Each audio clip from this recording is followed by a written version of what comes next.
Don't talk. Get myself. Students, Dharma students. Yes. So let's see the old playhouse, which was written by Kamala Das. Okay. So before getting to the poem, let us see a brief intro about the author, and then we go to poem. Okay. Yes, Kamala Das. Kamala, could you see the screen? No, ma'am. No, ma'am. You can't. Okay, wait. Let me check once again.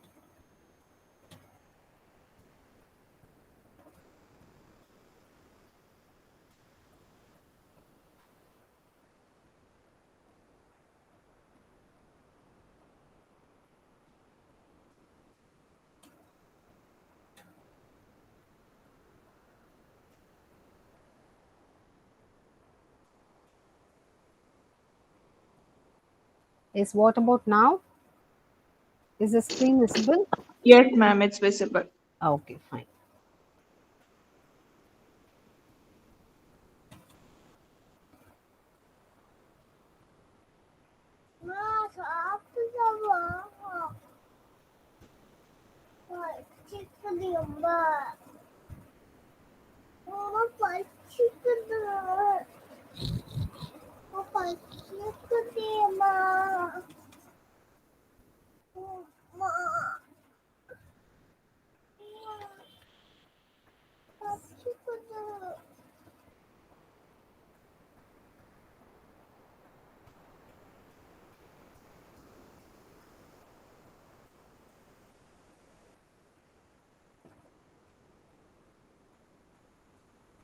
Yes.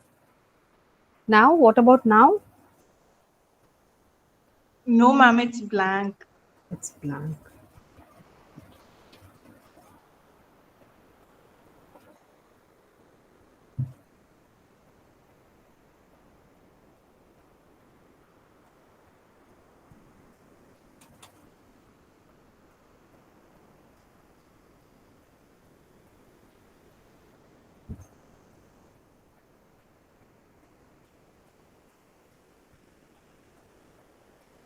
Is now?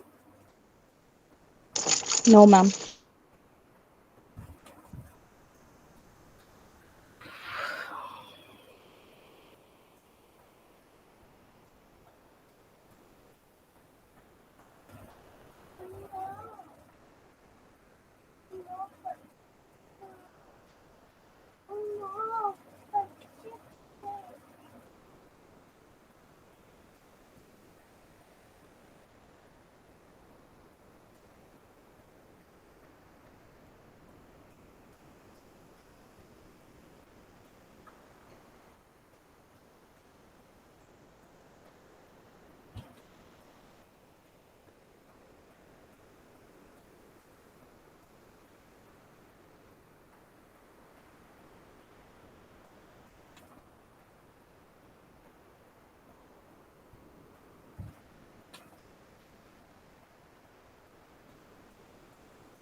Is now?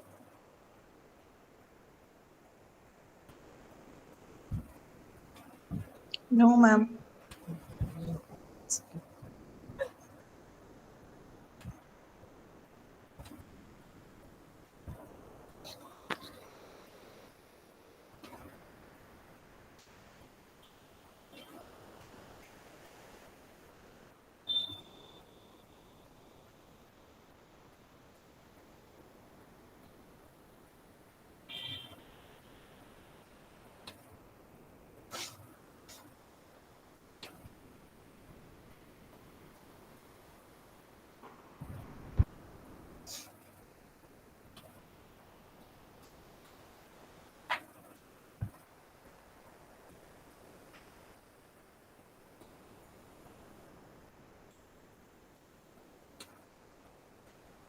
System is not active. Pa.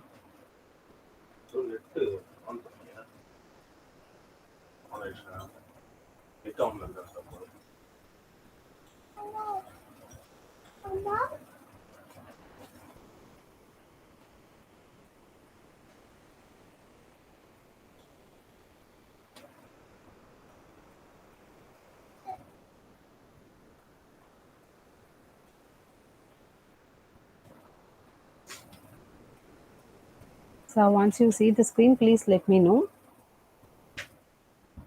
Okay, ma'am. Yes, can you see anything now? No, ma'am. No. No, ma'am. Okay, okay, fine. Now, No, ma'am. okay, let me go back from the and come and join again. Okay, Okay, and some ma'am. issue. Sure, ma'am.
Yes, good morning, students. Can you see now?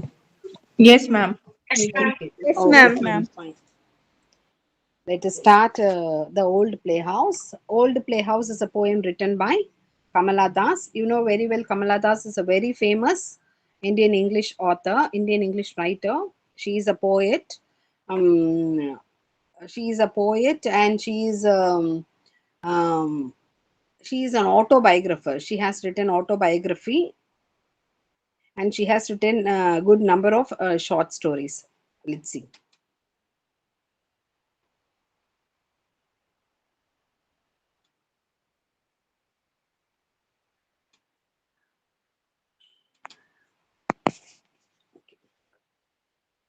So, Kamala Das is a distinguished Indian English writer who depicts the struggles of Indian women against domestic and sexual oppression.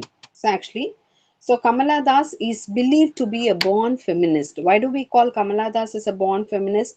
Because from her childhood period, from her girlhood period, we could find some kind of feministic aspect within her. Okay, that was very much reflected in each and every activity. Okay.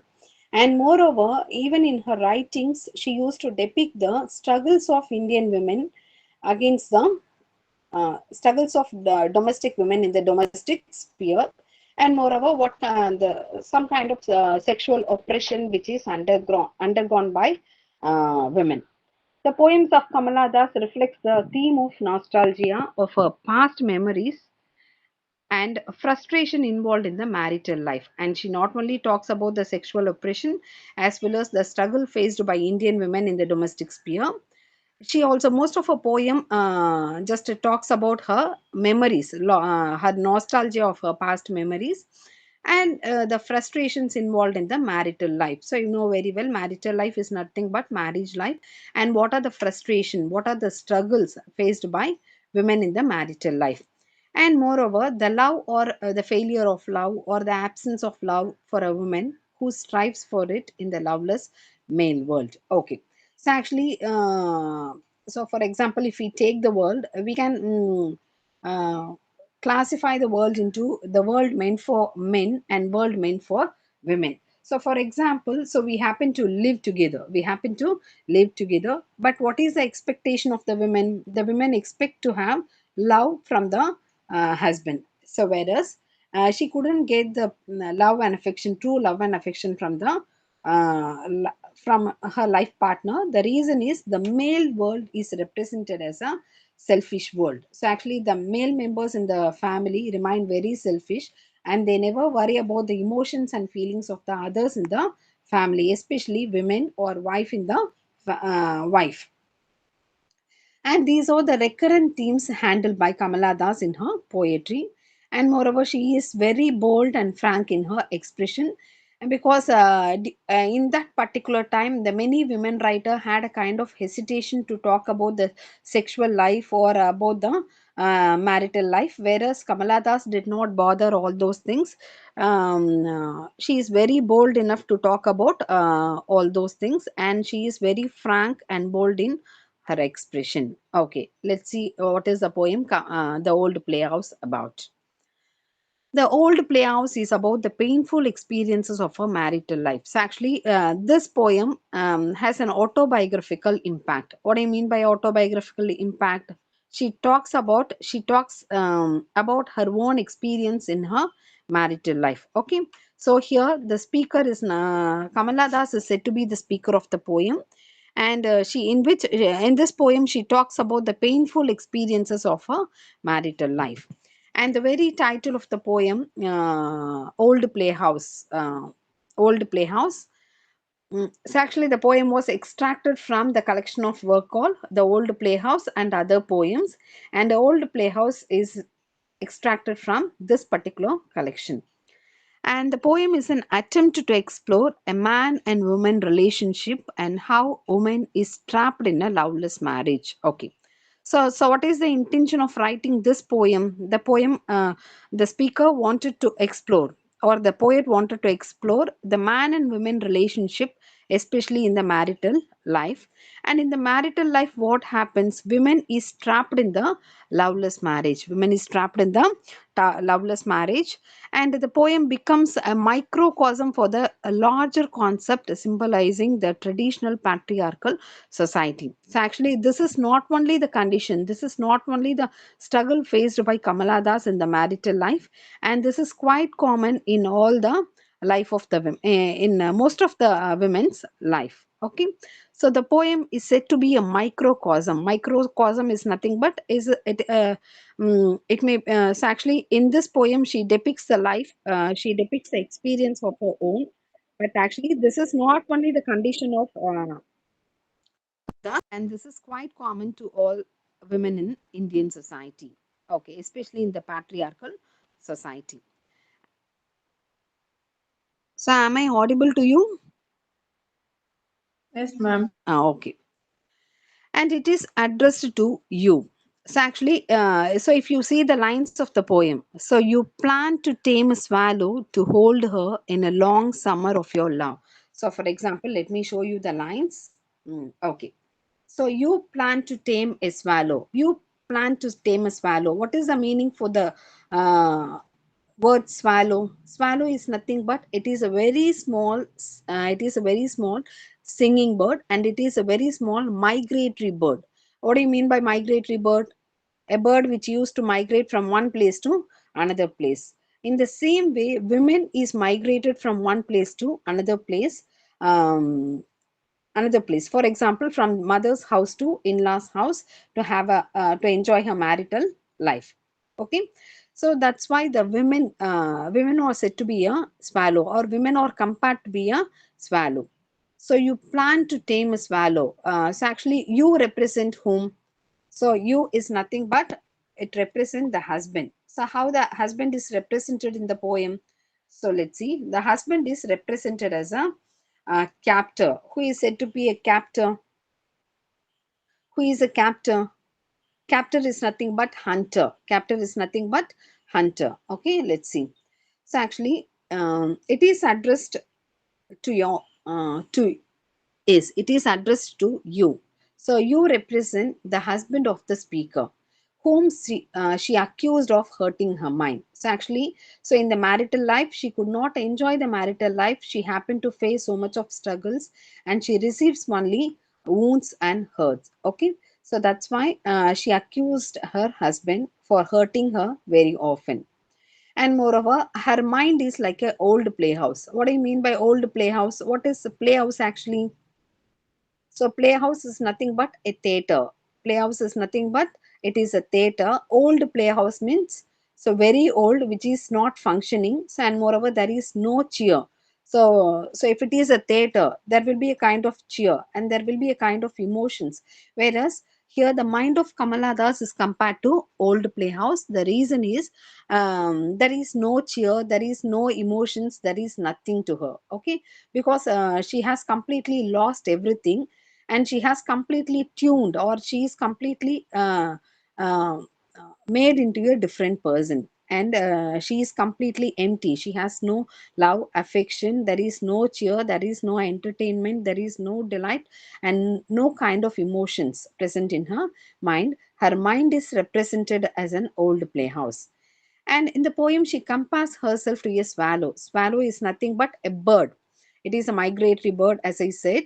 And moreover, the bird is meant to enjoy the freedom. Bird is meant to enjoy the freedom, and no one can cage the bird. No one can cage the bird, and no one has rights to cage the bird, because it is meant to enjoy its liberty. Okay, but here she compares herself to that of swallow, and moreover which was captivated, which was arrested, or which was caged by the husband in the form of marital life. So actually husband, what the husband has done, the husband has captivated or hunted the wife, and moreover he has caged the wife in caged the wife within the domestic sphere, so she could not enjoy her liberty. And And what was the intention of the man? What was the reason for captivating the women, for controlling the women? Nothing but in order to bring her under his control by the power of love making. So, what do you mean by love making? So, love making is nothing but some kind of intimacy between the husband and wife. Okay, and what kind of love the husband has for wife. So actually it is not the true love, it is simply a sensual love. What do you mean by sensual attraction? Some kind of sexual attraction towards a woman. Actually he doesn't have any kind of true love towards a woman. So actually the lady is so Kamala Das or the speaker is accusing the husband for not giving, for not offering the true love to her. And moreover he tamed her mind into a old playhouse, because there is nothing, there is no cheer, there is no emotions, there is nothing in her mind, and her mind has become a old and dilapidated playhouse. Okay. The poem is an open protest. So actually the poem is an open protest against her egoistical husband who who could not think beyond sensual satisfaction. So actually what does the husband expect from the wife? That actually he is not expecting anything. He expects only the sensual satisfaction. Sensual satisfaction is nothing but so actually the woman is considered as a sexual toy. Woman is considered as a sexual object or sexual toy in order to fulfill all his sexual thirst, nothing else. So actually the husband doesn't expect anything beyond the sensual satisfaction. So actually the husband wanted to make his wife to forget all those comfort which he had enjoyed in her home. So actually in the beginning we have seen, so actually a kind of love making. So what kind of love making? What was the intention of the husband to give a kind of love? So actually the by giving a fake love, to by shedding fake love towards his wife, he wanted to make his wife to forget all about her past, all about her past, in the sense actually she should not think about her past life, she should not think about her parents, she should not think about her hometown, she has to think only about the husband as well as the present family. So this is the intention of the husband. So a husband is shedding love and the love is not true, and by shedding that fake love he wanted to make the woman or make his wife to forget all the past, all the past in the sense the life that she has enjoyed in her parents house. Okay, and he proposed to tame her and make her to forget her very nature. So actually intention is not only to make her to forget all about her past life, and his intention is to forget even her own nature, even her own nature in the sense, so actually she may be very optimistic woman, or she may have so much of aspiration, so much of ambition to achieve in her life. So actually through this marriage the husband wanted to make the wife to forget all her desires, all her ambition, all her expectation. Actually he wanted to change her as per the expectation of the husband, and he never allow the wife to be as she is. Okay, and make her to forget her very nature and her love for freedom. So actually, she should not have a kind of dream towards freedom. She must forget her freedom, and she must be in the state of subjugation. Subjugation in the sense, so actually, she must act like a puppet in the hands of the husband. So whatever the husband expects, she has to fulfill all those things, and she has no rights to think about her.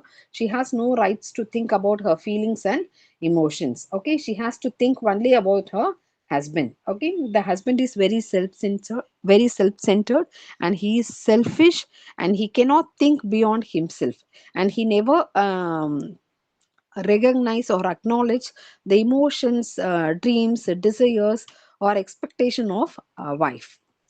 And the speaker states that he is married with a great expectation. So actually, let's see.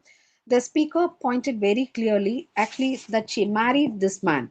She married this man with a great expectation. What is the great expectation? Because when she was in her hometown, when she was with her parents, she was restricted. She was restricted by her parents not to do this and that. Actually, usually, and even many girls used to experience the same thing in your parents' house. Even if you want to cut your hair, the parents won't permit. And if you want to wear some kind of dress, they won't permit. So if you want to do anything, you just do everything. So after getting married, so in this way they used to control the people. So actually the lady is have a the woman has a kind of expectation. So after entering into the marital life, she can enjoy the complete liberty, but it is not so. Okay. So actually the situation of the women becomes very grim after her marriage.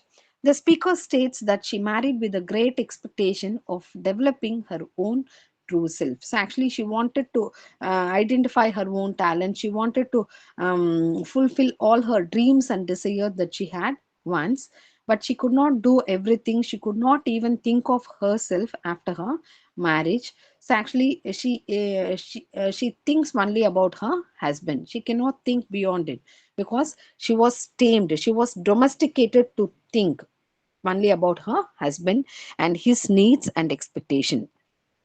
So let's see the lines that I have quoted from the poem. I came to you but to learn what I was, but by learning to learn to grow. Okay. So I came to you. I came to you in the sense I have accepted you. I have accepted you as a husband to learn more about myself, to learn more about myself. And by learning about myself, I wanted to grow. I wanted to progress after knowing myself, my expectation, my dreams, my talent, and something about myself in order to take some kind of progress, in order to reach a progressive state in my life.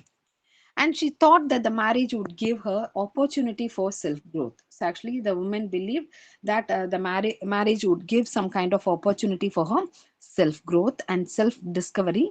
But nothing happened in the life of the speaker. But all she learned was the egoistical nature of her husband. But what she happened to learn, she has completely forgot her past, and she has completely um, she has completely tuned into a different personality, and even she is not the same as she was once. Okay. And what she has learned after entering into the marital life, she has learned only about the egoistical nature of her husband, and she identified him to be a self-centered person. How does uh, the wife identify the man? So over a period of time, so initially she was enjoying the love. Initially it was she was very happy, and she believed very strongly that the man is shedding true love and affection towards wife. But gradually she comes to understand that the love is fake love. The love is fake love, and he couldn't think beyond the sexual love, and he is treating her as a sexual toy. And now she could identify him to be a self-centered person who could not think beyond himself. And he was pleased by the body's response. So let's see. And what gives happiness to the man? The man enjoys, or the man husband was pleased with her body's response. Body's response is nothing but during a sexual intercourse, the man just enjoy the body's response of the woman. And moreover, fragile convulsions. A fragile convention is nothing but some kind of fragile movements. Okay. The man is enjoying all these things, and but he failed to understand that her response to his lovemaking is purely physical and superficial. So actually he couldn't understand that this his lovemaking is purely physical and superficial, and it is not true love. So actually the man couldn't realize that this type of love is not something true, and this love is not expected by woman. She is expecting true love, but man is offering only physical he is only showing offering physical love, and the love is not very truthful, and it is something superficial. And she couldn't experience a feeling of oneness with him, a feeling of oneness with him in the sense, and she couldn't feel uh, that she belongs to him and he belongs to her. That kind of oneness is missing in the relationship. The images of summer and autumn represent the transformation of her life from the bright to dark phase. So actually, when she entered into the marital life and she felt that the life is, so actually, it seems to be a summer. What do you mean by summer? Actually, the summer season is always associated with happiness. Summer season is always associated with happiness. And initially when she entered into the marital life, she felt her life is very happy, and moreover her life is going to reach a great height, and she is going to fulfill all her expectation, and the man is going to shed the true love and affection towards the lady. But gradually it becomes autumn in the sense, uh, we call it a fall. We call it fall. It represents some brighter phase to darker phase. So actually the life has completely changed. So initially it was very happy. Why it was happy? Because the woman did not understand the love and affection offered by the woman, but gradually by being with him she could understand the love is not true love, and moreover he is not thinking beyond the sexual satisfaction. So later on, the life becomes an autumn. Autumn, in the sense, it becomes very dull, gloomy, and dark. Okay, the comparison between the poet's mind and old playhouse. So actually, with the lights put off, was very appropriate. Lights put off in the sense, actually, there is no cheer, there is no brightness, there is no happiness, there is no emotions in the playhouse. Actually, the poet mind has become a old playhouse. So next one. And the speaker said that her husband called her wife, and who was thought to attend all her domestic duties. So actually, what is the expectation of the husband? So husband used to say that she is my wife. She is my wife, and moreover, she is thought to attend all domestic duties. Why the man has married this lady? In order to be a servant maid. So actually, he's treating her like a maid to attend all her domestic duties. Okay, and he domesticated her by teaching how to please him. So actually the man has also taught her how to please him and how to fulfill all his expectation, all his needs, by offering tea and vitamins at the right moments. So for example, tea and vitamin or nothing but, so actually whatever the man expect, and even before expressing it, expressing his expectation, the wife has to offer everything. It may be a tea, or it may be a food, or it may be pleasure, whatever it may be. The woman has to understand the need and requirements of the man, and she has to fulfill without being asked. Okay, and vitamin in the sense, whenever the man feel very low, whenever the man feel highly frustrating, what the woman has to, or what the wife has to do, the wife has to give a kind of comfort. She has to motivate, she has to do everything for the husband. Okay, so actually the man has tamed his wife like that. So actually right now the woman is not thinking beyond the husband. She is not thinking even about her. Okay, she has completely um, forgotten her past, her nature, her expectation, her dreams, her freedom, everything. She forgot everything, and moreover she is thinking only about her husband. And the stifling and crippling atmosphere of her husband's house, with its male dominating setting, made her to lose her enthusiasm. So actually by being in that um, uh, particular marital relationship, she is highly frustrated, and moreover she has lost her cheer, she has lost her enthusiasm. So actually, here the husband is represented as a man with monstrous ego. Monstrous ego in the sense, so you know very well who is a monster. Monster is something very big or gigantic. Okay, in the same way, the ego is something very big. So he has a monstrous ego, and which killed all her reason. Which killed all her reason in the sense. So actually, his ego killed all her reasoning power, and now she is not. She couldn't distinguish what is right, what is wrong, whether she is going in a right track or she is not going in a right track, whether she is enjoying her life or not. She couldn't reason out everything because the monstrous ego of the man uh, has killed all her reasoning ability. Okay, the speaker confessed, I ate the magic loaf and became a dwarf. So actually, I ate the magic loaf, I became dwarf. So actually, I quoted from the poem. Magic loaf is nothing but love. So magic love, what kind of love? It's nothing but fake love. It is superficial love, artificial love. She has accepted the artificial love and she became dwarf. She became dwarf in the sense she became very small. She felt herself that she is inferior to her husband. Okay, she felt herself that she is inferior to her husband as if she became a dwarf.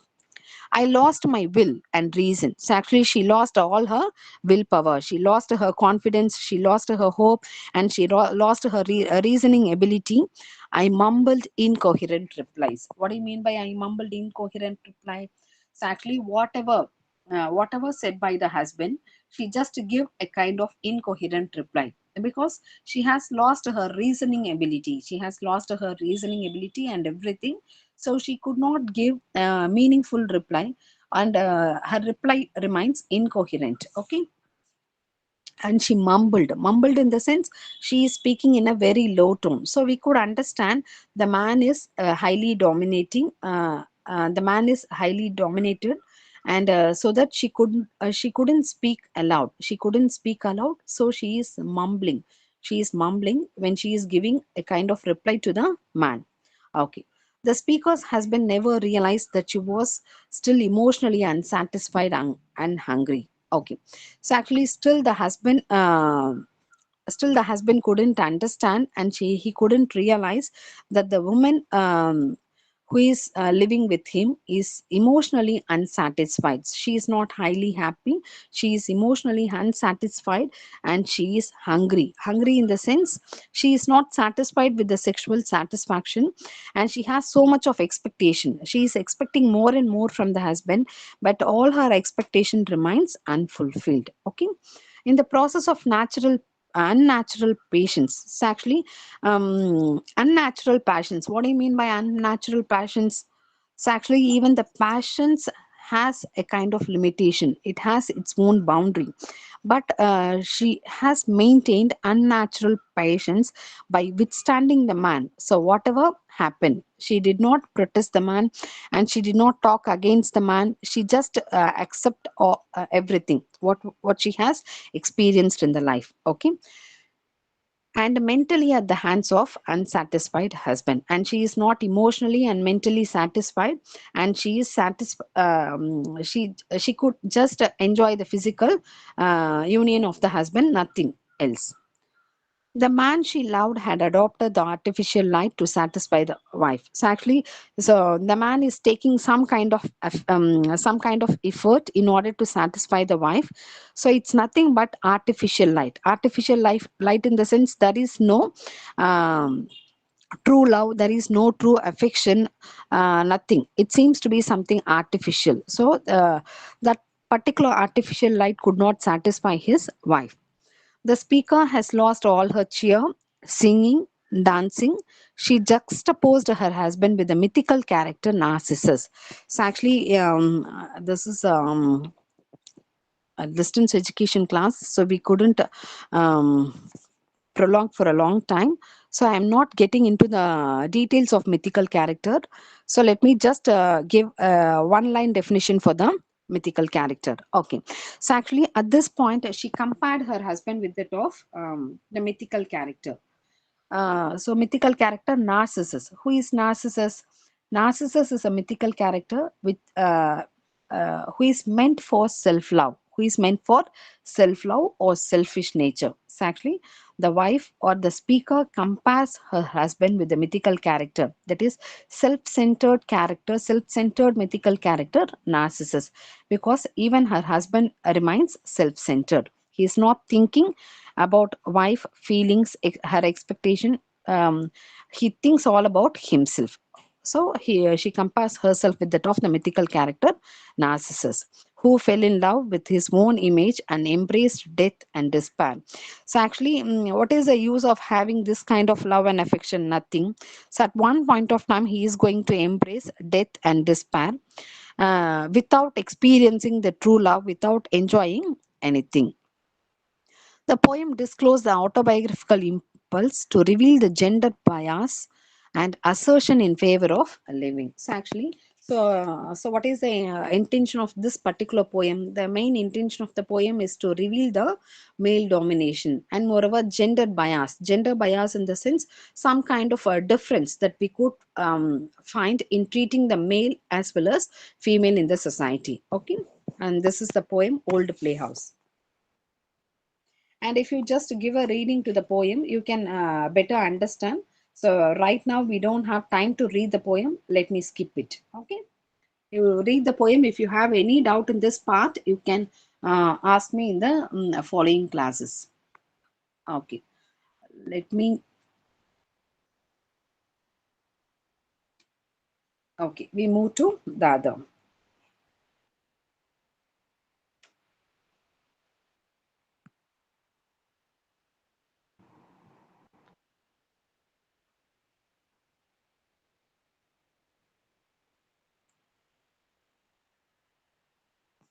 Hello,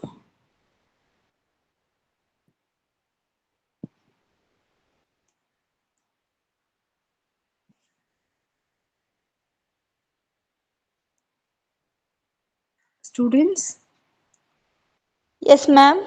Yes, ma'am. Yes. Yes, ma'am. Have you been listening? Yes, ma'am. Yes, Yes, ma'am. ma'am. Okay. Fine. Yes, Fine. Yes, Because ma'am. I yes, could. yes. Oh, Yes, yes. Okay. Fine. Thank you. yes, yes. Let us move to the Yes, other teacher, poem. yes, teacher.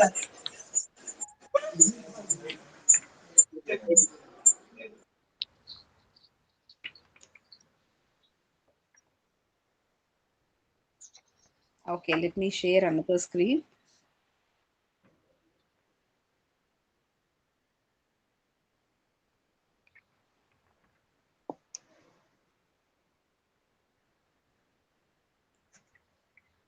Okay, let us move to Astrologer's Day. So, could you see the screen now? Yes, ma'am. Yes, ma'am. Okay, fine, fine. Yes, ma'am.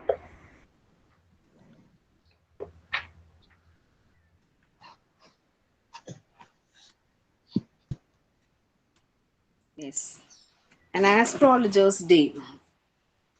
And this is a short story written by R.K. Narayan. So actually, R.K. Narayan is one of the leading literary figure in the early Indian English literature. So actually, we used to call R.K. Narayan as one among the pillars of Indian English literature. Let's see the short story written by R.K. Narayan, An Astrologer's Day. Okay. So before that, let's see bio note of the author. He is a notable He is notable as a creator of fictitious town Malgudi. So actually, R.K. Narayan is very famous for creating the fictitious town. What do you mean by fictitious town? Fictitious town is nothing but some kind of imaginary town. He has created an imaginary town, and he has named the town called Malgudi, and he represent all his short stories and all his novel. Um, he just set all his story and novel in the background of Malgudi. Okay, let's see the short story Astrologer's Day. R.K. Narayan's An Astrologer's Day is an extract of Astrologer's Day and other short story. So actually this has been extracted from the collection of short story called An Astrologer's Day and Other Stories. And this particular story delineates a simple life of an astrologer. So actually it talks about the simple life of an astrologer with mixed emotions. For example, fear, freedom, and desperation, guilt, and relief. So, why an astrologer has so much of emotions? Because he has a fear. Why he has a fear? Because he is not a true astrologer. So, actually, he knows nothing about the stars. He knows nothing about the position of star, but still he pretend himself to be an astrologer, and moreover he thinks about his freedom, desperation, guilt. He has a guilt. Why he has guilt? Because something happened in his past, and he feels guilty about it. and a kind of relief. So let's see all these emotions in the short story An Astrologer's Day. So in this short story we come across all these emotions of an astrologer in this short story.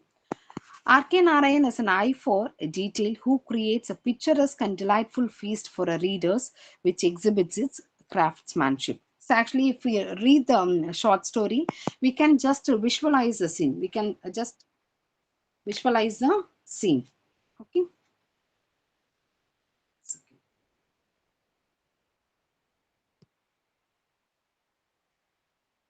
Okay.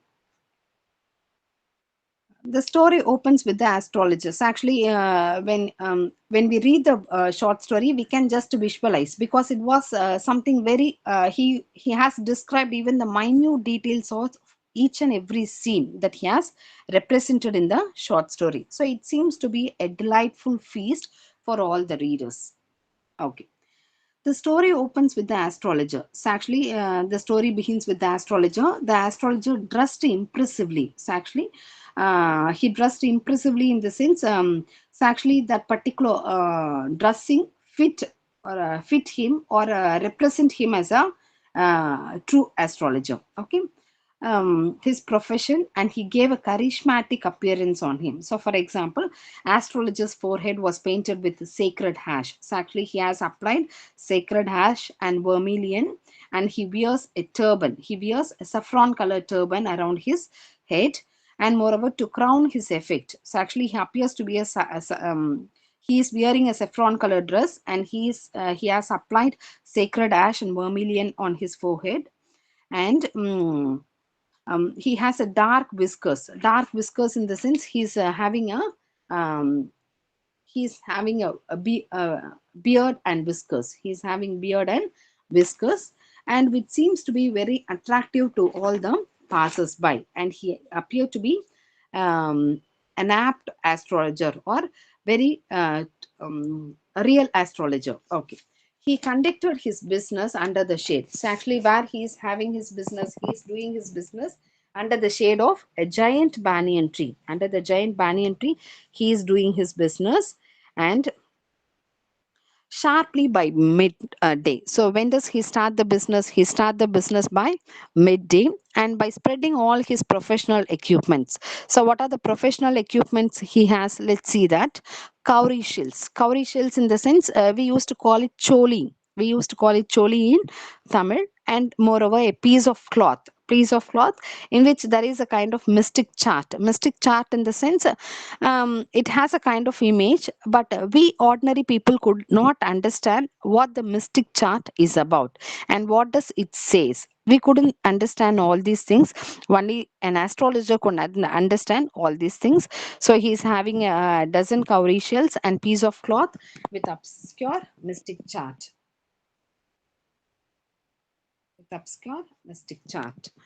Okay. And moreover, he's having a notebook. He's having a notebook and a bundle of Palmyra writing. He also has a bundle of Palmyra writing with him. So we can understand. So whatever the professional equipment an astrologer could have. So he's having all the professional equipments, though he is not a real astrologer. Okay. So actually, he is waiting under the banyan tree. He is waiting under the banyan tree, and he is waiting for his customers. And there were many other traders and hawkers transacting their business. So, for example, there were so many other business people. There were so many other traders who were selling their wares by being under the shade of the banyan tree. So we can imagine how big the banyan tree is. So actually the banyan tree was sheltered by so many traders, including the astrologers. For example, traders, hawkers, and they are transacting their business by being under the shade. For example, medicine seller, and moreover the sellers of stolen hardwares, one who sell junk food items, and magicians and auctioneer who is selling cheap clothes, and groundnut vendor, and these many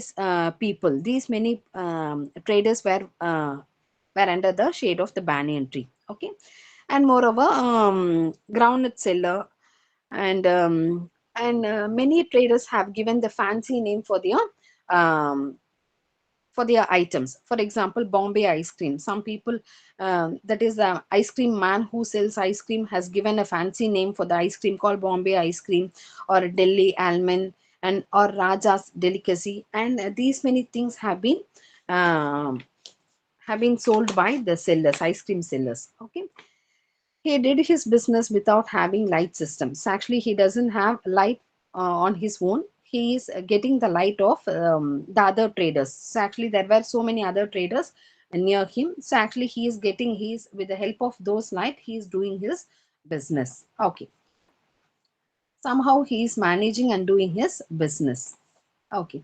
Despite knowing nothing about astrologer, he carried out his profession by using wit and intelligence. Actually, though he doesn't know anything about astrology, though he doesn't know anything about the position of the star, he is successfully doing his profession. He is successfully doing his profession only by using his wit in the sense intelligence, and moreover his spontaneity, by giving spontaneous answer to the problem, and by giving intelligent reply to the customers. He is just doing his business, and he himself had little knowledge about the position of stars and planet as his customer.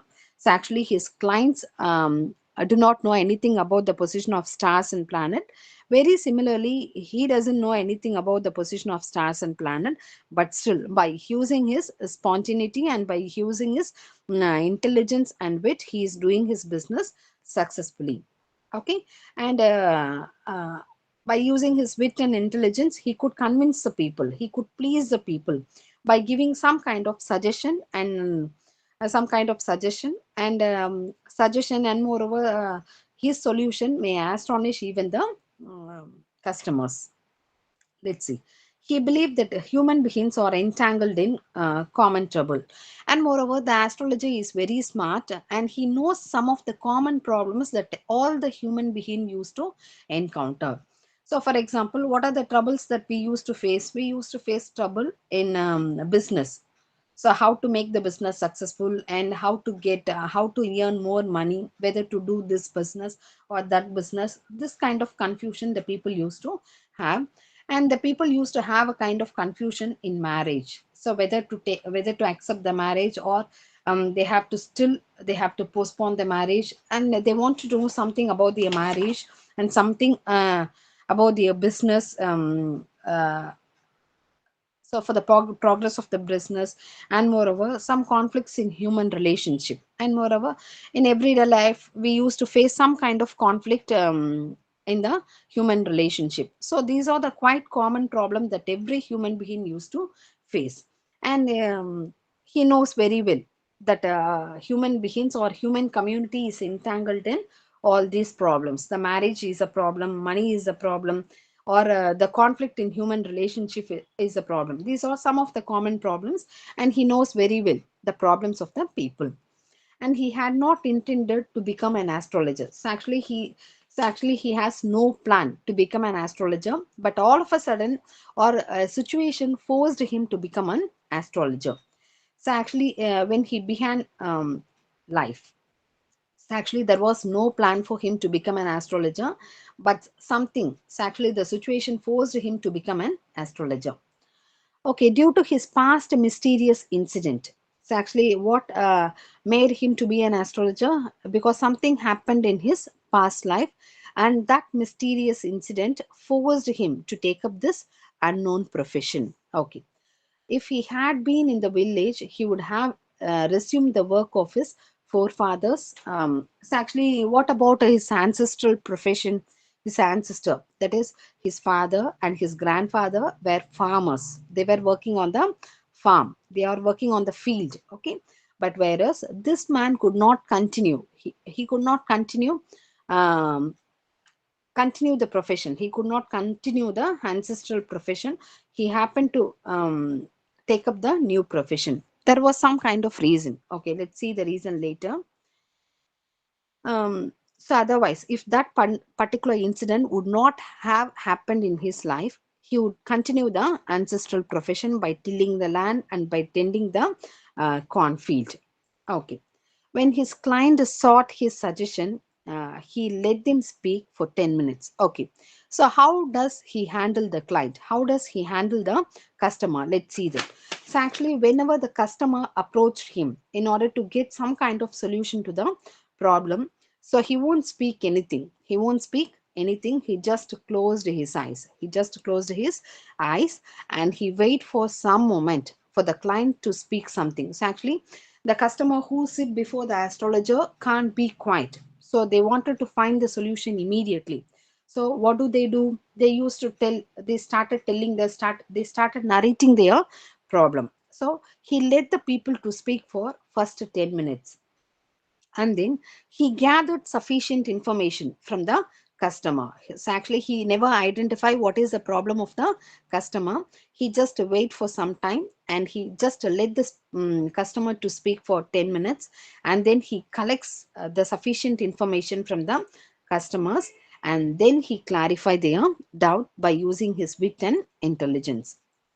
So actually, on that particular day, the nut vendor in the sense groundnut seller who was selling groundnut next to the astrologer, he finished selling all his groundnut.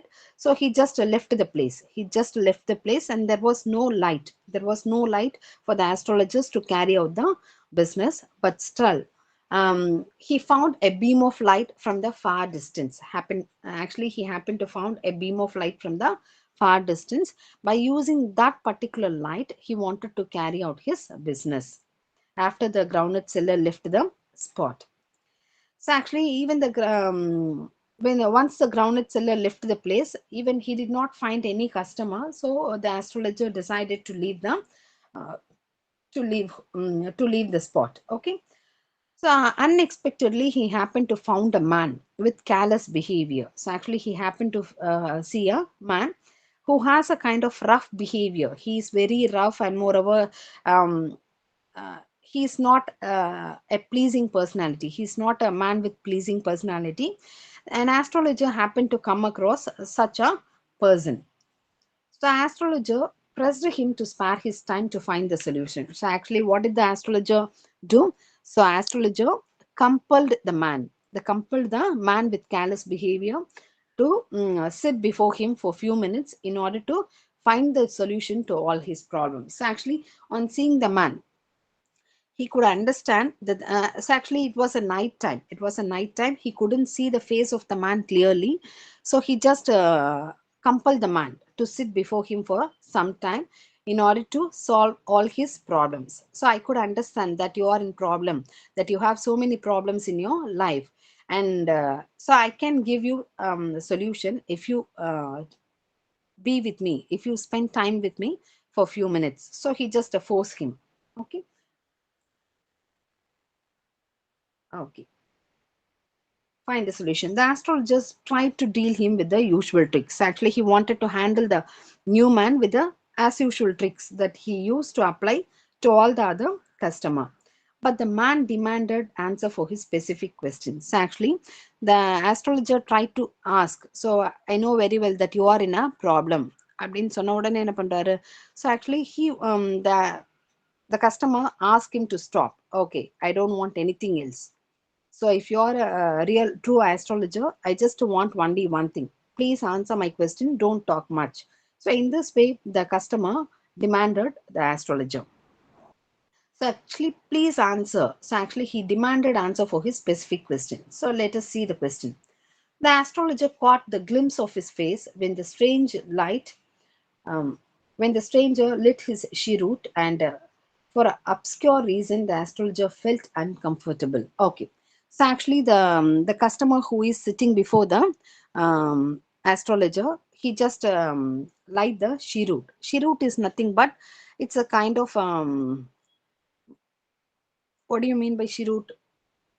We used to call it surutu in Tamil. So actually, it's a kind of cigarette. It's a kind of cigar. Okay. So actually, he just light his cigar. So in that particular glimpse of light, he happened to look at the face of the customer. So then the astrologer become very nervous and he becomes so uncomfortable on seeing the face of the customer who is sitting before him. So actually, the customer did not come to him on his own. So actually, he forced him to sit before him, but he couldn't see the face because it is a night time. He couldn't see, but in the glimpse of the light, he identified the man, and after identifying the man, he became very uncomfortable. Okay, so the astrologer tried to withdraw himself from the customer. So actually, okay, we just leave the spot. It's night time. I don't want to do anything. In this way, the astrologer tried to escape from the clutches of the customer on identifying the face. Okay, he became very nervous and he wanted to escape the particular spot. But the man is not ready to leave. The person is not ready to leave. So actually, the man demanded an answer. Okay. The story concluded when the astrologer reached home and handed over the amount he earned and confessed his wife. So somehow he gave a satisfying answer to the man. So actually, the customer who is sitting before the astrologer is searching for a man. So he is searching for a man who tried to kill him once, who tried to kill him in his past. So actually, he is searching for the man and he wanted to kill him. He wanted to punish him back. Okay, as actually who was the man? That was astrologer. Only the astrologer tried to kill that particular customer who is sitting before him when he was in his village. Okay, so that's why the astrologer became uncomfortable and he wanted to escape from the customer. So actually the customer questioned him, so where I could see the man who attempted to kill me. Okay, so immediately the astrologer gave a reply that man was already died. The man was already died. He is no more. He was crushed under the uh, vehicle. He was crushed under the vehicle, and he is no more on the earth. And moreover, the astrologer suggested the customer not to come back this side, not to come back this side in order to safeguard your life. So if you want to keep your life safe, so you should not come towards, you should not travel this direction. So you have to leave the spot. So the customer is highly satisfied. So actually the customer wanted to kill, he wanted to revenge the man who attempted to kill him. But he come to know with the help of astrologer uh, he was already died. Okay, so the man is very happy and he gave him very good amount. After getting the satisfying answer from the astrologer, he left the spot. So astrologer came back. So astrologer reached home and he handed over the amount that he earned on that particular day, and he confessed to his wife why he had run away from his village and settled here. He felt very happy that he got relieved from the compunction and went to bed. So actually, the astrologer had no intention to attack the man. So actually, he was drunkard on the day. On the day, he has taken liquor, and he is not under his control. He is not under his control, and out of so in that situation he just pushed the man. So actually the man fell into the well, and the astrologer believed that that man is no more and he died. So for that reason he came out of the village and he happened to take up this particular profession. Okay, so now he come to know the man is still alive, so he's very happy and he's free from guilt. He's free from guilt, and he's so without any compunction, without any guilty conscience, he has decided to continue his remaining days. Okay, this is the short story and astrologer's day. So could you understand this? Yes, ma'am. Yes, Yes, ma'am. ma'am. Okay. Yes, ma'am. Yes, Yes, ma'am. ma'am. Okay, let's wind up the class now. We will see in the tomorrow's class. Yes, ma'am. Okay, ma'am. Yes, Okay, ma'am. ma'am.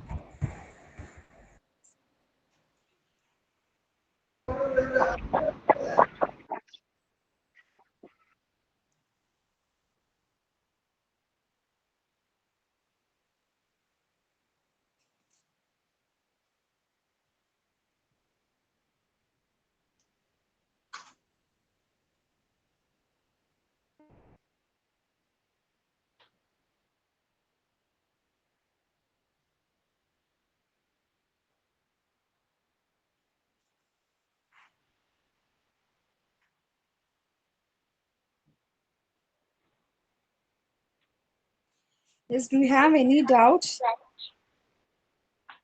No, No, ma'am. ma'am. Okay, fine. Okay, I share the material to you.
Ma'am, ma'am, Yes. Yes. Ganesh, ma'am. Okay, okay, sir. Fine, sir. Sir, I don't know how to cut, how to put. You just leave, ma'am. Okay, fine, sir. You just leave. Everything will be. You just leave the meet, madam. Okay, sir. Fine.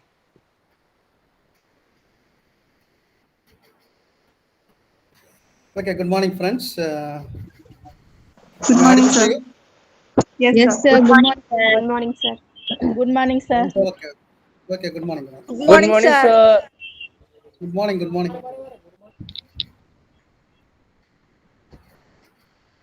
Good morning, sir. Is Are you able to see the PDF? Yes, Yes, sir. sir. Yes, sir. Yes, sir. Okay. Okay. Okay.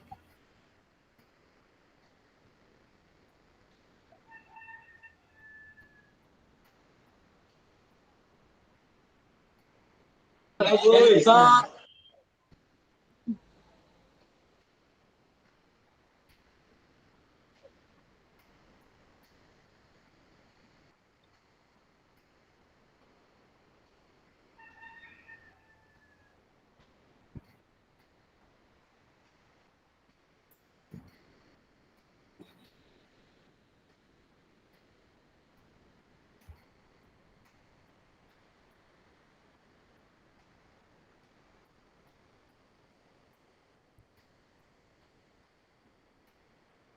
Right. Right. We are in the previous class. We have completed Off Studies by Francis Bacon and also Dream Children by Charles Lamb. What is the pen name of Charles Lamb? Could anyone unmute and tell what is the pen name of Charles Lamb? Could anyone tell? Sir, Elia, Elia. Elia. Very good, very good. Elia. Who are the characters are introduced in Charles Lamb essay Dream Children? Alice and John. Alice and John's are Dream Children. And what about Mrs. Field. what is the name Mrs. of the Field. grandmother's name? Mrs. Field. Mrs. Field. Very good. What is the brother name? John. John. John Lamb. What is the lover name? Anne Simon. Alice. And I hope that you have read something about the Dream Children. After that, we have started Sir Roger at Church by Joseph Yes, sir. Buddison. What do you know about Sir Roger at Church, which we discussed in the previous class? You know that Sunday is the day for the Christians. Okay, Sunday is the day for Christians because they, the Christians physically and spiritually are purified, right? Am I clear to you? Yes, sir. Yes, sir. Yes. Okay, okay. Yes, sir. He is a good churchman. Sir Roger at church is a good churchman. So he's with this money, okay, he beautifully quoted the church from the Holy Bible. Others can unmute. Others can mute yourself. Students, students, mute yourself. It is a disturbing, right? So from his money, he gives close to the people, and God, whenever the people kneel before him, okay, before the azak means the place where the people are sitting, okay, he gives a prayer book, and also hired a singing master. I had a singing master to teach a right tune and rhythm of prayer to the villagers. Am I clear? I hope that I have right. Yes, sir. Yes, sir. On this, they feel Yes, proud sir. now that they can sing their prayer in a better way. They can sing their better prayer in better way. He is indeed, it is the best search of all at the author seen before his life.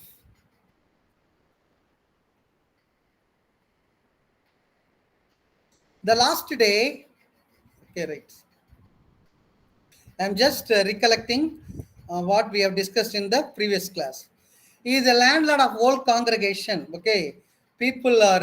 He is a kind of landlord. Sir Roger, a priest, is a kind of landlord to the people because he has all the responsibility of search and prayer. He is very strict in his rules, but he is very strict in his rules and regulation, and he keeps the people in a very good manner in every way possible. Okay, he never allows anyone. Sir Roger never allows anyone to sleep while praying. To sleep while praying. Whenever people sleeps, what did he do? Whenever people sleeps, if he He sees sent anyone his sleeping, servants he sends his Hmm. very good. He to wake sends them his up. servants. He sends his servants to wake the people, or sometimes he goes himself to wake him up. He goes himself him go go to wake him up. Okay, he is like an old knight who is little whimsical by nature, and this type of particularities are seen on this occasion.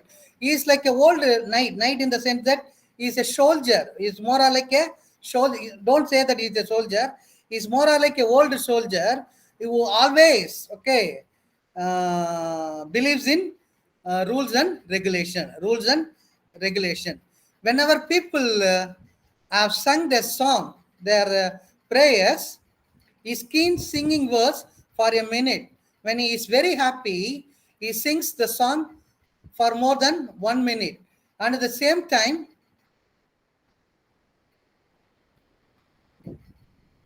and at the same time, 1 minute. When all people sang their songs, he keeps singing verse for a minute. He's singing the song for after the people complete their singing, he sings for more than a minute. Sometimes he's very happy. He says Amen 3 to 4 times in same prayer. When people kneel down before God, he counts everyone. He counts everyone and takes the attendance. The last day, the author was very surprised to hear his friend Sir Roger in the midst of the prayer. He reminds of the name Johann Matthews. Johann Matthews. Sir Roger behavior very hard. He appears very hard. He seems excoriating his authority as a knight in church, but he is not peculiar to his behavior that always with all circumstances of life that inspire people to be a good man. Sometimes he is very odd. Sometimes he behaves. Uh, Sometimes he behaves badly to the people. Why he behaves like that means he wants the people to be good. He wants to be people to be the good person. There is not anything bad in his character. You don't find any bad thing in his character, but he is a man of good thinking. He's a man of good thinking. That's why people love him more. Others can mute yourself. It is a disturbing. He is really a well-wisher by art. Therefore, they see the singularities in his behavior in an opposite way. He is very strict and at the same time a kind-hearted man. He's always asked the people to attend the congregation. All the people from the village have to attend the prayer. Okay. Otherwise, he will question them. Otherwise, he will question them. At the same time, if someone is absent, he asks what happened to them. What has happened to them? Okay. If he knows something happened in their life, he goes there and helps the people. That shows his good art. That shows his good art. So people always like his art, good art. As soon as the prayer finished, nobody dares to go out until the Roger is gone out from the church. No one leaves when the prayer is over, no one leaves the place. Once Sir Roger leaves the place, the people leaves. The people leave. Sir Roger comes down from his seat near to sitting people and am I clear to you? Am I audible to you? Yes, sir. Right. He asks about their mother, family member, or the relative. So he goes to the people and asks about their problems, whom he doesn't see in church. So for example, if some of the people or a few people absent in the church means he goes to them and asks for, okay, what about your mother? What happened to your life? Okay, he asks such kind of questions. Okay, sometimes help the people. Once priest told the author that on the day of religious practice, when Sir Roger became happy with a boy who answered Sir Roger correctly, he gives him Bible to encourage, and sometimes he gives a piece of meat for his mother. I already told you that in the previous class that, okay, whenever he is happy, if a boy gives the right answer for the question, okay, Sir Roger gives him a Bible to encourage, and at the same time, he gives a piece of meat for his mother. And at the same time, he increases, okay, 5 pounds to clerk post. Clerk post. So some of the students will act as a clerk post, clerk. It's not a clerk, it's a clerk post, okay, where he increases 5 pounds every year. In this way, he tries to encourage the youngsters to become active in search services, because in order to motivate the young students or youngsters or younger ones, okay, he asks the questions. When someone answers, he gives the Bible, and also he gives a piece of cake, a piece of meat for his mother. And at the same time, every year he increases 5 pounds to clerk post. So in this way, he helps the youngster to be active in search services.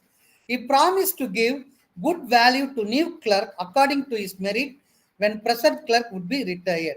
For example, every 2 years, when a clerk is retired, okay, he teaches a new clerk a good value, a good moral. Relation between Sir Roger and with the Chapman is very good. So Chapman is the one who look after the church. Sir Roger is a father. The relation, the priest and the Chapman is the one who looks after the church.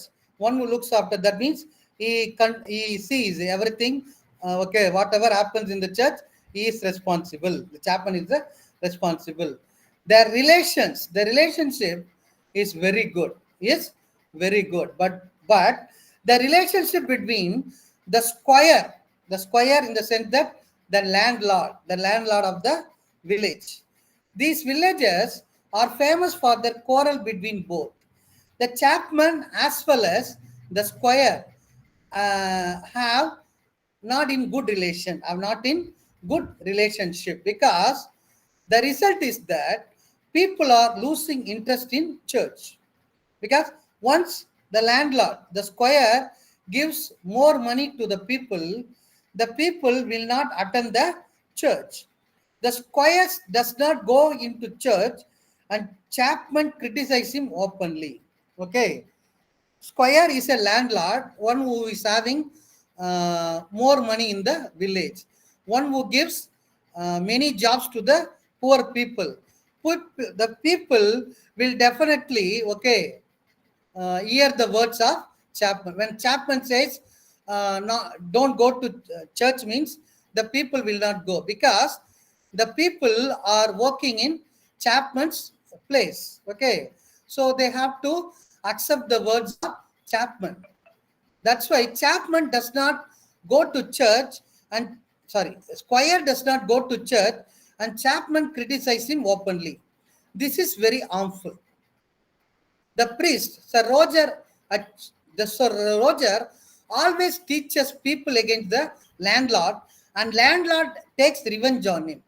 So Sir Roger, the priest, always criticizes the squire, okay, the landlord, okay, because the landlord doesn't allow the people to go and pray in the church, because for example, if people go to church, means you won't give the job. People needs job. Priest always teach people against the landlord, and landlords take revenge on him. How does he take revenge? Because the landlord makes his villager atheist. Who is atheist?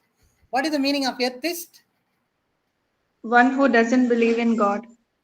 Okay, very good. One who doesn't believe in God. Landlord makes the villager, okay, as an atheist. People are becoming atheists, and advises them not to give fund to church. So the landlord, the squire, advises people not to give funds, because people have to give the funds to church. Okay, while priest teaches them every Sunday and tells them that in every prayer that he is better person than landlord. Sir Roger is informing the people, tells the people that he is better person than landlord. After all this result has gone so far, that landlord didn't pray either in private or in public this half year. So landlord, okay, a rich man in the village, you know that, okay, we say that in the landlord is a rich man who always gives jobs to the people in the olden time. Okay, he didn't pray either in private, in his home, or in public. Public means in the church. Priest threats him that if he does not mind his behavior, he would pay him before whole congregation. He says that the priest says that priest wants him that if he doesn't mind his behavior, that the meaning is that the landlord doesn't want the people to attend the church. Okay, and also people, what is that? People should not give money to fund to church. The quarrels between the landlord and the priest, the fight between the landlord and priest are common in the village, and also very harmful for the ordinary people, because we are all ordinary people. For example, ordinary people are working in landlord's land. Okay, they are working in the landlord's land. Landlords threaten the people. Landlord threatens the people, okay, not to attend the church function. The priest always urges the people to attend the church. They have to follow the church duties. So there is a quarrel between the landlord and the priest. It definitely, this quarrel definitely hurts, harmful to ordinary people. Ordinary people are deeply charmed by the wealthy people. I already told you that, because whenever the landlord gives money to the people, people always, okay, go to landlord only. Even sometimes it became very difficult to convince by these priests when they come to know that many persons who earn 500 pounds do not believe in church or God. Someone can mute yourself. It's a disturbing. Even sometimes it became very difficult to convince by the priest when they come to know that the people who earn more than 500 pounds do not believe in God. They don't attend in church. Okay, when the rich people don't attend the church means it will definitely impact the people, the whole people in the village. So he said the rich and learned people should maintain a. Am I am I clear to you? Yes. Yes, sir. Yes. Sir. Yes, sir. Okay. Okay. Someone. Okay. Rich and learned people should maintain a good relationship. Good relationship. Only then preaching of church can be effective upon common people. If the rich people do not attend the church, if the rich people do not believe in God, what will happen? The other people, the ordinary people, will not go to church. That's why the priest says that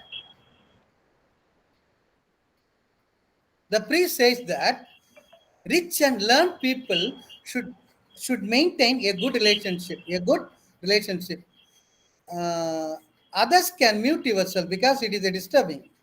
Okay, there is some sound. Only then preaching of church can be effective upon common people. Okay, common people are always believing in God. Are always believing in God. Okay, is it clear to you? Yes. Yes, sir. Yes, Okay. sir. Yes, sir. Okay. Yes, sir. Now we are moving to the next topic. Oliver Goldsmith, Man in Black. Man in Black. We have covered so far of studies, Dream Children, Sarojarat Church. Oliver Goldsmith. Okay. This essay, Man in Black, taken from the book The Citizen of the World, written by Goldsmith. Okay.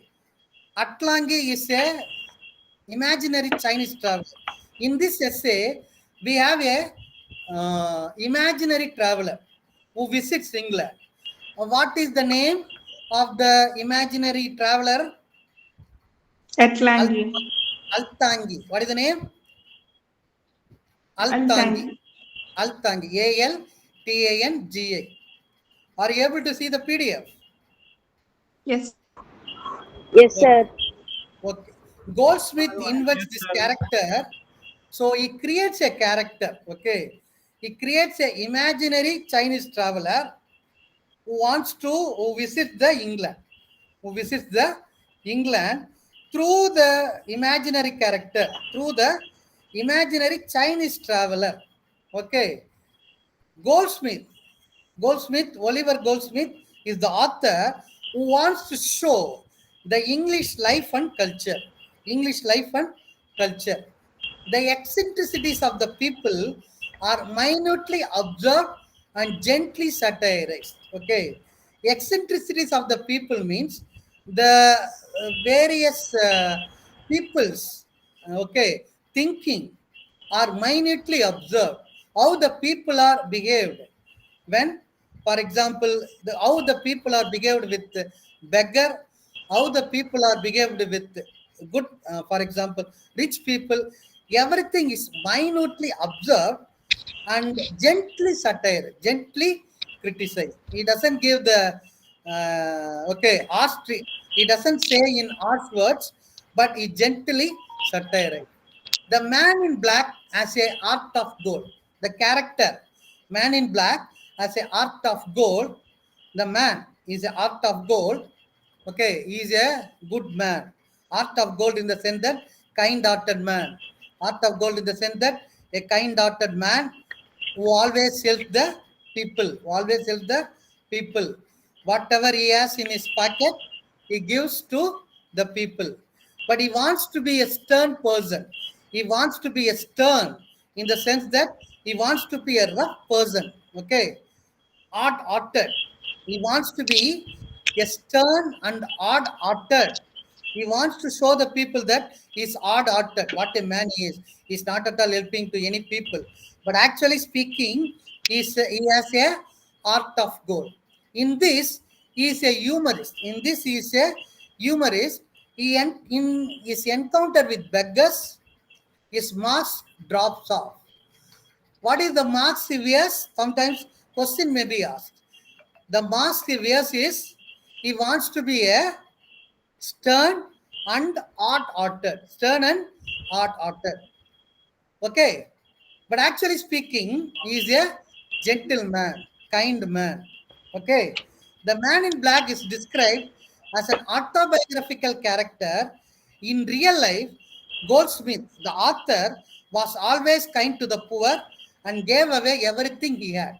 Whatever he had in his pocket, whatever he had, the money he gave to the poor people. Now we are moving to, I have given the introduction. Now we are moving to the summary of Man in Black. Man in Black. What is the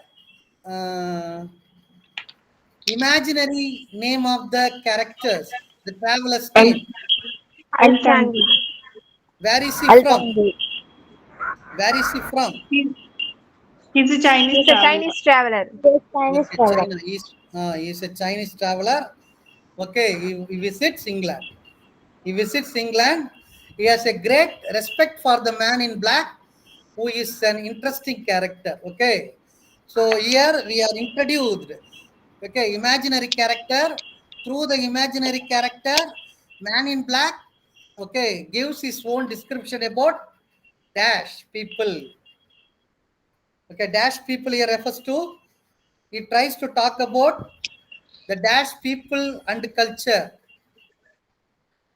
English people's, English people and culture. He wants to show the world that how the English people are, how they are in culture. Okay, by nature, the man in black is a kind and sympathetic to the poor. He is very kind-hearted. He is very sympathetic. Okay, he is empathetic in the sense that he always helpful to others. But as a human being, he is ashamed of his natural benevolence. Someone is in traffic. I believe that someone is in traffic. Please mute yourself. Okay. But he seems to be ashamed of his natural benevolence. So he puts on a stern appearance. Okay. He doesn't want to show the world that he is a kind-hearted person. He doesn't want to show the world that he is a kind-hearted person. He is a benevolent person. Benevolent means one who always helps others. A kind-hearted, a sympathetic. Okay. So that's why he puts a stern appearance. Stern appearance in the sense that in his look, the people when the people sees him, when the people see him, they might think that he is a odd-hearted person. Okay, he won't help others. Okay, but actually speaking, he is a kind-hearted person. Am I clear to you? Yes, sir. Yes, sir. But he cannot Yes, sir. maintain this assumed harshness for long. He wears a mask. The mask is that he wants to be a odd-hearted person. Okay, because you can see that we can see that when we see the teacher. Okay, he always rough and tough. Okay, always disciplined. Okay, he always follows the rules and regulation. The students will not understand his character and say that he is the odd-hearted person. But when the student speaks to him only, they know that he's a kind person. The teacher wears such kind of mask because otherwise, why the teachers wear such kind of mask means they want the students to be disciplined. Okay, some teachers they wear masks, but actually speaking, they are very good at art. They always help the students to clear the exam. They sometimes they pay the fees also. Okay, sometimes I'm just giving the example. Some of the teacher we don't. Whenever you speak to the teacher, only you know that we think that he is a hard-hearted person, but when we speak to him only, we know that he's good character. Okay, Actually, they wear mask. Okay. Actually, many teachers will wear mask. Okay, right. Some okay. But I'm just giving the example to you. But he seems to be ashamed of his natural benevolence, so he puts on a stern appearance. So he wants to be a rough and tough person, rough and tough. Whenever you see him, oh, this sir, okay, okay. He's very tough, okay. So we have to attend the class regularly, something like that. But he cannot maintain this assumed harshness for long. Okay. Through the Chinese traveler Altangi, we have been informed, the man in black informed to the audience that how the English people behave, how the English people good at culture. He wants to show everything to the readers. Okay, because we don't know anything about England people, England culture. Through the essay only we can understand that. Okay, how the English people are. Okay, right. But is man in black actually speaking sympathetic, kind-hearted, but he doesn't want to show his natural benevolence. That's why he wears a mask in the sense that he wears a stern appearance. But whenever someone asks for help, the mask droops or drops. Any superficial observer can see the real man behind it. The man in black and Altangi go out on a tour of the country. What is the country referred here? They go England. out on a tour. What is the country referred here? England. England. Very good. England. They discuss beggars and poverty. They discuss beggars and both the people. Actually speaking, there is no character as Altangi. Okay. He is a imaginary character who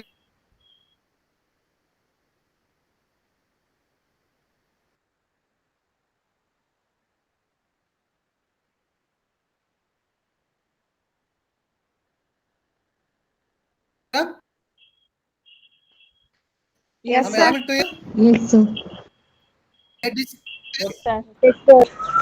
They discuss beggars and poverty. In England also, there are beggars and where we can witness poverty also. The man in black lashes at the poor, calling them lazy hypocrites. So man in black calls the poor people as lazy hypocrite. Lazy means idle. They won't do any work. Okay. Every one of them is an imposter. Imposter is the meaning is deceiver. Okay. They are pretending. They are pretending. And the meaning is that sometimes they work, but they are pretending. They are the deceivers.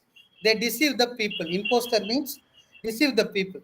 He calls the poor people as lazy hypocrites. Lazy hypocrite. Hypocrites means okay, not a good, not we can say that not a good character. Okay, lazy hypocrites, idle characters. They are imposter. They are imposter. They are all deceiver. Okay, they should be in prison. They should be in prison. Okay, man in black says that they should be in prison.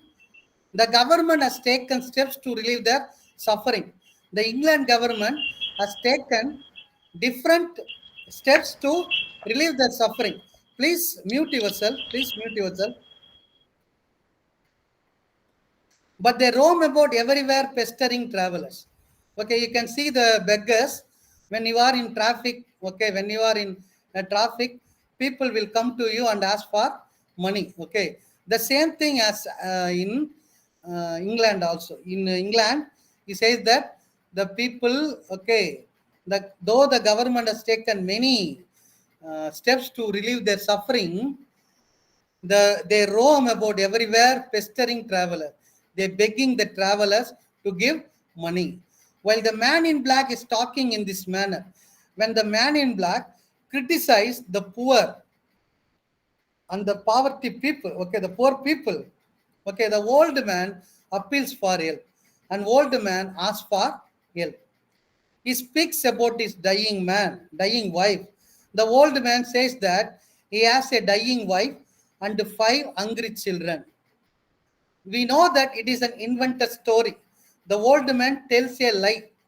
The old man tells the uh, black man in black that he is a dying wife and five young hungry children. They are all five hungry children is that they are not eating for 1 day or 2 days, something like that. Five hungry children and also dying wife in the sense that the wife is going to die. But the man in black is moved by it. Okay, the man in black moved by it. Okay, seeing it, Altangi pretends to look another way. Altangi just looking at some other place. The man in black suddenly stealthily slips in a piece of silver into the beggar's hand. Okay, man in black criticizes the poor people. At the same time, when someone, the old man, asks an help, he gives a piece of silver coin to the beggar arms, while loudly warning to the old man that don't trouble the people like him. Don't trouble the people like him. He loudly criticizing the old man not to disturb him, but at the same time, he gives the money to a piece of silver to the old man. Here we can inform that though he criticized the poor, he always ready to help the poor. I mean, clear to you? Yes, sir. Yes, sir. Yes, sir. Okay. Sorry, man in black and Altangi next see a sailor with a wooden leg. They, they see a sailor, okay, the one who works in a ship with a wooden leg is carrying a bundle of chips. He's having a bundle of chips. He looks miserable. Please unmute. He looks miserable. Okay, he's not in good condition.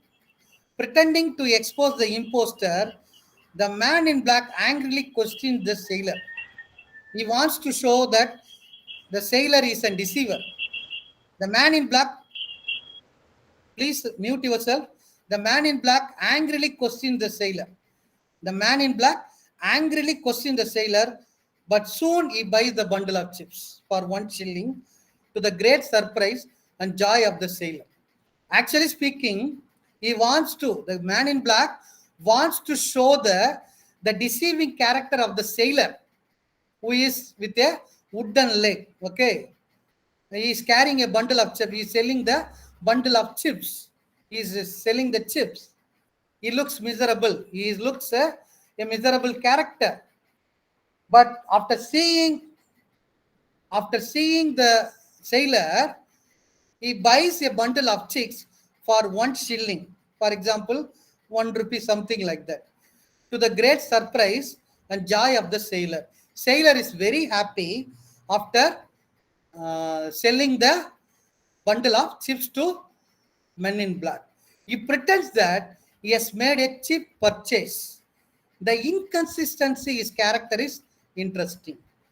That's why we see that. Okay, he says that the people are not good. People are the poor people should be sent to jail.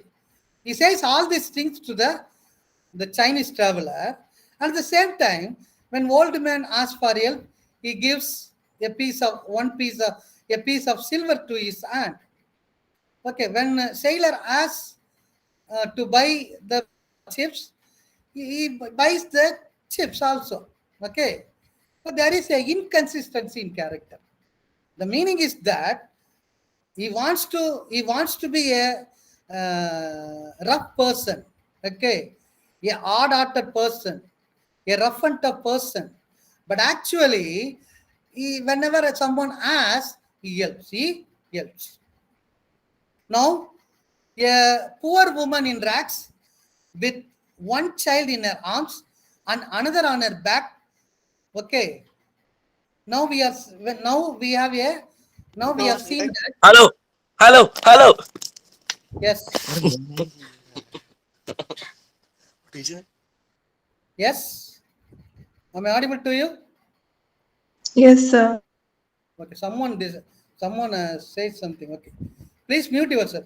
They see a poor man. Okay. First we see the old man. Second we see that the sailor with the wooden leg. Now we are seeing, okay, they see a poor woman in rags. In rags means she is in bad clothes. One child in her arms and another on her back. Another on her back. Okay. One child in her arms and another on her back. In backside, there is a child also. Without minding the presence of Altangi, the man in black searches in his pocket for a piece of money. Okay. He wants to help the poor woman, but he doesn't find any money in his pocket. There is none. The man in black looks more miserable than the woman because he cannot relieve her. He cannot give any money. If someone asks the money, okay, he search in his pocket, he doesn't have any money. Suddenly, he has a bundle of chips in his hand. Okay, then he remembers the bundle of chips. He puts it in her hand and walks away. He puts in it her hand and walks away. Okay. Now I am going to give, okay, read some questions. Are you able to understand Men in Black? Yes, sir. Yes, Yes, sir. sir. What is the characters? Could you list out some of the characteristic feature of Men in Black? He is a He's kind-hearted. a kind-hearted man and tries to Hmm. pretend as a hard-hearted one. Hmm. Very good. Very good. Right. So, what is the real nature of Man in Black? The Man in Black is really kind-hearted and sympathetic to the poor. Okay. So he wants to show the world that how the English people behave, how the English people behave. So uh, he wants to show how the beggars are there, how the government is taking many steps to relieve the suffering of the people. Okay, right. Whenever they pester travelers and visiting foreigners for alms, they bring only discredit to the country. For example, we can also see that in the traffic, especially in Pondicherry traffic, others can unmute yourself. Okay, whenever you see that in traffic in Pondicherry, whenever they see the foreigners, the beggar people go to the foreigners and ask for money. So he says that they deserve the prison house rather than our sympathy. Only a fool will take pity on them and help them with money. Okay, only fool will help them. Actually speaking, whenever people are asking the money, he helps them. He helps them. When the beggar in tattered livery, when the old beggar appeals for money, okay, when he says that he is a dying wife and five children, on hearing the story, he is moved. He is moved in the sense that, okay, his artist moved, and he wants to. It is a weakness in his character. Okay, there is a struggling between pride and compassion. He wants to be a hard-hearted person, but actually speaking, you are a very compassionate. When Altangi, after seeing this, the face of Men in Black, okay, he looks at another place and provides the opportunity for Men in Black to help the old beggar. The Man in Black slips a silver coin to the old man, and at the same time, he warns him in a loud voice not to trouble passenger. Okay, not to trouble passenger. Don't trouble the passenger. When the sailor comes with a wooden leg, he swears that the farmer is an impostor. Man in Black says that he is an impostor. Impostor means pretender, okay, deceiver. He wants to prove that he was not a disabled person.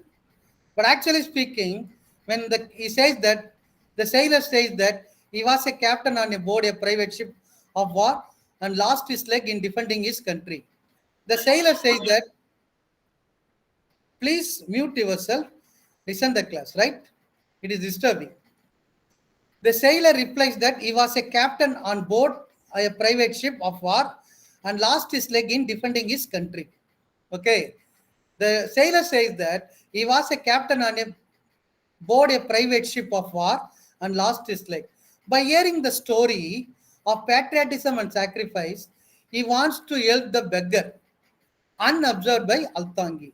So he offers to buy a bundle of chips carried by the sailor for 1 shilling. Obviously, it is a huge price, and the sailor gladly sells the matches. The man in black pretends that he has made a cheap purchase. Actually, he gives the money. Okay, it's actually a huge price. You cannot buy the bundle of chips for 1 shilling. But after hearing the story of sailor about his patriotism and sacrifice, okay, he lost his leg for defending his country. Okay, so he has made a cheap purchase.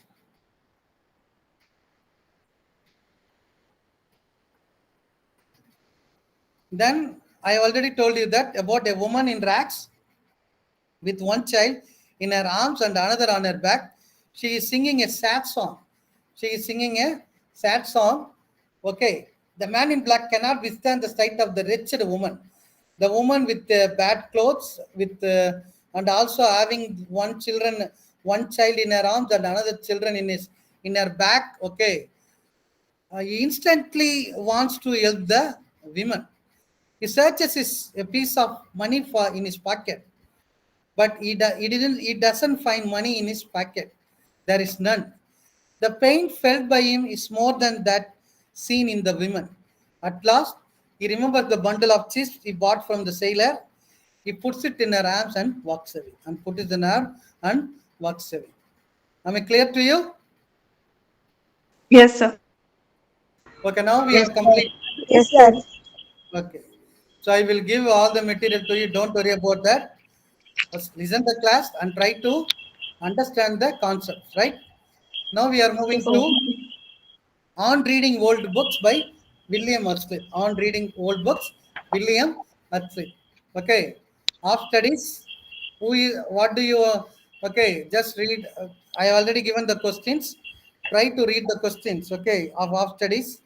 Otherwise, I will give the 2 more question and 5 more question and 10 more questions. Okay, I try to send some material to you. Prepare from the material. Okay, right. You also have study materials. Just go through. Right. On reading old books, William Astley. Okay, I just gave some. Okay, few concepts on reading old books. The author name is William Astley. In this essay, he discusses the value and importance of reading books from the past. Okay, he says that once you read the old books, on reading old books, once you read the old books, okay, you will learn many things in your life. You will learn many things in your life. So, what are the key points in reading old books? Okay, he says that value of old books. Value of old books. Astlitz argues that old books have enduring value because they contain the wisdom and knowledge of previous generation.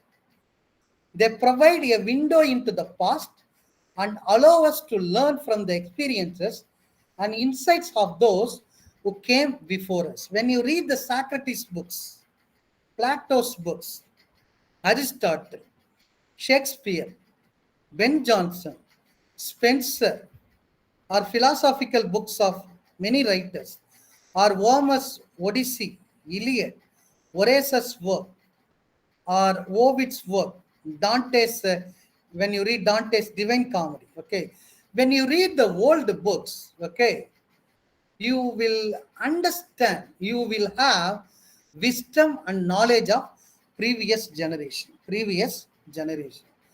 Okay, when you read Shakespeare, when you read Ben Jonson, when you read Charles Dickens, when you read many people, many great writers' work, okay, you are understand their wisdom and knowledge of previous generation. Okay, previous generation.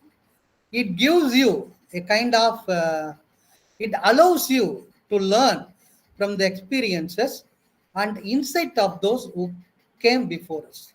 For example, if you want to be a writer, if you want to be a poet or novelist or dramatist, what is the suggestion given by William Astley is that you have to read old books. You have to read old books. You have to get the wisdom and knowledge from the previous generation. Once you gain the knowledge from the previous generation people, it is easy for you to write a good work. Okay. Connection to history. Am I clear to you? Are you all following? Yes, sir. Connection to history. Yes, Connection sir. to history. Okay. Reading old books, reading old books helps us to understand the historical construct in which they were written. By immersing ourselves in the thoughts and ideas of the past, we gain a deeper understanding of the development of human thought and culture. Okay, once you read reading old books, once you read old books, you understand the historical context in which they were written. They were written. By immersing ourselves in the thoughts and ideas of the past, when you think about, okay, 16th century, 15th, because you cannot live in the we are living in the 21st century. So we don't know anything about 15th century, 14th century, 16th century. For example, when you read Shakespeare's work, Hamlet, Othello, or King Lear, when you read such kind of tragedies, you can understand that, okay, the history. You can understand the history of 16th century. For example, when you read Canterbury Tales from Chaucer, Chaucer is the, okay, famous for his work, Canterbury Tales, the father of English poetry, right? When you read the works of Chaucer, especially Canterbury Tales, you understand, okay, the 14th century history, By reading the history, you can deeply understand the human thought and culture of that people. Timeless themes. By reading old books, okay, by reading old books, you will understand the themes are universal and timeless. The themes are universal and timeless. They deal with fundamental human experiences and emotion that are still relevant today. Why we are talking about Homer's Iliad and Odyssey, or Dante's the Divine Comedy, or Shakespeare's works? Why we are talking about the Spenser's Fairy Queen? Okay, because they talk about human experiences, and we can witness the emotions which are still relevant today, By engaging with these themes, we can gain a deeper understanding of ourselves and the world around us. The themes are eternal and timeless. The themes are eternal and timeless. Okay, the human experiences of and emotions given by the old writers are still relevant today. Next, avoiding intellectual narrowness. Avoiding intellectual narrowness. Aslit warns again the danger of only reading contemporary works. He argues that limiting ourselves to current literature can lead to intellectual narrowness and a lack of perspective. By reading old books, we broaden our horizons and expose ourselves to different perspectives and ideas. For example, if you are reading the contemporary writing only, okay, you may lack the perspective of, okay, you may lack the perspective. You may lack of perspective. You are narrow-minded person.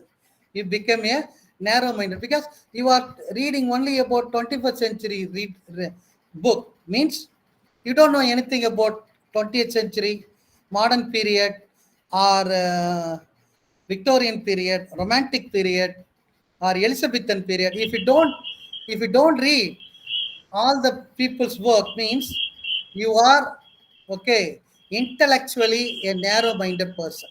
Intellectually a narrow-minded person. Challenging assumption. Old books challenges the people, okay, challenges the people alternate viewpoint and encourages critical thinking and intellectual growth. Old books helps the reader, helps the student, helps the reader, okay, to offer alternative viewpoints. It questions our beliefs and also encourages critical thinking and intellectual growth. The pleasure of reading. While you read the old books, he argues that you can find the beauty of language and the power of ideas.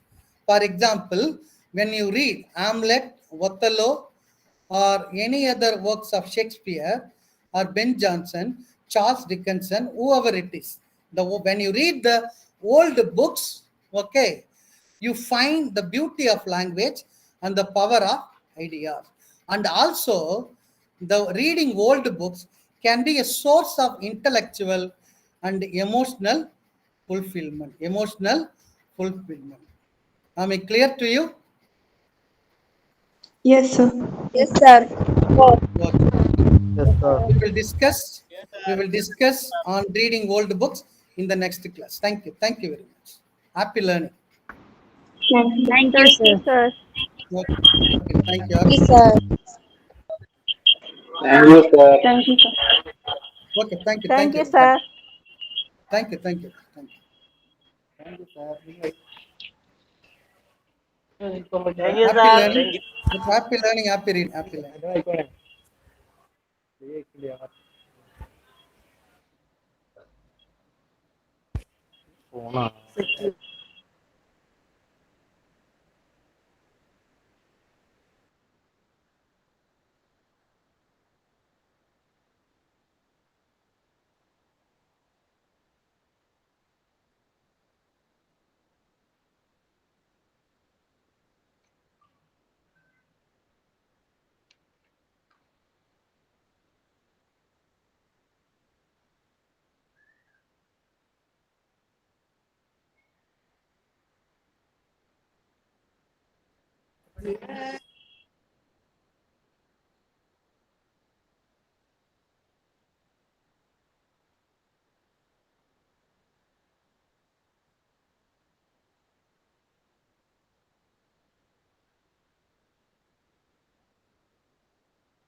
Good morning, students. Good morning, ma'am. Good morning, ma'am. Good Good morning, ma'am. Morning. Good morning. Good morning. Good morning, ma'am. Good morning. Good Very happy, morning, ma'am. Good morning, happy ma'am. morning. Good morning, all of you. Can you hear me, ma? Am I audible? Yes, ma'am. Yes, ma'am. Yes, ma'am. Yes, yes. Okay, okay. How are you all? Fine, ma'am. Fine, ma'am. What about you? Hi, ma'am. Fine. Fine, fine, ma. Fine, fine. Fine, ma'am. I just want to know, have you received the study materials, ma, students? Yes, Yes, ma'am. ma'am. No, ma'am. Yes, Study No, ma'am. ma'am. No, ma'am. from the university? Yes, ma'am. No, ma'am. No, ma'am. No, ma'am. No, I heard it. It is there with you. See, university will send you books, no? രാവിലെ സാറിനെ കണ്ടത് Your voice is not clear. No, ma'am. Study materials. Haven't you yet received the study materials from the university? No, ma'am. No, Yes, ma'am. Yes, ma'am. ma'am. I have, ma'am. Anybody who have received it? Yes, I have. Yes. Okay. Okay, fine. Okay, the one who has received, is it the have you got your textbook or you got from any of your friends? Actually, I got it from the university, ma'am, but right now I am in UAE, so it's in my home. Oh, okay, okay, okay. Shifa, you are the one who spoke with me last week, no, from Kerala. Yes, ma'am. Okay, ma. Okay, okay. Okay, then I'll just have my material and teach you like how I have did. I think 8 people have raised hands. You have received the material. Okay, fine. The problem is I don't have the material on hand. I mean, online that is sent by the university. Okay, so as usual, like last week, I'll just have my material and teach you the text. Okay, so that whenever the material comes, you get your material in hand. If you just go through it, you can understand the theme and you can understand, right? So I'll just have it this time, this week. Let me share the screen. Last, we have completed first 2 units, is it not? So today, we look into um, the third unit, right? So Yes, ma'am. I'll just share you this syllabus. Is the syllabus page visible? Is the syllabus page visible? No, Yes, ma'am. ma'am. Okay. How? Yes, ma'am. Yes, we have completed first 2 units last class, is it not? So now today we'll deal with the second unit.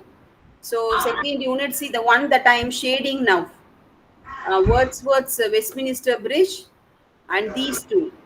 So I'll deal with, we have four in this unit. So today's class I'll deal with 3 and one I'll carry on tomorrow. Okay. So these three first is I'll just go with Wordsworth. People who have Okay, raised ma'am. your hands saying that you have your textbook, I mean the study material which you have received from the university, please have it in hand now so that the text as I read, you'll be able to follow it, the central idea. Okay, now the first is William Wordsworth. I'm going to deal with William Wordsworth now. Wordsworth's on Westminster Bridge. Uh,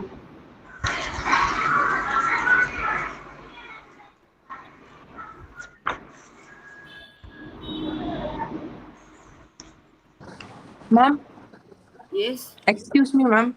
yes. Ma'am, I got the intimation yesterday only, ma'am. That means the 8th only I got the intimation, ma'am. I Okay. don't know how to proceed with the questions if they ask means how I should proceed. I don't know, ma'am. You can tell if the question asked what are the structure of the answer to write, you can tell, ma'am. What communication you received? You tell me that first. That that intimation to PDF, that online class, no, ma'am. That I Oh, received on 8th only, ma'am. 8th okay, this month okay. only, No, ma'am. no issues. You have the material from the university? Yes, ma'am. Yes, ma'am. Then no, you have the material in hand. You just, as I teach now, I'll be telling. I think you didn't attend last class, right? Yes, ma'am. So you are in Yes, plan, ma'am. no issues. I'll whenever I teach a topic, after completing teaching the topic, I'll just tell the possible questions that could be asked in general. Apart from it, in your study material, you will be given at the end of every text, you'll be given set of questions. You just Yes, go ma'am. through it. Then once you understand the text, Yes, ma'am. then it will be automatically easy when you go through the material given by the university. Okay. Ma'am, yes, ma'am. And if we are giving you an answer, there will be one structure, no, ma'am. That these are the things we have to write like that. I'll Once. wait. First, let me finish the teaching. Then I'll Yes, give you ma'am. the question structure. Then I'll let Yes, you ma'am. know how to get along with it, right? Yes, ma'am. Thank you, ma'am. First, let us finish. Let us finish the topics, because once we finish the topics, only we can discuss the questions. Yes, ma'am. At Then, last, you will tell, ma'am. I'll do it. Don't worry. I'll do it. Yes, ma'am. Yes, ma'am. Thank you, ma'am. Okay. Um,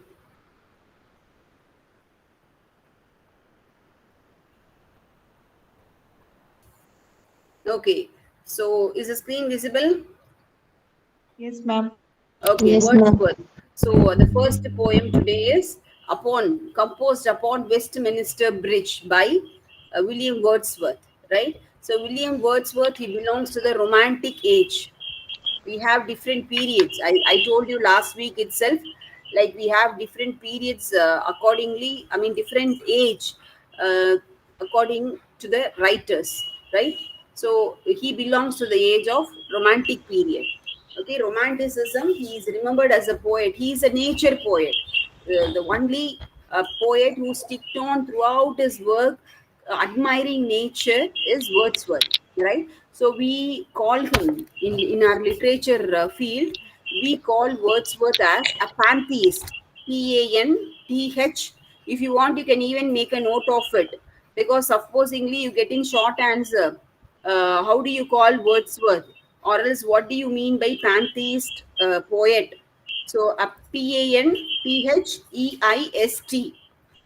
pantheist. Pantheist means a person who is a deep admirer of nature, who loves nature and who wants to live along with nature. Okay, so Wordsworth is such type of poet. He loves nature. He is a nature poet. So he is a person who has. You might have in your school studies. Have you come across this poem, Daffodils? Daffodils. In many curriculum, they have this poem, Daffodils by Wordsworth, or else The Solitary Reaper. These two are very popular among the school curriculum. So these every poem of Wordsworth, he talks about very common activity or very common thing that we observe in nature, but the only difference is the way we observe is different. The way he observes and admires, he gives life to all those things that he comes across, and he admires and activity, and he gives it in the form of a poem. Okay, this is unique quality of Wordsworth. Okay, so now coming to the introduction about the poet. Introduction, all those you'll be having in your material. I'm just giving you from my side, because I don't have your material. I have a different material with me, so I don't have the study material that university has provided. Okay, so that's why I just get it from the net source, and more or less it will be same only. Okay, only difference will be there.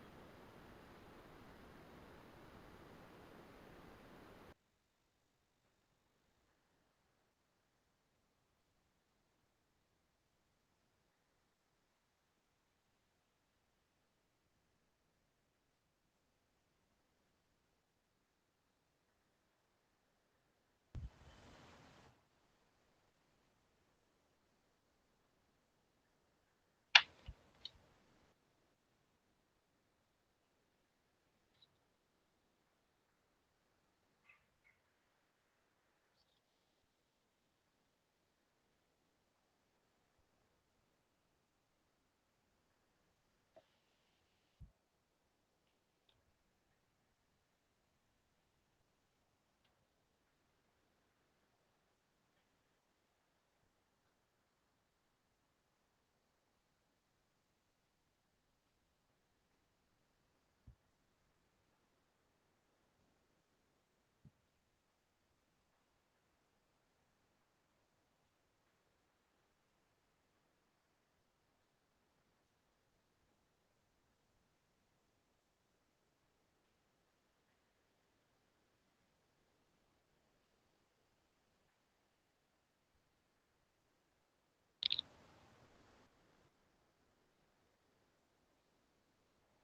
Hello, students, can you hear me?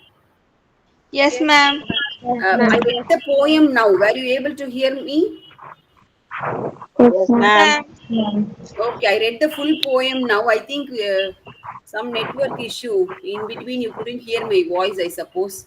Okay, I have read the poem. I'll just give you the explanation now.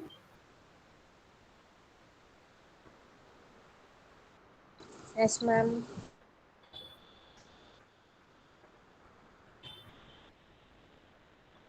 Yes. Is the screen visible? Yes, ma'am. Yeah, ma'am. Yes, Yes, Okay. ma'am. ma'am. Okay. Now I have read the poem this side. Now come to the explanation here. Uh, no sight. Yes. This side. Come to the right side. Look into the right side.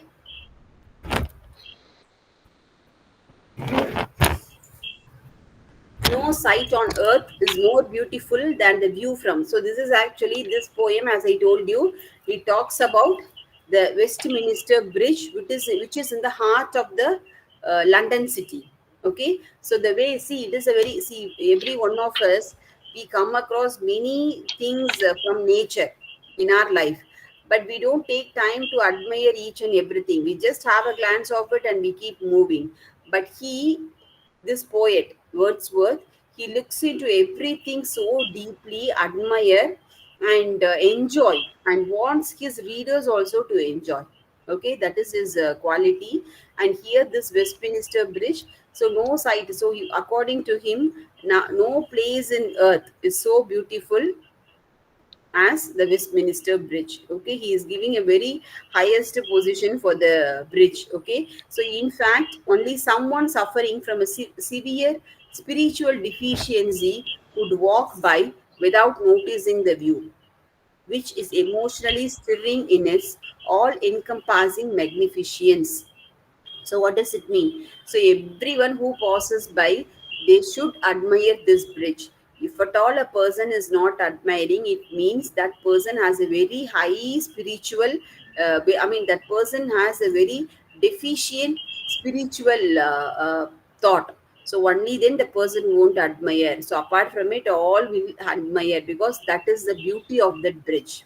Okay, London is wearing the clear, soft light of dawn like a piece of clothing. So what he says, so the city London, from there, from the bridge, like this is actually, he is standing on the bridge and he is admiring the London city. Okay, so when he stands on the London, I mean, there's a bridge, he could see the London city is very wearing the clear, soft light of dawn. So it's a morning, it's a very early morning. He is standing in the bridge, and he is standing on the bridge and he is admiring the city London. So it is very clear, it is very soft. So undisturbed by human activity, the city's many different buildings stretch outward. So from the bridge, he could view all the buildings. Yes, the tallest building, the smallest one, everything, because it is a dawn. Dawn means there won't be any what you call traffic. There won't be any sound. So the city will be very clearly visible. So that time he views it. Okay, so he says everything he could see until they blend into surrounding farmland and overarching sky. So every side he describes. So first on the left hand side, what he sees. Next to his straight, what he sees. Next to his right side, what he sees. So the city is not something that is only with vehicles or large towers, domes, and all those. On the other side, it has farmland also. Okay, so from the bridge he is able to view all those. Okay, now coming to this next line. So undisturbed by human activity, the city's many different buildings stretch upward and downward until they blend into the surrounding farmland and overarching sky. The city shines like a diamond and the air is clear. So according to him, the city is shining like a diamond. we- when he views from the bridge, the city is so shining, and the sunlight has never shone on any feature of natural landscape more beautifully than it now shines on the city. So what he says is the morning rising sun. Okay, the rising sun would not have been so beautifully appear on any landscape. So nowhere in any place, in any land, the sun could raise the beauty. What he says is, by nature, the city, London city, is beauty. When the sun's rays falls on the city in the morning, it raises the beauty of the city. Okay, and now it shines on the city as a whole. It makes the city more glowing, more shining. Already the city is very shining, and when the sun's rays falls, it again increases the shining of the city. That is what here it means. I have never seen nor felt such pure and unwavering tranquility. So what he says, I have never experienced such a kind of pure nature in my tranquility is in loneliness. So this is such a beauty that I admire.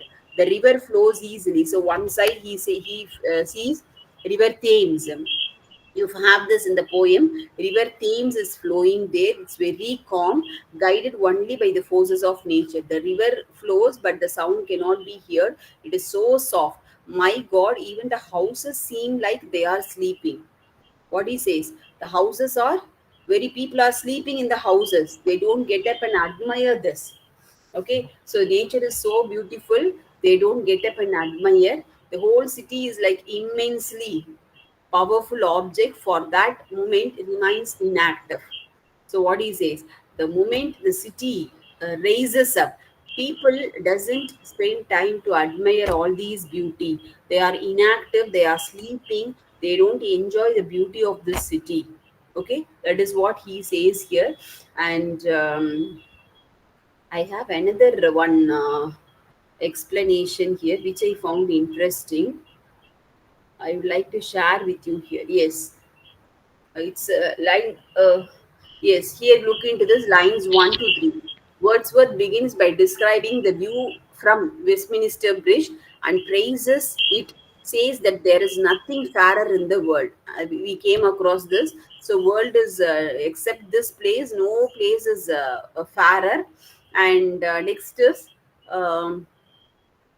Anyone who could see such a sight and just carry on walking past without stopping. So any person who walks along this bridge without admiring this is equal to a soulless person. A person, any individual cannot live without a soul. If a person is there without admiring this, he is equal to a person, soulless person, he says. Next 4 to 8 lines. So London appears to wear the morning beauty like a piece of clothing. Okay, so the ships, from there what he sees, the ships, the towers, the buildings, that makes London skyline is that it is touching. Okay, and silent and bare. Here there is no flashiness, it's plain, it's beauty. So despite man-made origin, what do you mean by man-made origin? So natural, I mean, river Thames, farmlands are nature. So man-made is domes, tombs, the highest buildings. These are all man-made structures. So though there are man-made structures, but still the city appears beauty to him. So these buildings appear to be adapting to nature. They lie open to the fields and the sky, those earthly and earthial landscapes that sandwich them, as if the London buildings are between earthly beauty. So, what he says, he feels that this London city is between the earthly beauty and the beauty of heavens. So, heaven is there, earth is there, in between this London city is there. So that much of beauty, he beautifies his city that much, and exists not in contrast to them, but as a natural bridge between them. So what he says, this London city bridges earth and heaven. So that much beauty is his city. So because the workaday world hasn't started and the wheels of industry are still, the air is smokeless. So what he says, he admires this in the early morning. So he says, since the industries are not open, since human movement, yes, it is not yet gone, the city appears smokeless. That means without any smoke, the sky is very clear, very clean. So he is able to admire the beauty of the city very much. Okay. Next 3 lines. Wordsworth praises.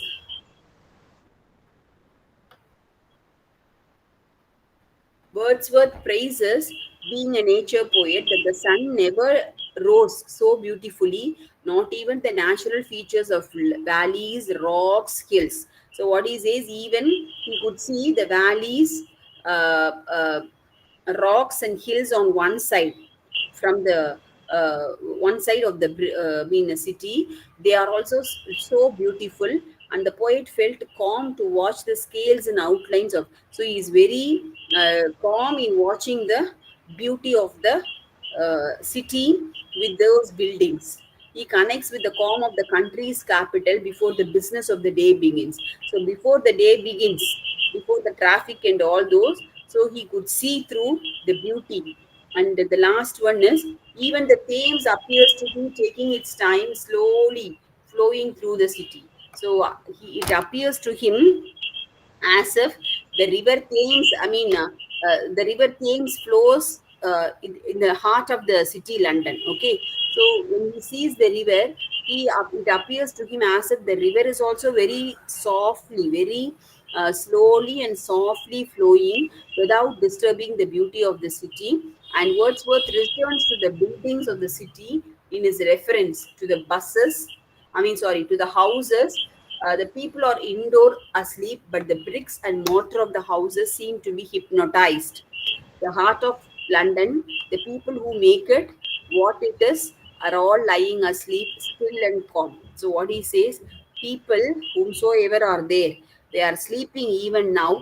They are not ready to enjoy the beauty of this city. Instead of enjoying, they are sleeping. So these people don't have any sense. They are not any person who admires this place in the early morning will be hypnotized. Hypnotized is they'll be what you call, they'll be catched, they'll be a slave like. Okay, but the people, instead of doing all these, they are sleeping. Yes, that's all. He closes with this, saying that the heart of London, the people who make it what it is, are still. So instead of admiring these people are wasting their life without enjoying the beauty, nature. So with this, he closes the poem.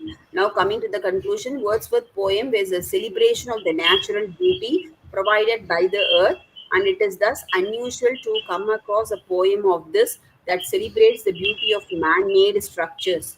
His admiration takes the form of Petrarchan sonnet, an Italian sonnet that was primarily used to express romantic love. He made 14 lines. It is made up of 14 lines, octave and sestet.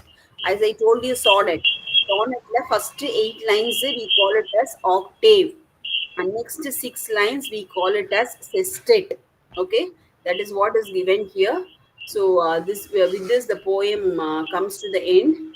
Now coming to this, see themes: nature versus civilization. So nature has abundant beauty in it, and in the name of civilization, what we do, we are constructing very high buildings, high structures, and we are we what we do is we lose the interest, we lose the beauty of the nature, admiring nature. Okay, that is what this is. This is next is individuality versus community. Here, it is a kind of theme like where we can say, as a whole, as an individual, we should learn to admire things, but as a community, we have to get along with the world with civilization. Okay, this is possible theme. And beauty, in general, when we say this beauty is also, in a way, can you hear me? Yes, ma'am. Okay, this beauty is in Yes. a way like everything in life is to admire. Okay, and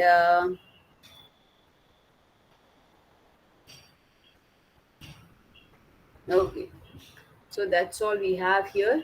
And symbols morning symbol. See, normally, ma, in poetry, the normal questions that you can expect is, one is analysis, that is summary. Next is themes, the different themes of this poem. Next is symbols.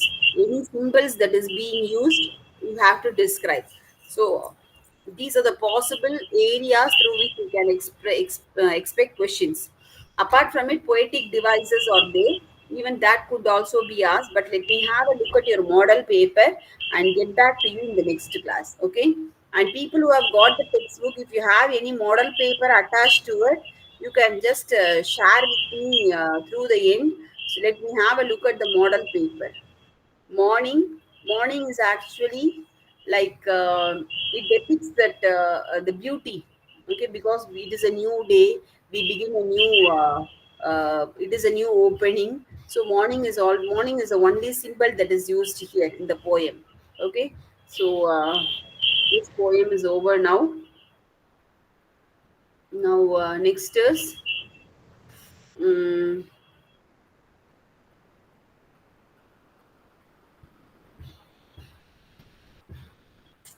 next to what we have is the screen visible now?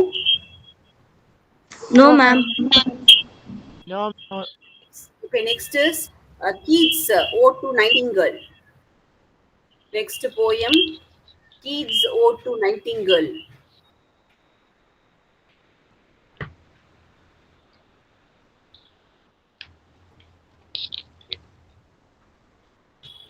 John Keats' Ode to Nightingale.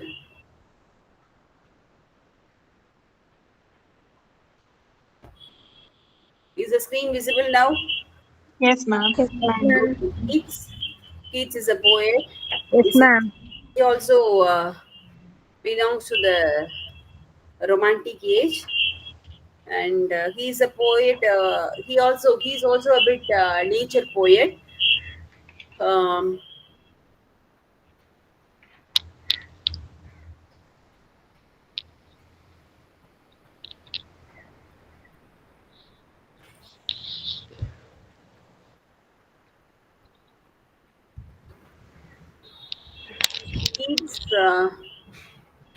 Keats.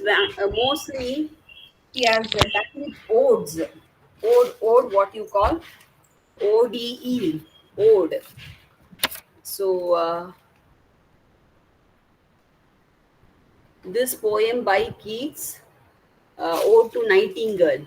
So he talks about nightingale. You all might have come across about this bird nightingale. Yes. What is the special quality of this bird nightingale? Its voice. Yes, so sweet his its voice is. So a person, that is why we used to correlate a person who is having a sweet voice, who sings sweetly, as a nightingale. Okay. So this poem is his dedication. He dedicates this poem to this bird, a nightingale, who sings, whose voice is so sweet, and whose songs are admired over the ages. Okay. And it's very deep biography.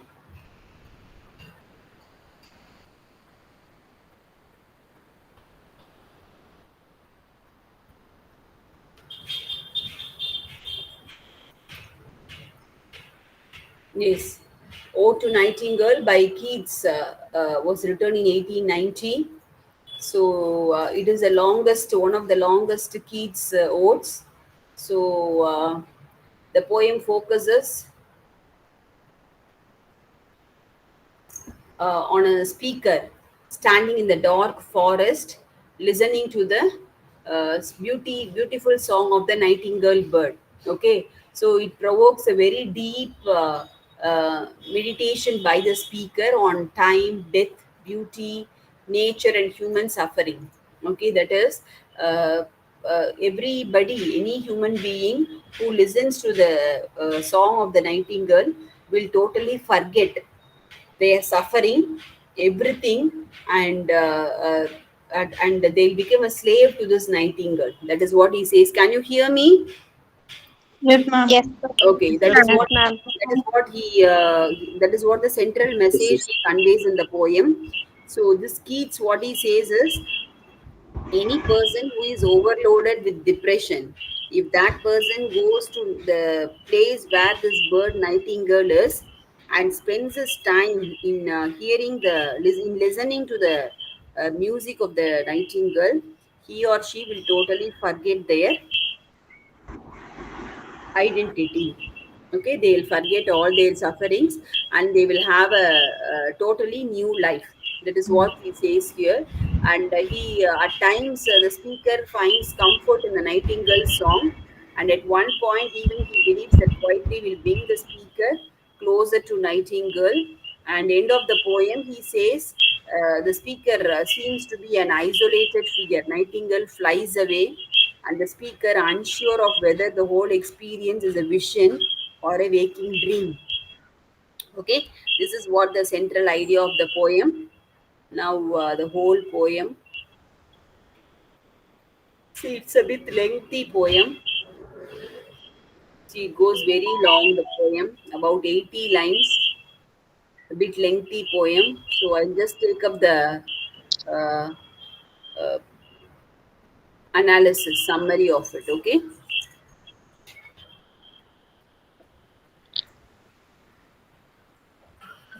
Yes, Ode to Nightingale. So the way he starts, his start is my see, look into the left hand side the text. My heart aches and a drowsy numbness pains. So he begins with saying that he could feel the pain in his heart and his body feels numbers without any movement, stand still and tired. I feel like I have drunk from the poisonous hemlock plant, or like I have just taken some kind of opiate drug and fallen into the waters of Lith. Lith is actually the name of a river in ancient Greek mythology. So, what he says, he begins saying that he feels as if he had fallen into the lake. He has taken a poisonous drink, or he has taken a drug, a person who loses his consciousness. That is what he means here. And that is his state of mind now. And Nightingale, I am not jealous of how happy you sound. I feel like this because I am too happy to hear you sing so freely and beautifully. So he begins with admiring the beauty of Nightingale, saying he is very happy. In fact, he feels proud and also a bit jealous, like how happily the bird sings without any worries, without any mental disturbances. The bird could sing and enjoy his life. So you are like a diet, a mythical tree spirit in your patch of overgrown greenery and shadows, singing summer song with all your might. So what he says, you sing a summer song and you are you are very happy, enjoying your life and greenery, shadows, patches, so everything. You're very leading a very happy life.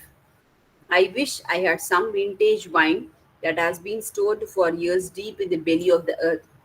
Wine that tastes of flowers and the countryside, of dancing, folk singing, and happy sunshine. So what he says is like he wish he could have some wine that is stored for years deep in the earth, because that will taste the beauty of the flowers and the countryside. Okay, so if I could drink a bottle of wine that would transport me to warmer southern lands, one full of water from the mythical Hippocrene spring, that grants poetic inspiration. The bubbles would play on the surface of the glass, and in my wine stained mouth, I could get drunk, forget the world, and escape with you, Nightingale, away to the dark forest. So, what is it?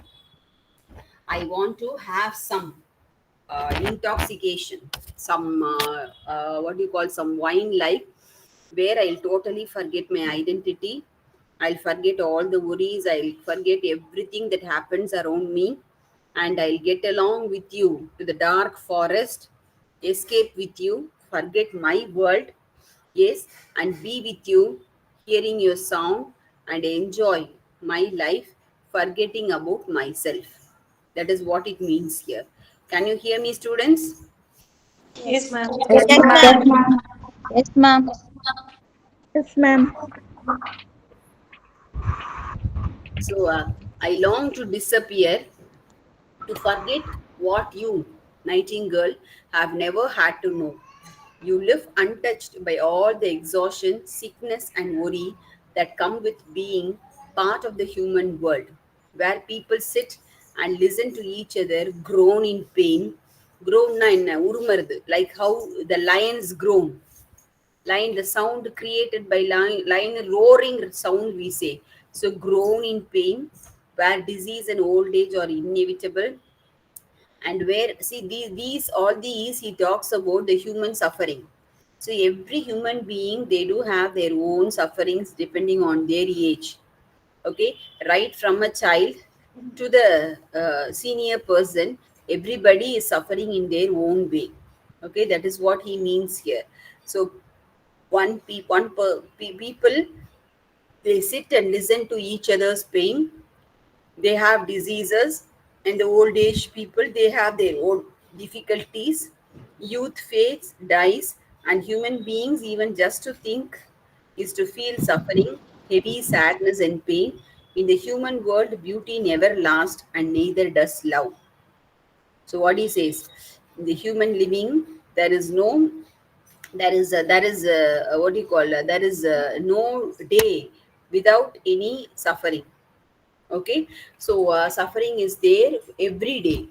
It happens one or the other way. And human being always feels sick. They always have sadness, they always have pain, something on the other. Every day they are facing this. So in that case, this human world, beauty never lasts. So beauty is something that is only temporary, where with human being, not nature. So and neither does love. So one person and loving the another person, having love towards another person is also temporary, because we are not here permanently in this world. Okay, so that is what he says. So in that case, I want to be with you, spending the whole of my life. I will fly far away from the human world and to you. So what he says, I want to come out of all these sufferings, pains, everything in my life, and come far away from this, and I want to be with you in the deep forest. He's talking with Nightingale. Okay, I don't need to get a ride from batches, nor I can fly on the wings of poetry. Instead, even if human consciousness might confuse me and slow me down. So what he says, I don't the next stanza, immediately what he says is, I don't want any wine or anything, but my consciousness it might confuse me and slow me. Because why, what does it mean here is, human beings mind are always in the oscillation mode. Can you hear me, students? Yes, Yes, ma'am. human mind. You see, you, me, Yes, everybody, yes, ma'am. every human mind is always in an oscillation mode. Yes, because this moment we may think about one.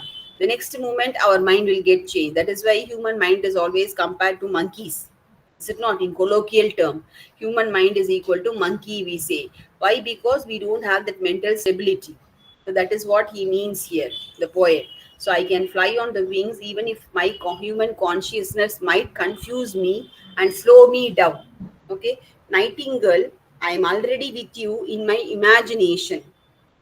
So what he says is, he says, Nightingale, by imagination, I am already living with you. Only thing is, physically, I am not in your place. Now, physically, I want to be with you in the deep forest and forget myself, enjoy your song, and spend my life with you in the forest. The night is gentle, and the moon, the queen of the sky, is sitting on her throne, surrounded by her stars. But it is dark where I am standing, with only a small amount of light making its way through the lush but gloomy trees and winding moss covered paths. So what he says, it is dark. Okay, the night is gentle, moon, the sky, everything is there, but it is dark. It is a dark forest where I am standing. So here it doesn't mean literally the forest. He talks about his life also. It is a comparison of his life with the dark forest. Yes, though I'm like how I'm standing in the dark forest, the same way I am standing in my life. Okay, only a small amount of light is there, and that has to be gloomy to make my life a better. Yes, I can't see the flowers in the forest around me.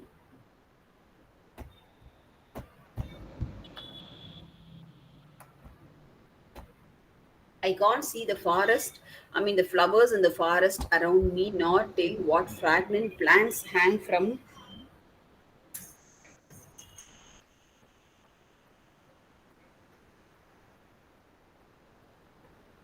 Can you hear me? Yes, Yes, ma'am. ma'am. I can't see Yes, the miss. flowers. Yes, ma'am. Yes, I me. can't, yes, I can't see the flowers in the forest around me, nor tell what fragrant plants hang from the trees. The darkness surrounds me, and I try to imagine what is growing in the surrounding place. It is a springtime, and the forest is full of grass, shrubbery, and fruit trees. There are hawthorns and sweet briars and purple violets hiding under the mulch of leaves on the forest floor.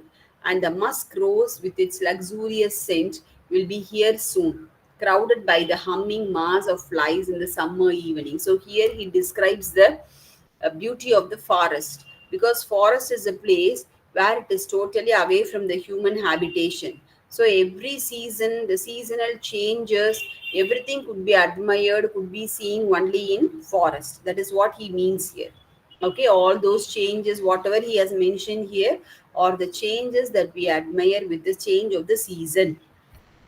And my mood darkens as I listen to your song, Nightingale. So what he says, in spite of all these, my mind becomes dark.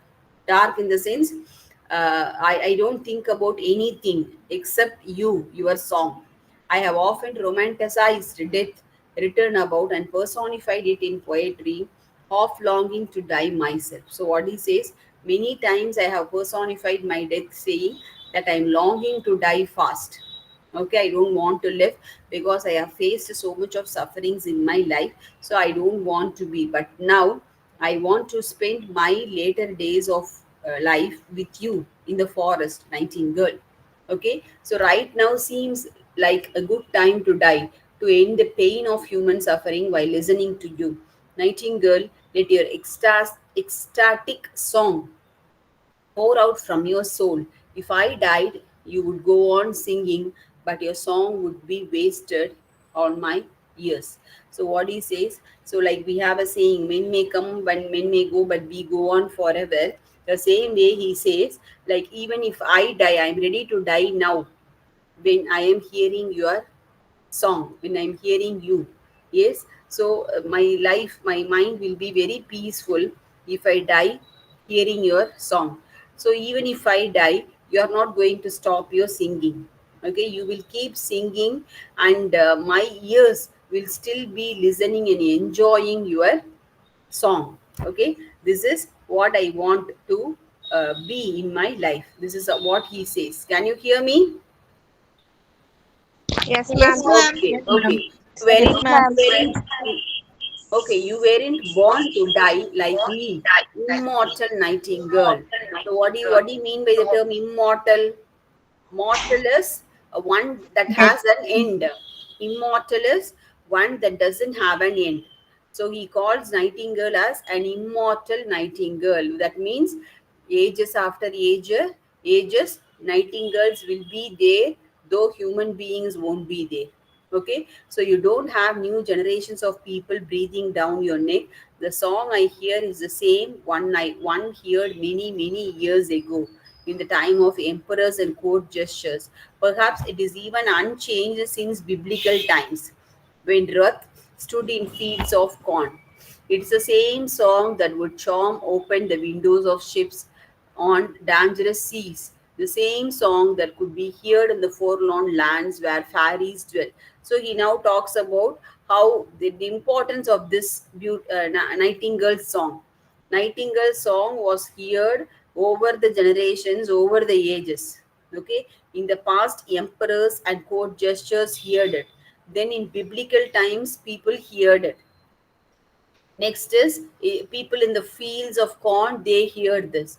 And the one who are in windows of ship of dangerous seas, they could hear this. So everywhere this song was heard over the ages. Not only now, for many years after years, it was there, alive. So which shows everything may vanish, but your sound will also, your voice, your sound, your song will always be immortal. That is why he says immortal nightingale. It will be lasting, everlasting. Yes. Next is thinking about the word forlorn. Yes, the word forlorn, it makes me feel like I am alone again. Goodbye, Nightingale. My imagination can't trick me into thinking I can really fly away with you. Goodbye, goodbye. Your song grows quiet as you fly past the meadows, over the nearby stream, and up the hillside. Now you are in the next valley. Was this whole experience real or an illusion? The nightingale's song has gone. Am I awake or asleep? So coming to the conclusion of the poem, now he says like, by goodbye nightingale, he says goodbye to the nightingale. So he says, my imagination, yes, it has totally taken me to a different world, and your song is there very quiet as you fly past, and you are in the next valley. So now I could not hear your voice. So which means you have fly away, you have flown away from this place. Okay. So now there is a confusion in his mind whether days, the time he spent with Nightingale, it was real or it was merely an illusion, an imaginary thought. Okay. So the Nightingale is no more. So am I awake or sleep? Am I dreaming? He is questioning himself. Whatever he experienced with Nightingale in the dark forest, are those true, or it is merely his imagination? Being a poet, he is good in imagination. So is it so that he is imagining all these?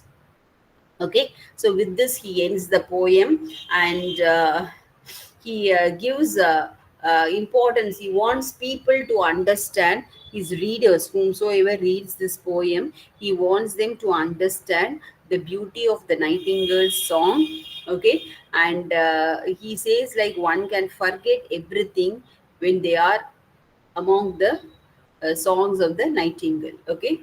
Now coming to the themes: death, time, impermanence.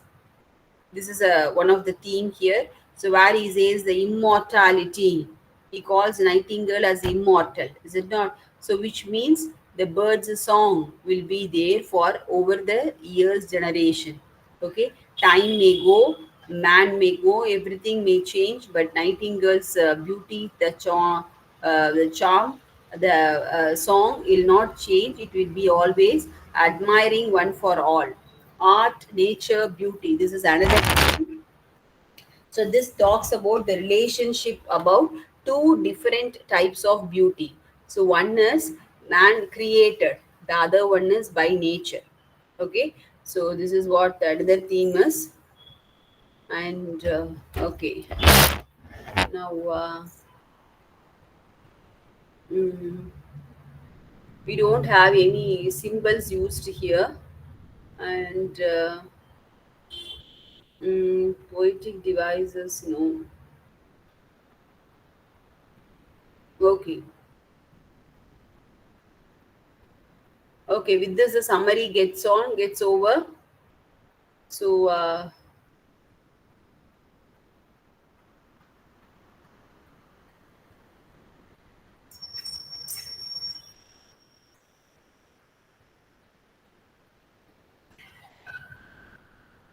okay, I hope you have understood these two poem today. Yes, ma'am. Yes. Yes, ma'am. Okay. I thought of doing three poem, but this poem was lengthy, we'll carry on with the poem for in the tomorrow's class. Okay. So the poem Okay. Ode to the Skylark, I want to do it today, but time factor is there. Tomorrow we'll have time. I'll manage and do it tomorrow. Okay. So tomorrow we'll complete this the other two poems along with tomorrow's topic also. Yes. So I hope you have understood all. Yes. Yes, ma'am. Okay. So if you have any doubts, you can clarify. Any doubts, you can clarify. And the people who have got the textbook, just go through it once. And if possible, for tomorrow's class, those who have the textbook or the one who spoke with me today, Hari Krishna, I suppose. You said you have your textbook, no? Hari Krishna, Yes, ma'am. Yes, ma'am. Yes, ma'am. you have your textbook in hand, is it not? Yes, ma'am. Yes, ma'am. Okay, tomorrow you just share the textbook on the screen. Yes, ma'am. Okay, so let Yes, us ma'am. have a look at it so that let me have an idea whatever is given in the textbook. Accordingly, I can do my part. Okay. Ma'am, and you have told that the questions will be asked from the poetic devices, ma'am. I don't know. That is what I want to have a look at the model question paper. Is there any model question paper given in your textbook? No, ma'am. No, ma'am. Model question paper given in the textbook? Not given, ma'am. No? Not given, ma'am. Okay, maybe not at the end of every text. Maybe towards the end, the last pages. Yes, ma'am. Yes, ma'am. Comprehension questions are given, ma'am. Okay, do one thing. Can you can you share it? Share the. You have any model question papers attached in the textbook? No, ma'am. Not attached, ma'am. Okay, then do one thing. Tomorrow you just share it on the screen. Yes, ma'am. I'll have a look at it. Then accordingly, I'll. Is there any annotation questions? Annotation means what, ma'am? Annotations. Yes, ma'am. Yes, ma'am. Any There are lines? Annotation questions given there in the no, ma'am. text. No, ma'am. That means the reference to the context like that, Ah, ma'am. yes. ERC you called it. Explain with reference to context. No, ma'am. Not like that. No questions were asked, ma'am. In the Okay. Okay. No issues. Tomorrow you just share those pages on the screen so that yes, we ma'am. all have a look at it, and Yes, ma'am. accordingly I can help you. Yes, ma'am. Yes, ma'am. Okay. Yes, ma'am. Thank you, Okay. ma'am. Okay, students. Thank you so much. Thank you. We'll all meet tomorrow. Thank you. Thank you, Thank madam. you. Thank you, ma'am. Thank you, ma'am. Thank you, ma'am. Thank you, all of you. Thank you.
Ma'am, your audio is not.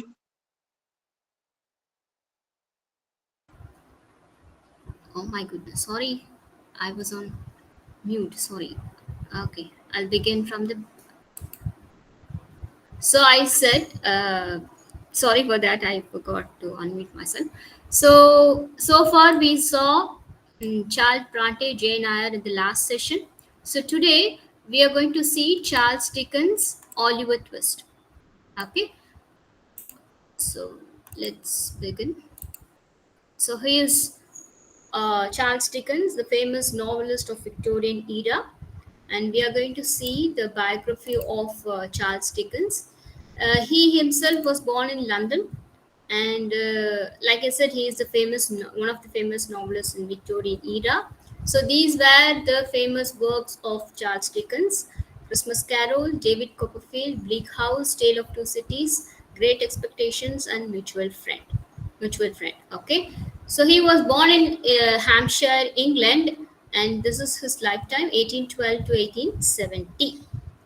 So he gained a wide popularity during his lifetime, any author has achieved, because his work was very simple, and he always connect his work with daily activities, the normal person's life. So that made him reach too much of fame, popularity among the readers of England. Okay, so that fame spread worldwide very quickly, because his works is related to the poor people and also to the queen, to whom under the under the rule.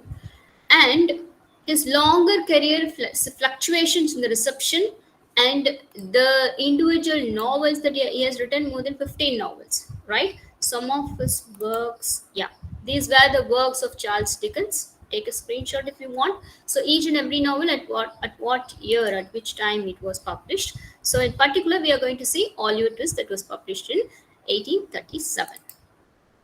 Right. So he was born to an English Navy clerk and a mother of 7 other children. Okay. Charles Dickens came from a very middle class family. In his childhood, he suffered a lot because of poverty. He himself was forced to work in a poorhouse at the age of 10, so in a boot blacking factory. So that kind of background, so from where he really suffered. So what he does, he brings back all his tortures, all his misfortunes in his childhood throughout his writing. So that shows a very close relationship with the character and the novel, so that the readers were able to connect with them, connect with the characters, connect with the background, connect with the situation, because it was, they were so real. So in that way, it is possible for Charles Dickens to reach to even to the layman of England. Okay, that was the secret of his success as a novelist in Victorian era. So even though he began his career as a clerk and worked as a journalist and then turned out to be a writer, he never forgot his period of economic privation and also social despair that he undergone.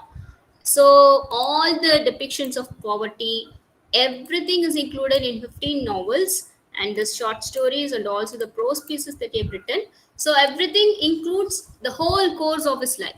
So whatever situation he has faced, whatever conditions he has undergone, everything is implemented in his writing.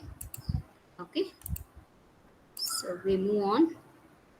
Coming back to Oliver Twist. Oliver Twist is also one of the famous novels of Charles Dickens. It gave him immediate success after the publication of Oliver Twist. So at the time of publication, it reached tremendous success, because all were so surprised, all were so attracted, all were so enriched to see such kind of writing from Charles Dickens. So Oliver Twist is a story about a small boy when he was a young boy of around 10 years old, right? He's very young, and it is the story of Oliver Twist, where how he was born, how he grew up, how he suffered, how he was put into all kind of hardships in life in his very young age, and how his life had twists and turns, then finally how he ended up at the end of the novel. So we are going to see a kind of a life experience of a small boy in this novel, Oliver Twist. So as I told you, the main character is Oliver Twist. He was born in a workhouse in 1830s. His mother was unknown, and after giving him birth, she dies. So, without knowing what to do with that kid was sent to uh, a home run for young orphans, and it is transferred to a workhouse. So a home, then to a workhouse. That was his uh, improvement from his life. After being born to an unknown mother, then he was transferred to a home, then he was moved to a workhouse where he has to work as a coolie, as a daily wage. Then unfortunately, at that workhouse, they will not give proper food to young kids. Okay, they will give only minimal food. So, at a point of time, the kids at that workhouse could not bear that starving. They were always in need of energy. They were underfed. Okay, so what they decided, they put a lot, and whoever name comes, they have to go and ask for the extra second serve. So they will be serving in a bowl. That one serve, even half of the bowl will be served. So after having that, they were not given any extra food. That's for all. So what they decided, they had going after having that first serve. Uh, Unfortunately, Oliver Twist's name was selected, and he went to that man who was serving the gruel, the kanji, okay, the food, and he asked for the second time. After knowing that he has become so bold enough to ask for the second time, they were so shocked. Okay, the undertaker Sowerberry was shocked, and after he he was sent to another apprenticeship, another school, another home, another place to work. So where he Noah Claypole, he comments about Oliver's mother and his birth. Whoever it is, he will be triggered, right? So while he was making dirty comments about Oliver's mother, he was furious, and he attacks him, and he leaves for. Yeah,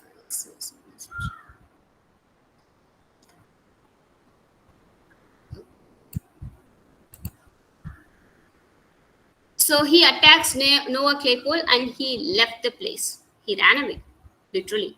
He ran away at dawn, and he moves towards London.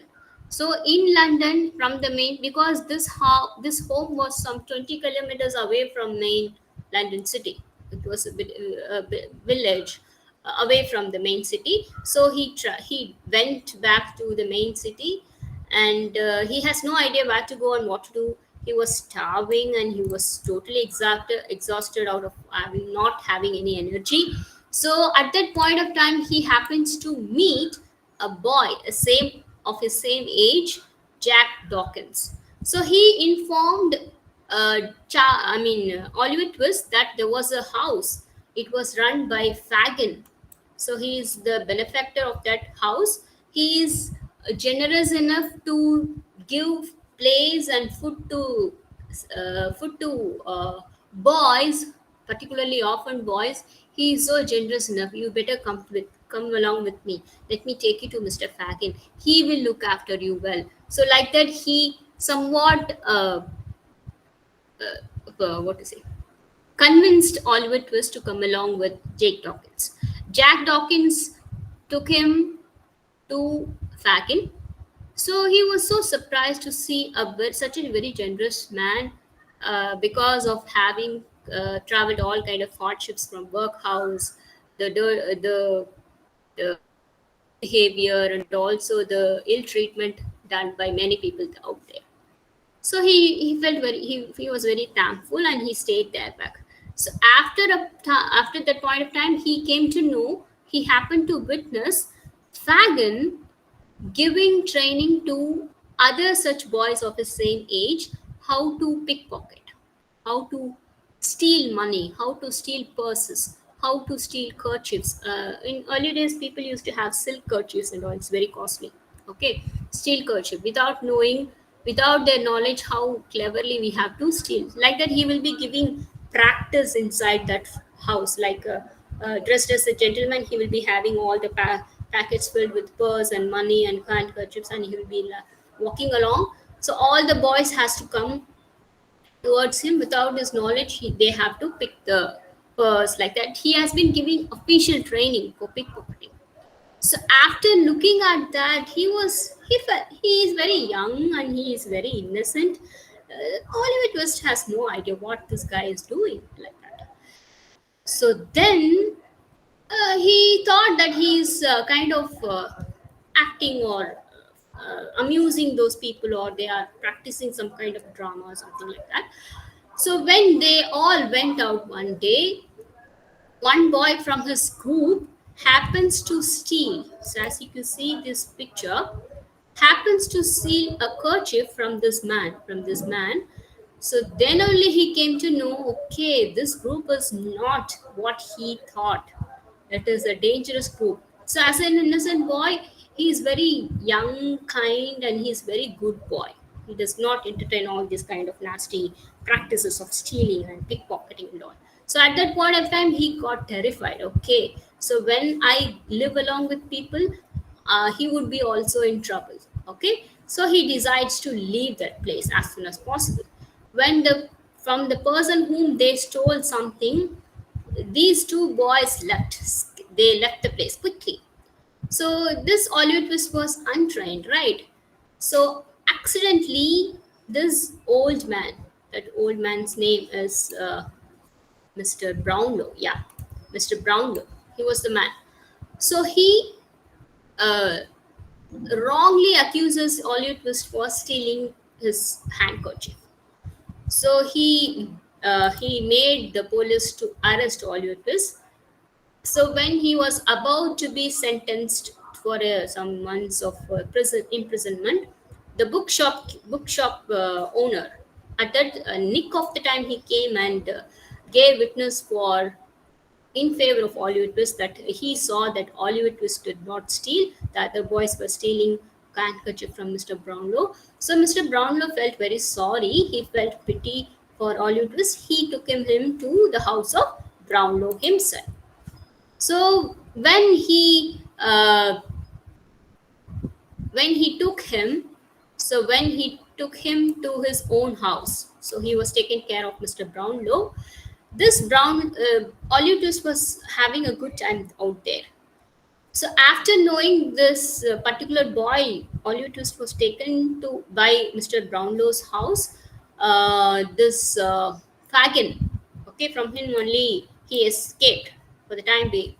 So Fagin sent Bill Sykes, another pickpocketer, another burglar. Bill Sykes and Nancy, his lover. So he sent him both to find details about the whereabouts of Oliver Twist, and they came and said he has been living comfortably at Mr. Brownlow's.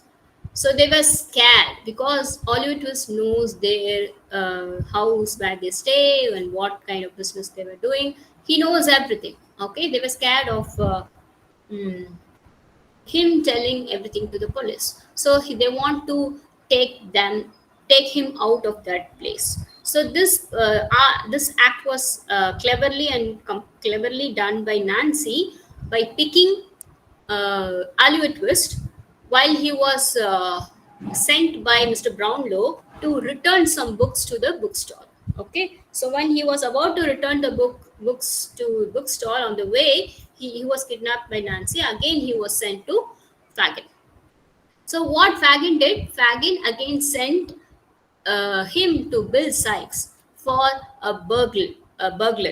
Burglary means you break into someone's house, you stealthily break into someone's house and you steal the money. That's burglary. Okay, so they involve Oliver Twist in that kind of burglary. So what was the plan? What was the plan means? The house has a very small window, like ventilation. Okay, it's very small. It is not possible for an adult to enter from the outside.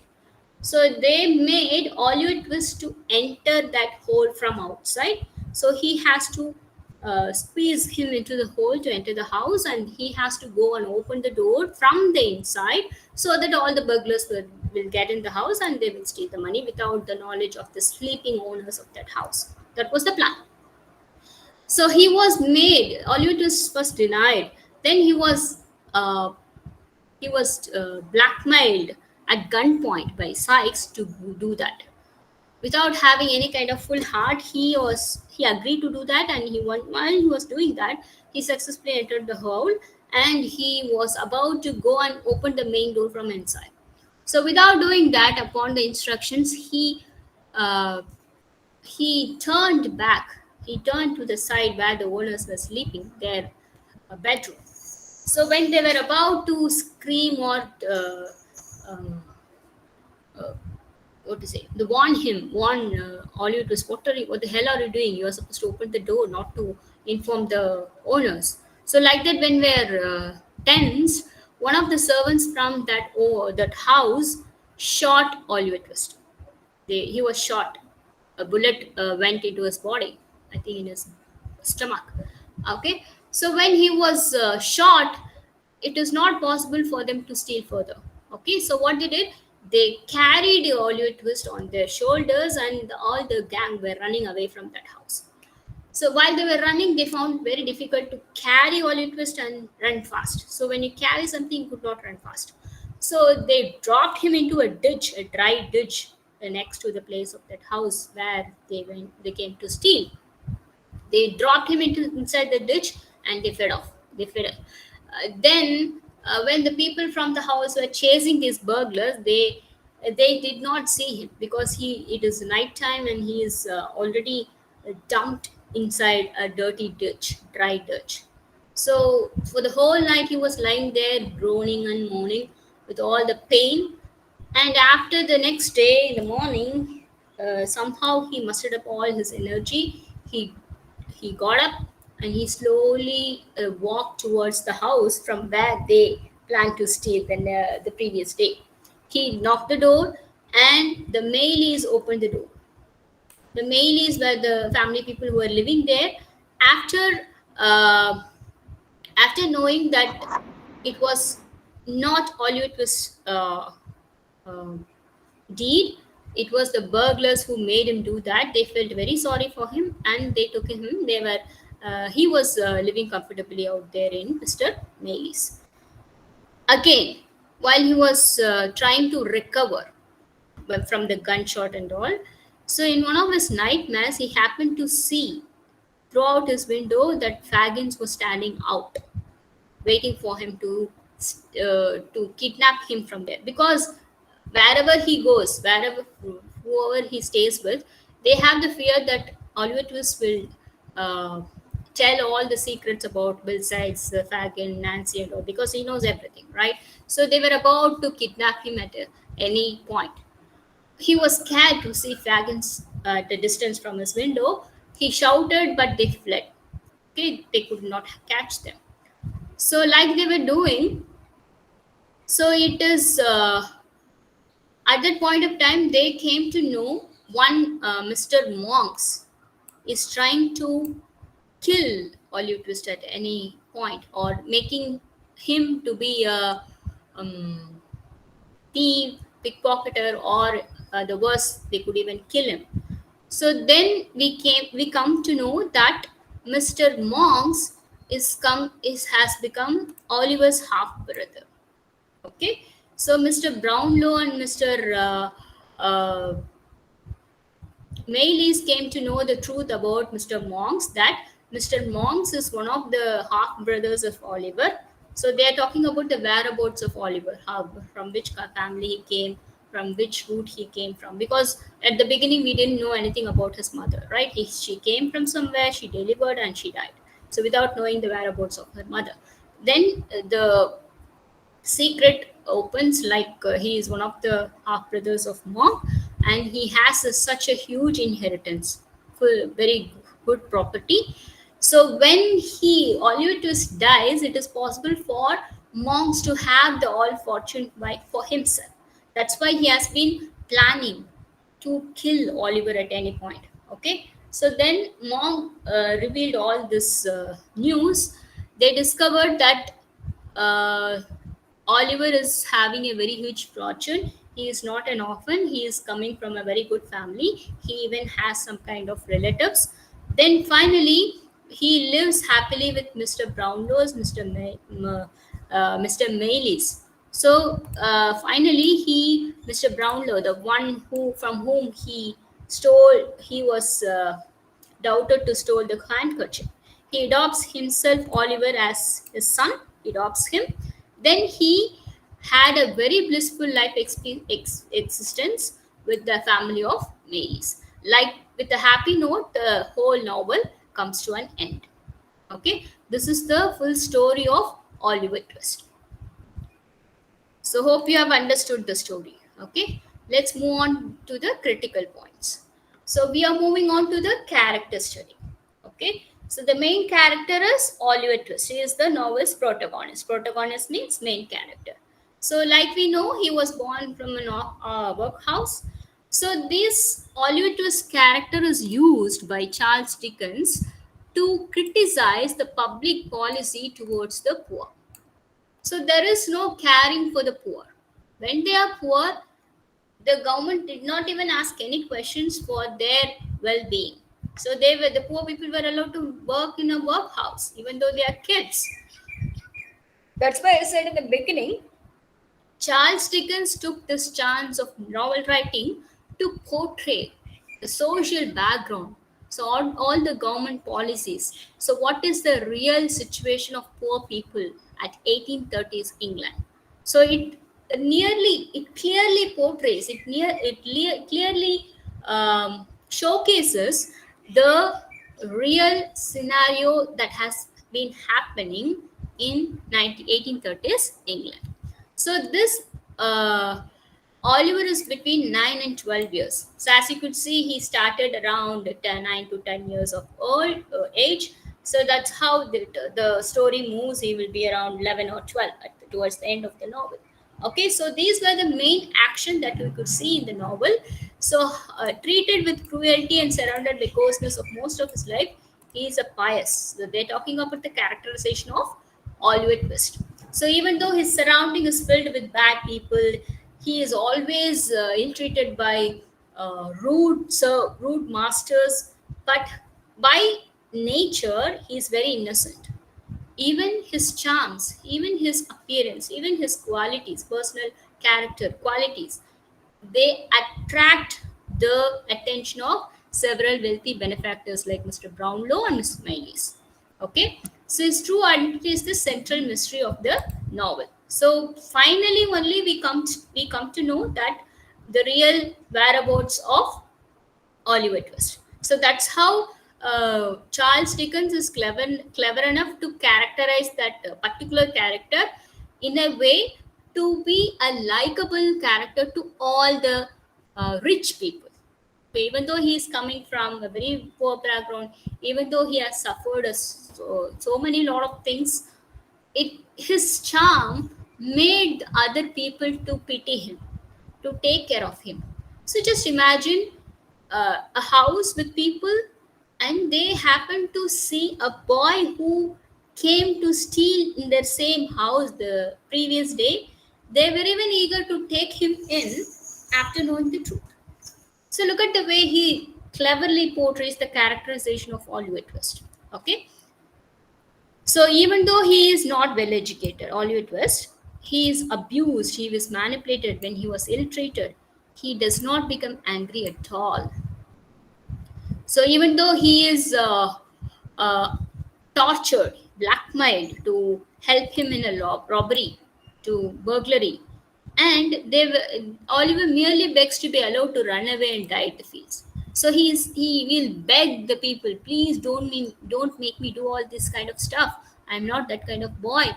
Better you make me run, die in the fields. You let me run away, and you shoot me. Let me die, but don't compel me to do this kind of illegal activities like breaking the door. Uh, entering into a house and stealing and all that. I'm not that kind of boy. He will be pleading those people. That was not. They did not lend their ears for that. So he was criticized for portraying thieves and prostitutes at all. So uh, the characterization of Oliver is like a saint-like figure. So whatever is around you, you remain the same. Your character remains the same. Your true qualities remain the same. So according to your situation, you do not change. So that kind of portrayal is shown with the character of Oliver Twist by Charles Dickens. Okay, that is the characterization of Oliver Twist. So we move on to the next characters, Fagin. So Fagin, as you know, he is a criminal, and particularly he takes homeless children. So then only nobody will be there to ask questions or claim them for their own relationship. Okay, so he trains them to pick pockets, and he is also a buyer of other people's, like an old sate, like an old mm, pawn shop. Okay, he will buy all the stolen goods, and he rarely commits crimes himself. Okay, if I got to tell about Fagin, um, I think Fagin, when he was about to escape, accidentally he hangs himself when he was about to jump from a roof, from escaping from the people whom they are trying to catch him. So when he was about to jump from a roof, mistakenly the rope goes around his neck, and he was hanged to death. Okay, so that's how his characterization ends. But this portrayal of Fagin anti-Semitic stereotypes. So he has made it very clear, Charles Dickens made it very clear, the city of England is overwhelming with all this kind of illegal people. So to portray that, he has taken this fagging character, Bill Sykes, Nancy, whatnot, Jake Dawkins and all. The first character whom Oliver Twist met when he comes to England. Okay, all these characters are the portrayal of the criminal offense, the illegal activities, the stealthy things, and also all these kind of crimes that has been happening in England at that point of time. He wants to show that reality of that uh, underground thing. So he has taken all this character to portray that. Okay. So next we move on to Nancy. She is one of the prostitutes, and also the she is also one of the child pockets, like Oliver Twist. How they picked Oliver Twist. She was also picked by Fagin, and being a pickpocketer, she has become a prostitute herself. She is also having a lover, Bill Sykes. Bill Sykes, even though she was the one who disclosed all the secret about Bill Sykes and the Bill Sykes connection with Monks. So Monks was the one who urged Bill Sykes and Fagin to kill Oliver Twist at any chance that he gets. So from them only, this Nancy, what she does, she goes and complains. She goes and talks with Rose Maley, the Maley family. Okay, the house from where they shot Oliver Twist. Okay, she goes and informs Rose Maley about the whereabouts and the secret between Monk and Bill Sykes. So Monk was the real villain who was trying to frame Oliver Twist as a criminal. Either he wants Oliver Twist to become a criminal, or he wants to die forever. Okay, so this secret was informed to Rose Maley and Mr. Brownlow by Nancy only. Even though she is the lover of Bill Sykes, she loves him so much, so she did not feel good about uh, doing injustice to Oliver Twist, because she was the one who kidnapped Oliver Twist from Brownlow and taking him to Mr. Bill Sykes again, Fagin again. But after, even though she has all those criminal background, she is considered as one of the noblest characters in the novel, because she even gives her life. So after knowing that Nancy was the one who disclosed all the secret about monks, Bill Sykes went to an extent of killing her by beating. So she loses her life for Oliver. That's how her character ends when Sykes murder her for revealing Monk's plots. So that is the only reason why Bill Sykes kills Nancy for betraying Bill Sykes. Okay, so she is considered as one of the noblest characters in the novel. Then comes Rose Miley. Rose Miley is one of the characters that we see in Mr. Miley's house. Um, so she is a very young and beautiful woman whom she Alutus comes across when he goes and meets Miley family. She establishes a row relationship with Oliver, even though they come to know that Oliver is related to Rose Miley. Even before that, she falls in love with Oliver because of his true character.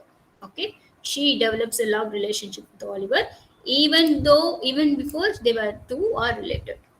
Mr. Brownlow, he is a erudite, very wealthy gentleman. So he has become finally he has become the benefactor of Mr. Brownlow. Benefactor means one who is in charge, like a guardian. Okay, so one who adopts Mr. Oliver Twist at the end. So throughout the novel, his characterization was designed like he behaves with compassion and the common sense. Everything emerges as a natural lead. From the beginning till the end, the compassion towards the character Oliver Twist lasts forever, from the beginning till the end. So the moment he accuses him of stealing his handkerchief, then after he comes to know that he is not the other one, he was. Uh, he was he was even willing to take care of Oliver Twist even after knowing that he was one among the group of stealing his property. So Monks is the one of the villains, right? So he is a vicious young man prone to violent fits and teeming with inexplicable hatred. So that kind of hatred he has to an extent of killing a boy, even though he is very young, he is very innocent, he is homeless, he has no support. He has Monks is rude enough, hated enough to kill such a boy. So whatever he does, whatever this monk is doing along with Fagin and Bill Sings to give Oliver a bad reputation. That's what he want. So if at all Oliver Twist has a bad reputation, bad character, if he is proved to be guilty, if he is proved to be a criminal, if he is proved to be having a very bad name in the society, then the huge fortune will not reach Oliver Twist. So that was his plan. So with the help of Fagin and Bill Sykes, he he tried to frame Oliver Twist. That's why Bill Sykes made him involved into that burglary, right? So that did not happen. So all his plans were a flop. Finally, he admitted all his secrets. He disclosed all the secrets about the whereabouts, the birth secret of Oliver Twist, and he agreed that he was the one who did everything. Bill Sykes, again a professional burglar, so he was from Fagin's clan, and he is also Nancy's pimp and lover. Do you know what's the meaning of the word pimp? Anybody? Okay, pimp is a man who works as a how to say that as a helper for a prostitute to get customers, right? So he's worked as a pimp and also is his lover of Nancy. So he treats both her and his dog Bullseye with the odd combination of cruelty and grudging affection. So his murdering of Nancy is the most heinous of the many crimes that occur in the novel. So for all the crime that has happened throughout the novel, killing of Nancy is the most cruelest crime that happens in the novel. So Mr. Bumble and Agnes Fleming, Leopold. So these were all the main minor characters. So I'm not going deep into it. So while uh, the story unfolds, you come to know all these kind of characters as a passing cloud. So we move on to the literary devices.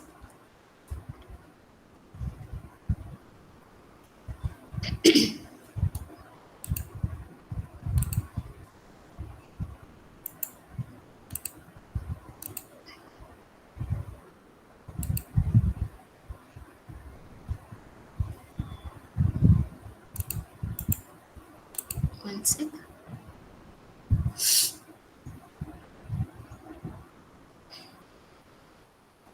So for the examination point of view, you could see here, you could prepare the character study. So and also, I thought of giving you some expected questions on examination point of view. Just a minute, it's behaving.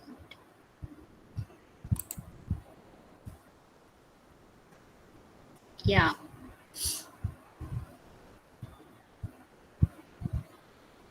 So these are the expected questions. So Oliver Twist is full of thievery. Some of it is committed by criminals like Sykes.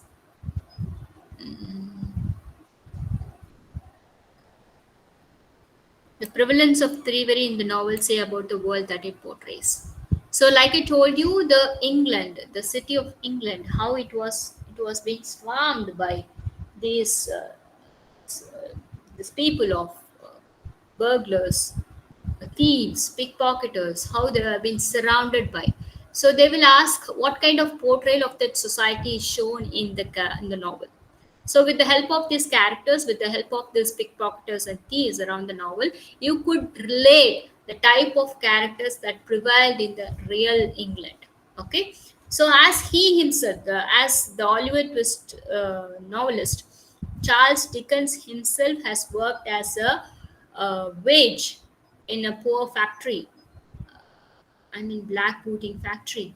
So he knows for himself, okay, what kind of society prevailed, what kind of people lived, what kind of characters were seen at that point of time in 1830s England. So as a boy, as a youngster, as a writer, he could see from his own point of view. So more of biography elements that could be seen in most of his novels, almost around 15 novels, right? So not everything.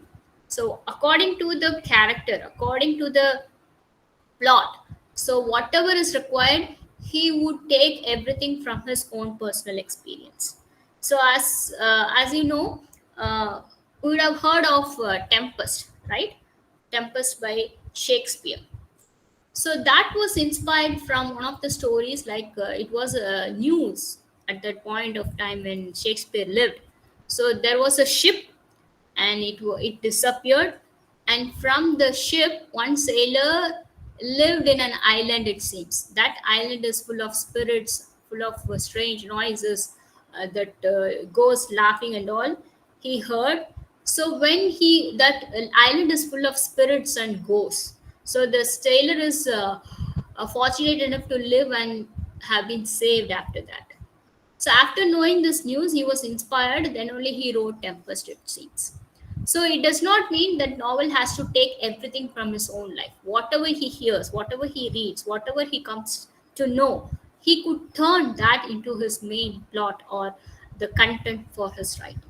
Okay, I told this example how Charles Dickens has turned everything that whatever he has experienced into the content for his writing. Okay. Hmm. Fine. So these questions are not that. This is talking about the represent marriage.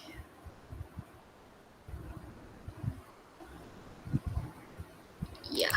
So no kind of marriage was that important in the novel.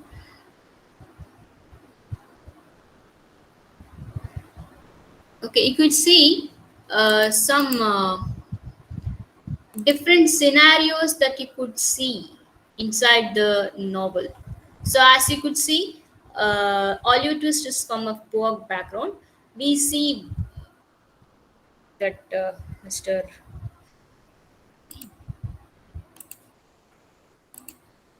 Brownlow, yeah. So we come across Mr. Brownlow, Mr. Maley, Rose Maley, and all these kind of characters. Can you see the difference of social status among the society? Okay, so we see Olutist like kids also. We also see wealthy, well settled, generous, rich people in the society. So you could see a very much of variation that could be seen in and around the society. Okay, that kind of portrayal is shown with this kind of characters by Charles Dickens. So that's how you have to talk about the relevance, the the biographical elements that could be seen, the biographical elements that could be seen in the novel with the help of the characters, the portrayal, and also the setting in the novel. Okay, so now we move on to the literary devices, the themes that we see in this novel. The failure of charity. Okay, so the failure of charity, at that point of time when Dickens lived, uh, much of the first part of Oliver challenges the organization of charity run by church. So he is through this, he was talking about the quality of charity homes run by government. So as you could see, this is a direct representation of poor law that has been announced by the government in 1834. So look at the way they have put it. So the poor could receive only government assistance when they moved into government workhouses. So they could get the help from government only under some conditions. So mm, this is not accepted by Charles Dickens. That's why he has been portraying a very a third rate charity homes which don't have proper fooding, proper food, proper shelter. The ill treatment was there. So this kind of workhouses has been portrayed with the help of the story of Oliver Twist.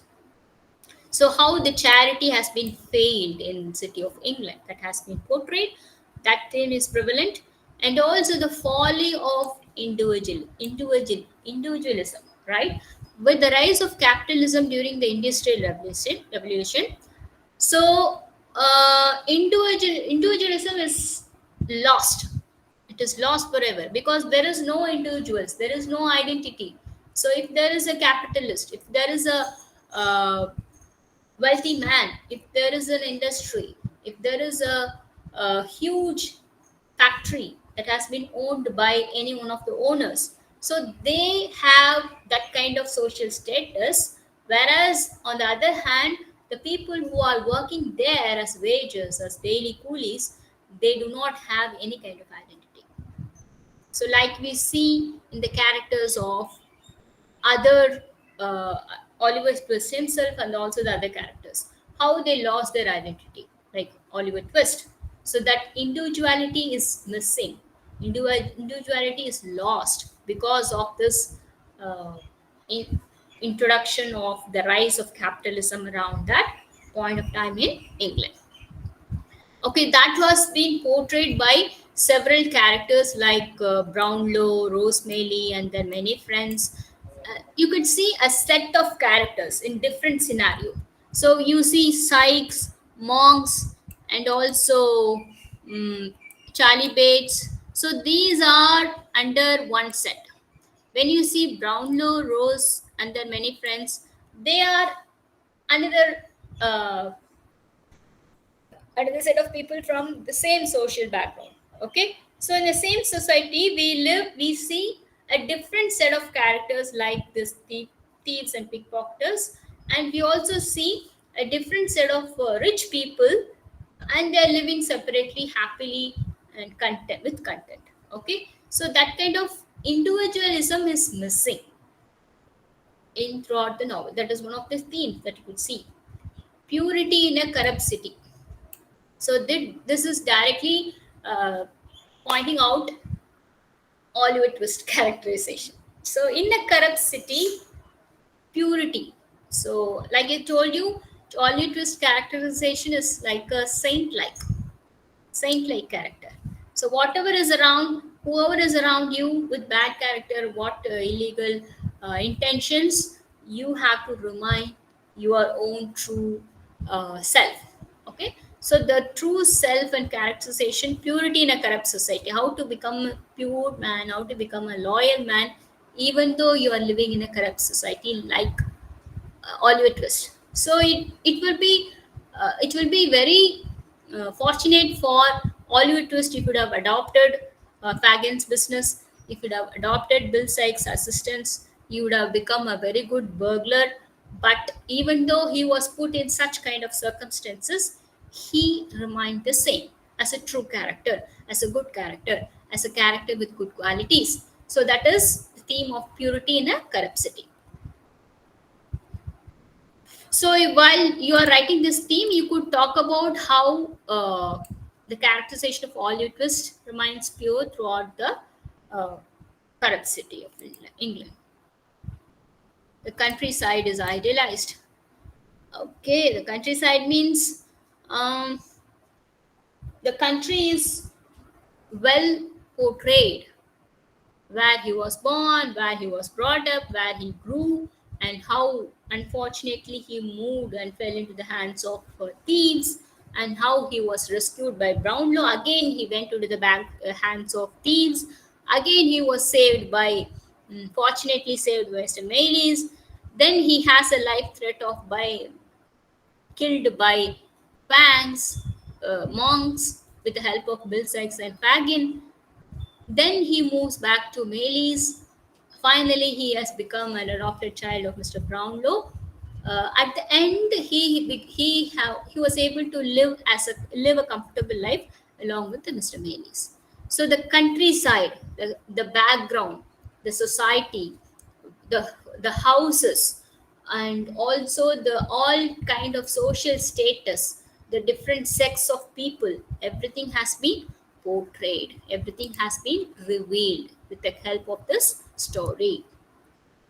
So these are the themes that you could see in this novel, and some of the symbols that we could see.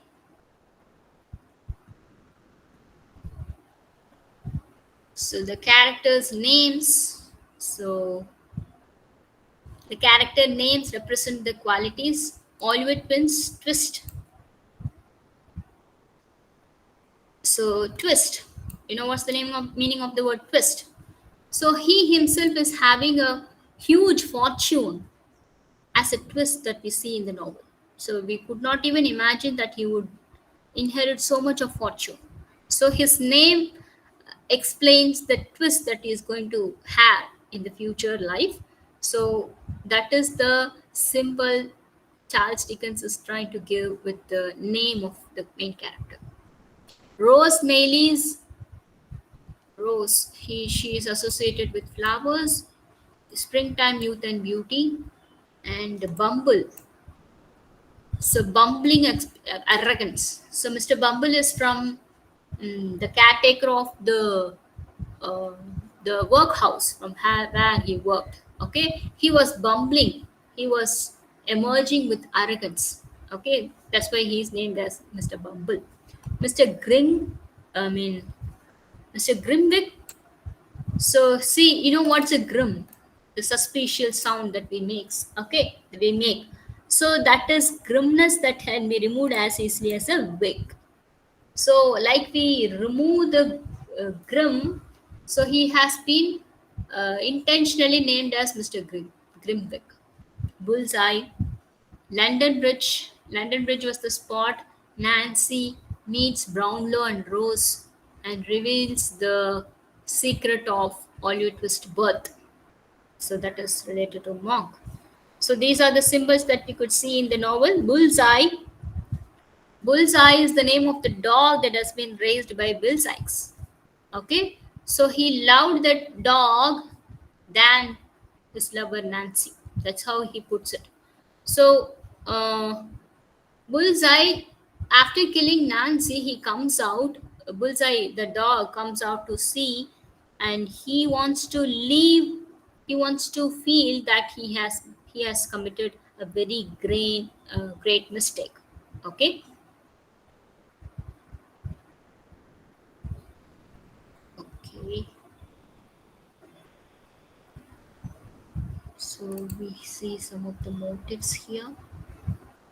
Motives means some things that will come over and over, repeating structures or contracts or literary devices. So, in order to inform the major themes of the novel. So, disguised and mistaken identities. So, this is seen throughout the novel. So, how Oliver Twist was mistaken by Mr. Brownlow, and disguised means Fagin disguising as a gentleman, making the students to learn pickpocketing. So, all this kind of disguise means going or pretending to be next another person. Okay, வேஷம் போடுறது, pretending, right? So you pretend to be someone else, not you. Okay. mm, Mistaken identities, that is very much shown in Mr. Brownlow's characterization. At first he mistakes Oliver Twist for a thief, then he realizes his true identity, then he tries to help him. So the identity is not revealed in the beginning. Okay, so Monk was trying to portray Oliver as a bad guy to make others mistaken for his identity. So he wants to portray Oliver Twist as a bad character, as a thief, as a as an illegal person, as a criminal. Okay, if he is proved to be a criminal, he is not going to inherit all the property. That was his plan. So he was trying to he was trying to plot Olive Twist falling into the trap of monks with the help of Bill Sykes and Fagin, but it did not happen. Okay. mm, Nancy dons a new clothing to pass as a middle class girl. Fagin slips on. Okay, so the way they dresses, the way they disguise themselves as another person to pretend to be another person, and they try to cheat people and betray people and all. Okay, hidden family relationships that we have seen here. The hidden family relationship of Oliver himself, and also the hidden family relationship of Mr. Brownlow, Maylis, Rose Maylie. So all this kind of hidden relationship have been revealed at the end of the novel. Okay, like a camera. Surrogate families, we see a different kind of families around Oliver Twist, and Oliver's face. So Oliver's face is also one of the identity. I told you the beginning how people voluntarily pitied Oliver's face for his features, facial features. So even though he was seen, he was set, he was framed into a very abnormal situation, he has the ability to convince the person to trust him, even though he say that he didn't do it, but he has the ability to make the people to be convinced that he really didn't do it. That kind of facial expression, facial features he has. So Hollywood's face is also one of the motives. In several places it has been revealed by Charles Dickens. I think we have come to the end of the full summary, the characterization, the theme, analysis of the symbols, motives, everything has been done. And also, when it comes to the expected questions of this novel, so like we have been seeing all these kind of novels from the beginning for the past 1 week. So, in this novels, they will talk about the autobiographical element of the novel in the novel by the writer. They will ask like that. They will ask the character sketch, and also they will ask about the relationship between the characters and the society, and also the portrayal of social background in of England. So these were the expected questions that you could get in relation to this particular novel. Not only this, for all in mainly all the novels, the pattern of questions will be in that way. Okay, so you will get an idea on which perspective we have to prepare for the examination point of view. Okay, I think with this I'm done. If you have any other questions, you could ask me. Unmute yourself and ask me in the ask me. Yes.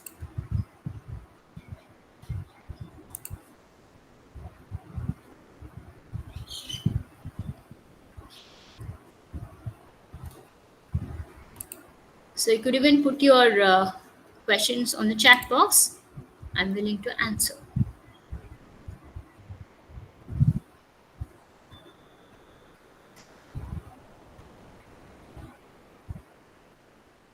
So tomorrow, I would like to take up Virginia Woolf's Mrs. Dalloway. Okay. So do you have any other questions? Okay. Please let me know.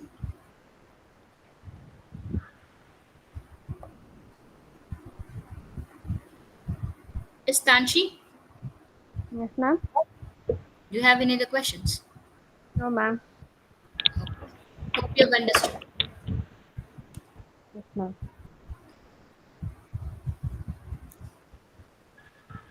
Yes, I've already finished 1, 2, 3. And today we completed 4.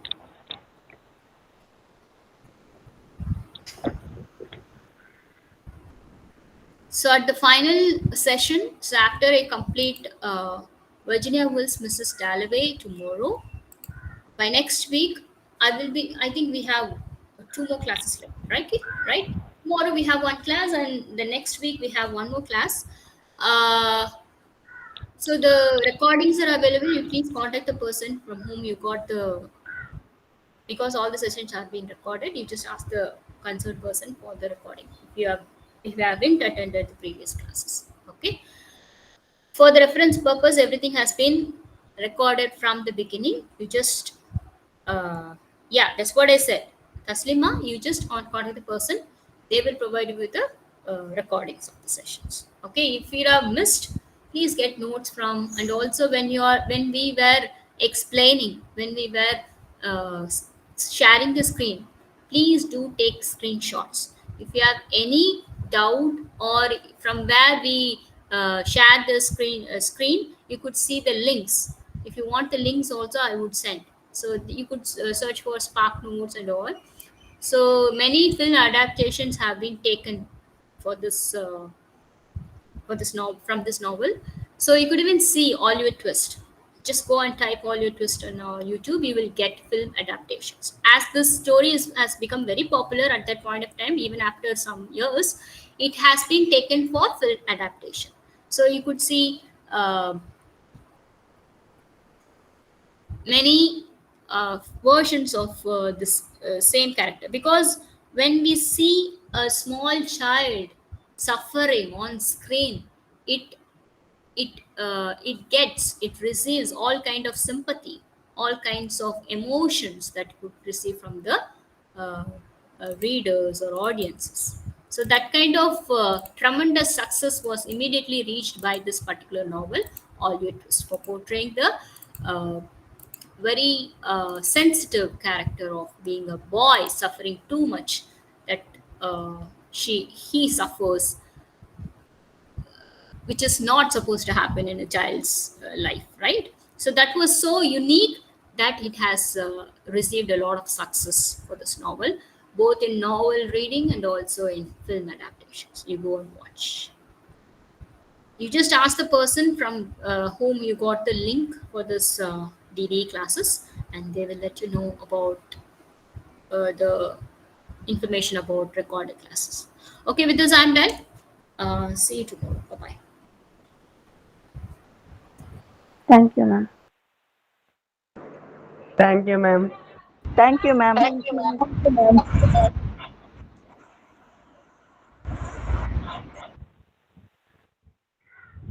Thank you, ma'am.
Good afternoon to all. Good afternoon, ma'am. Good afternoon, ma'am. Good afternoon. Good Good afternoon, afternoon, ma'am. ma'am. Good afternoon, ma'am.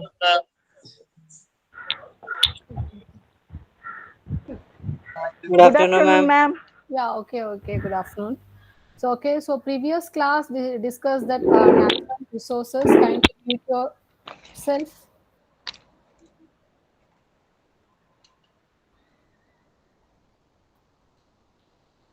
Okay, so in that the types of natural resources, that is a renewable and non-renewable resources, and that we have seen that forest resources, then uses of forest, and how that forest resources can be over exploited, then deforestations, and what dams, and what are the other effects on forest and to the tribal people. Okay. Next to water resources, in that we have discussed that uses of water and over utilizations of groundwater and surface water, and then flood and conflicts over water.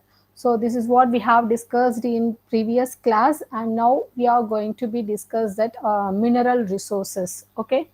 So mineral in the sense it is a natural occurring ones. So that substance has mainly consist of a composition of chemical and physical properties. So that we can be call it as a mineral. So here, like for example, an ore. Okay, so is an a mineral or a combination of minerals. Okay, so that substance can be used as a metal, and it can be extracted and mainly useful for their manufacturing of your product. Okay, so and also some of the minerals, we can be call it as iron, aluminum, and zinc. On these are the resources we can be mainly used as a raw material for industrial uses. Okay, so mineral resources, or we can be call it as a non renewable resources. Okay, so what are the uses of minerals? Or generally the minerals are used in a way of domestic purpose and industrial purpose, as well as in a commercial ways. Okay, so what are the process has been comes under in mineral resources? Or so the minerals, there are four stages it has been comes under. So in a mining, so that is first one is a prospecting. So in prospecting stages, that is here they are going to for searching for a minerals. Okay, so our next one is the explorations. So after searching the minerals, they are going to be assessing that so what is the size and what is the shape of the minerals and where it is located. Okay, so that is the exploration. And next one is the development. Okay, so in the development, that is the deposited minerals can be extracted, where if the person has to be identified that location and shape and size of the minerals and quantity of the minerals, so the deposited minerals can be extracted from that place. And next one is the exploitations. Exploitation means extracting the minerals from the mines. Okay, so this is the process has been take over in mining operations. And next one is the types of mining. So the types of minings are, there are two types of mining. So one is the surface, and next to surface mining, and another one is the underground mining. So The surface mining, or we can be call it as a open cut or stripe mines, and underground mining we can be call it as a deep or shaft mines. Okay, so surface mining. So let's see one by one. So surface mining, it this can be get or obtained from that close to the earth surface. Okay, so it is very close. These sources or mineral ores, or they are can be get from the very close to their earth surface, like from the soil and rocks, or thereby they will be getting that. Okay, next one is the underground mining. So underground mining, and it is mainly used for ores that are deep in the earth surface. Okay, so that is we can be call it as underground mining. So it is very dangerous, and the that is in underground mining they will be get from gold. Like examples we can be take it as a gold. That is in underground mining only they will be get that one. And next one is a energy resources.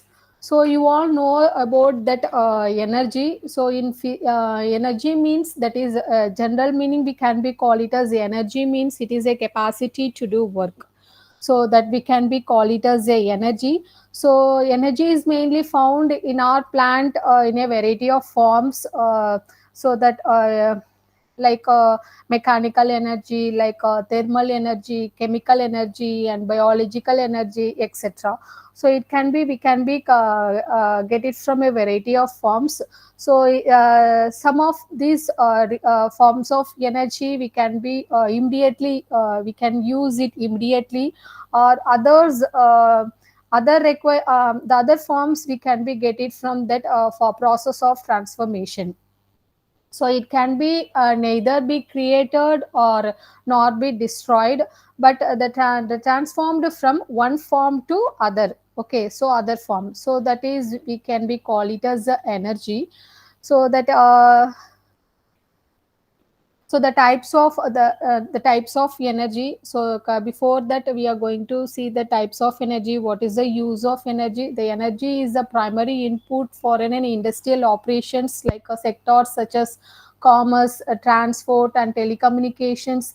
Not only for industrial operations and not only for these sectors, it is also be widely used in a household as well as. Okay, so our next one is the types of energy. So there are three main types of energy. So first one is a non-renewable energy sources, and second one is a renewable energy sources, and third one is a nuclear energy or atomic power energy. So let's see one by one. Already we have discussed that renewable energy and non-renewable energy. So renewable energy means that is the energy has to be renewed or replenished. Okay, so non-renewable energy in the sense it cannot be replenished through natural cycle. So that we can be call it as a non-renewable energy. So here the examples or be we can be take it as the fossil fuels. So fossil means that is its remains of an animals or a plants which have been turned into a rock. Okay, so that we can be call it as a fossil fuels. All these fuels we can be found in earth crust, so which has been formed in the past of geological process. Okay, so the fossil fuels are solid coal, like example as the lignite, and liquid we can be take it as a crude oil or petroleum, and gases we can be take it as a natural gas. Okay, so these are the examples of fossil fuels. And so like for example we can in so coal. So coal it can be that is yeah, how the coal has been made or converted, in the sense that is the plant materials are been buried under the earth crust, and it can be altered by geological process, thereby it can be converted into carbon rich fuel. So by this way the coal has been forming. So that so coal we can be call it as a non renewable resources. So it will be the formation has been taken place for a longer period, like we can be take it as a millions of years it will be take to form a coal. And next one is crude oil. So the crude oil, it has been obtained in the form of liquid. So and it is heated up to 600 degrees Celsius in mainly in oil refineries, and condensed the vapors of hydrocarbons. And the from so from crude oil, we can be get petrol and petroleum products, and it can be these will be refined from that crude oil. So and in manufacturing units or industries can use the large quantities of petroleum products for the purpose of making or manufacturing of many products, detergents, plastics, fertilizers, etc. And also not only for manufacturing units, it can be used, some of it can be used by transport sectors.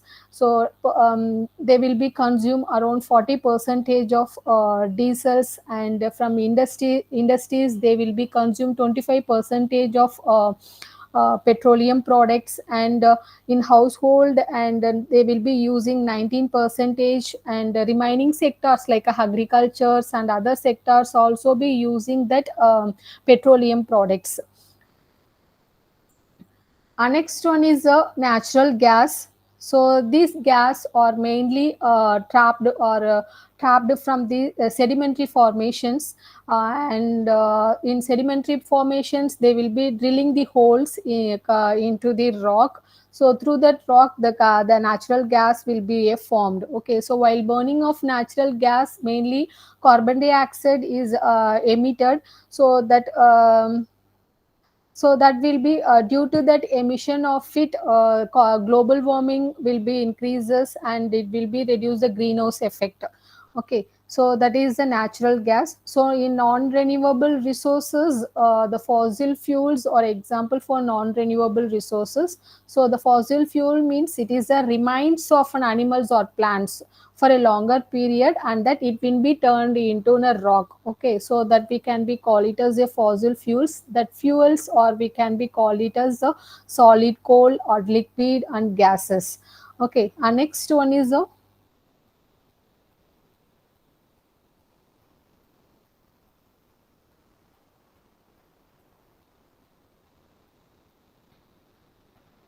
next type is a renewable energy resources. So any renewable energy resources are we can be constantly replaced. Okay, so and it is also be less polluting one when comparing to the non renewable resources. It's like example, we can be take it as a solar energy, hydropower energy, geothermal energy. Okay, so these are the examples of wind energy, etc. And these are the examples of renewable energy resources. So let's see one by one. And the first one is the solar energy. So energy which has been kept from the sun, we can be call it as the solar energy. Okay, so here it can be used for direct heating or sun's heat. So that sun heats will be converted into an electricity by so in what way they are going to be convert that electricity from their sun heats, by using that photovoltaic cells. That photovoltaic cells convert the direct energy into electricity. So that is the purpose of solar energy. That is it mainly photovoltaic cells will be help them to convert their sun heats into electricity. So and the sun rays can be utilized in many ways, for not only for that electricity, and also for to heat their waters, and to cook food, and to pump waters. So and also for it can be used for street lighting and railway signals, etc. And next one is the hydropower energy. So the hydropower energy is through that hydropower energy, that is electrical, mainly that electrical energy, it can be generated by hydroelectric projects.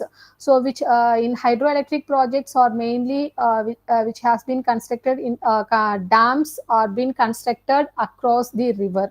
Okay, so how they are going to be getting that hydropower energy by constructing dams in river, in the sense by getting through that kinetic energy of water. That kinetic energy of water is converted into mechanical energy. So by using a turbines, and that turbines will convert that mechanical energy into electrical energy. So by that we can be called by this way they will be getting electrical power. So here, by using that hydro power projects, there are some of the environmental problems will be arise, like destructions of animal habitats and deforestations. Already we have discussed in previous class, and migrations of peoples, so etc. So next one is geothermal energy. Okay, so geothermal energy, so it is mainly this energy can be get found within the rock formations. Okay, so because inside the earth the temperature has been rises, so you all know that that is earth crust. So in earth crust the temperature having a very high temperatures, it's all around 4000 degrees Celsius. So in that they will be get a geothermal energy. So where the steam and hot water come to the surface in that areas where the steam is trapped by drilling. Okay, so by that they will that steam is then used to generate their power. Okay, so with the help of geysers. Okay, so geysers and hot springs, so are the examples of geothermal energy. So geyser, it is a natural spring that emits the hot water. Okay, so due to that hot water and hot spring, the steam will be evaporate. That steam has to be trapped by drilling, that will be used to generate their power. So mainly the gases has to be evolved or emitted by using that geothermal energy is a carbon dioxide and NH3. These chemicals has to be evolved while drilling, and it will be create their air pollutions. Next one is wind energy. So and wind energy, in wind energy the kinetic energy is mainly associated with the movement of their atmospheric air. Okay, so windmills or convert their wind energy into electrical energy. So they mainly have to be in average windmills are mainly they have to be convert the 30 to 40 percentage of available wind energy into electrical energy. Okay, so and next one is so what is that merits and demerits of using a wind energy source? So already we have discussed that solar energy, hydropower energy, and geothermal energy. Then in solar energy, when you are using that, it has been evaluated that uh, that is sorry, in hydropower energy and geothermal energy, so both of them have been while using that hydropower and geothermal energy, so it has been evaluated that it has been polluted that environment. Even to solar energy, there is a major problem in that in cloudy season we cannot get that much of quantity of energy, so that is a problem in solar energy. So here in solar energy only we are not been getting the sources, but when we are using that hydropower and geothermal energy, it will be polluted that environment. But in wind energy, it is not been a polluted one. It is the environment friendly source of energy, because it is a renewable energy, and it can be we can be get it at a free of cost, and the power, and when comparing that power generation also, it is very cheaper when comparing to that others kind of energy resources, and it will be very ca- and this wind power does not be suitable for their large scale generations. Next one is the ocean energy. So ocean energy, it has been get it from seas and oceans, and these are the large water bodies. from that the sea can absorb the solar radiations, and large amount of solar energy has been stored in the tides and waves of the oceans. So the ocean energy the ocean energy can be obtained from ocean thermal energy conversion and tidal energy. Okay, so from ocean thermal energy conversion, so here the oceans collect and store huge quantities of solar power on the surface of water. So here in that the temperature of the deep water is very low. When by using this temperature difference, it is mainly possible to convert the heat into electricity. Next one is the tidal energy. So here the tidal waves of the seas can be used to turn turbine and generate electricity.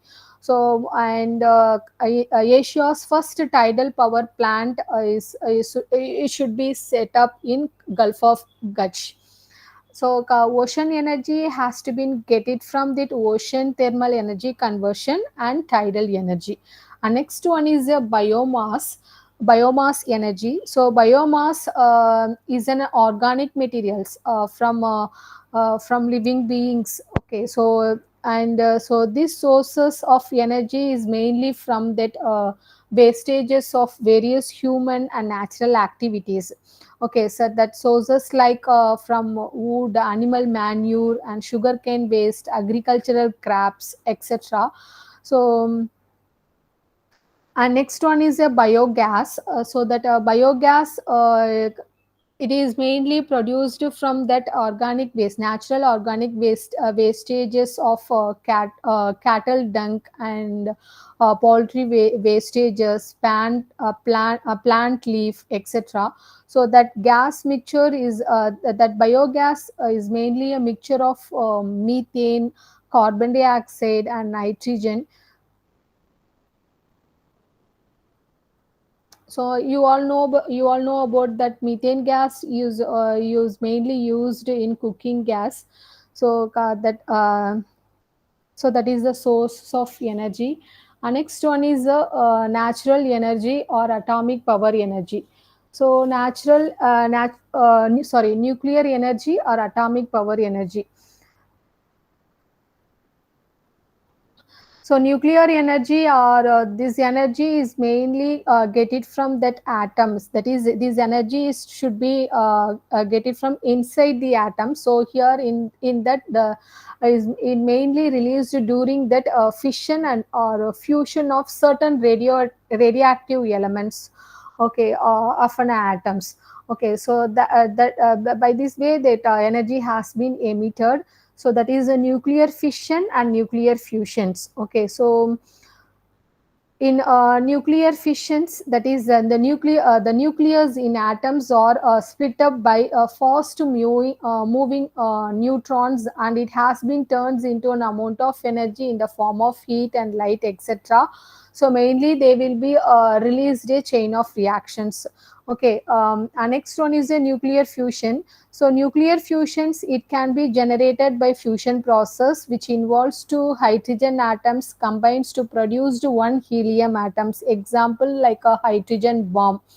That is the nuclear energy or atomic energy. Next one is the alternative energy. So alternative energy in the sense that the energy sources that is an alternate to fossil fuels. Okay, so that apart from that fossil fuels, what are the energy resources has been used, that like we have discussed that solar energy. Okay, solar energy and wind energy and geothermal energy. So these are the alternative sources apart from that fossil fuels. What are the alternative sources has been used for for their purpose. Okay, so you all know that electric solar energy is the generation of electricity from the sun. So it has been split up into two types. One is the thermal energy and the electrical energy. And next one is the wind energy. It can be generated from the wind.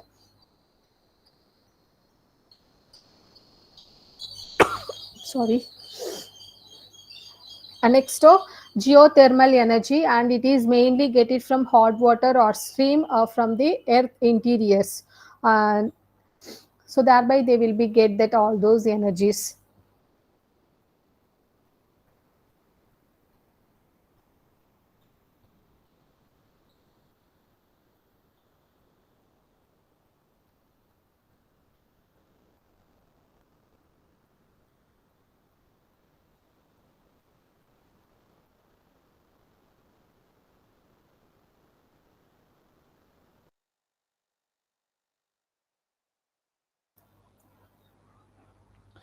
Next, fourth unit. So first, in fourth unit, that is we are going to be see that biodiversity. So biodiversity, it is a combination of two words. So one is a biological, and that is bio means biological, and diversity, that is in that sense variety of life on the earth. Okay, so biodiversity means that is here we are going to be measure the degree of variation of life forms within a given species or a given ecosystems or biome or an entire planet. Okay, so they are going to be measure the health of the ecosystems, so that is we can be call it as a biodiversity. So that is a variations of a environment, simple we can be say it as. Okay, and next, the types of biodiversity. There are three types of biodiversity. First one is genetic diversity, and second species diversity, and third one is ecosystem diversity. Okay, so genetic diversity in the sense variety in the genetic and species diversity in the sense variety among the species, and ecological or ecosystem diversity we can be call it as a variety of forest, desert, etc. And also one more things or be that is let's see one by ones. That is a genetic, first one is a genetic diversity. So genetic diversity we can be call it as is a raw material. Okay, so that is here that a species has to be adjust to the changing the world, whether these changes are due to be in the fact of natural factors or it should be caused by the human factors. Okay, so that is genetic diversity. So it mainly refers to that that can be a variations at the levels of individual genes or the mechanism of populations what they have to be adopted to their changing environment. Like we can be best example we can be take it as a human beings. Okay, so next one is the species diversity. So the species diversities are mainly refers to that it is a different types of living organisms on the earth. Okay, like we can take it as a many types of birds, insects, plants, bacteria, fungi, etc. Okay, so they having different kinds of species have been living together in a community, and they are depending on each other for their needs. Okay,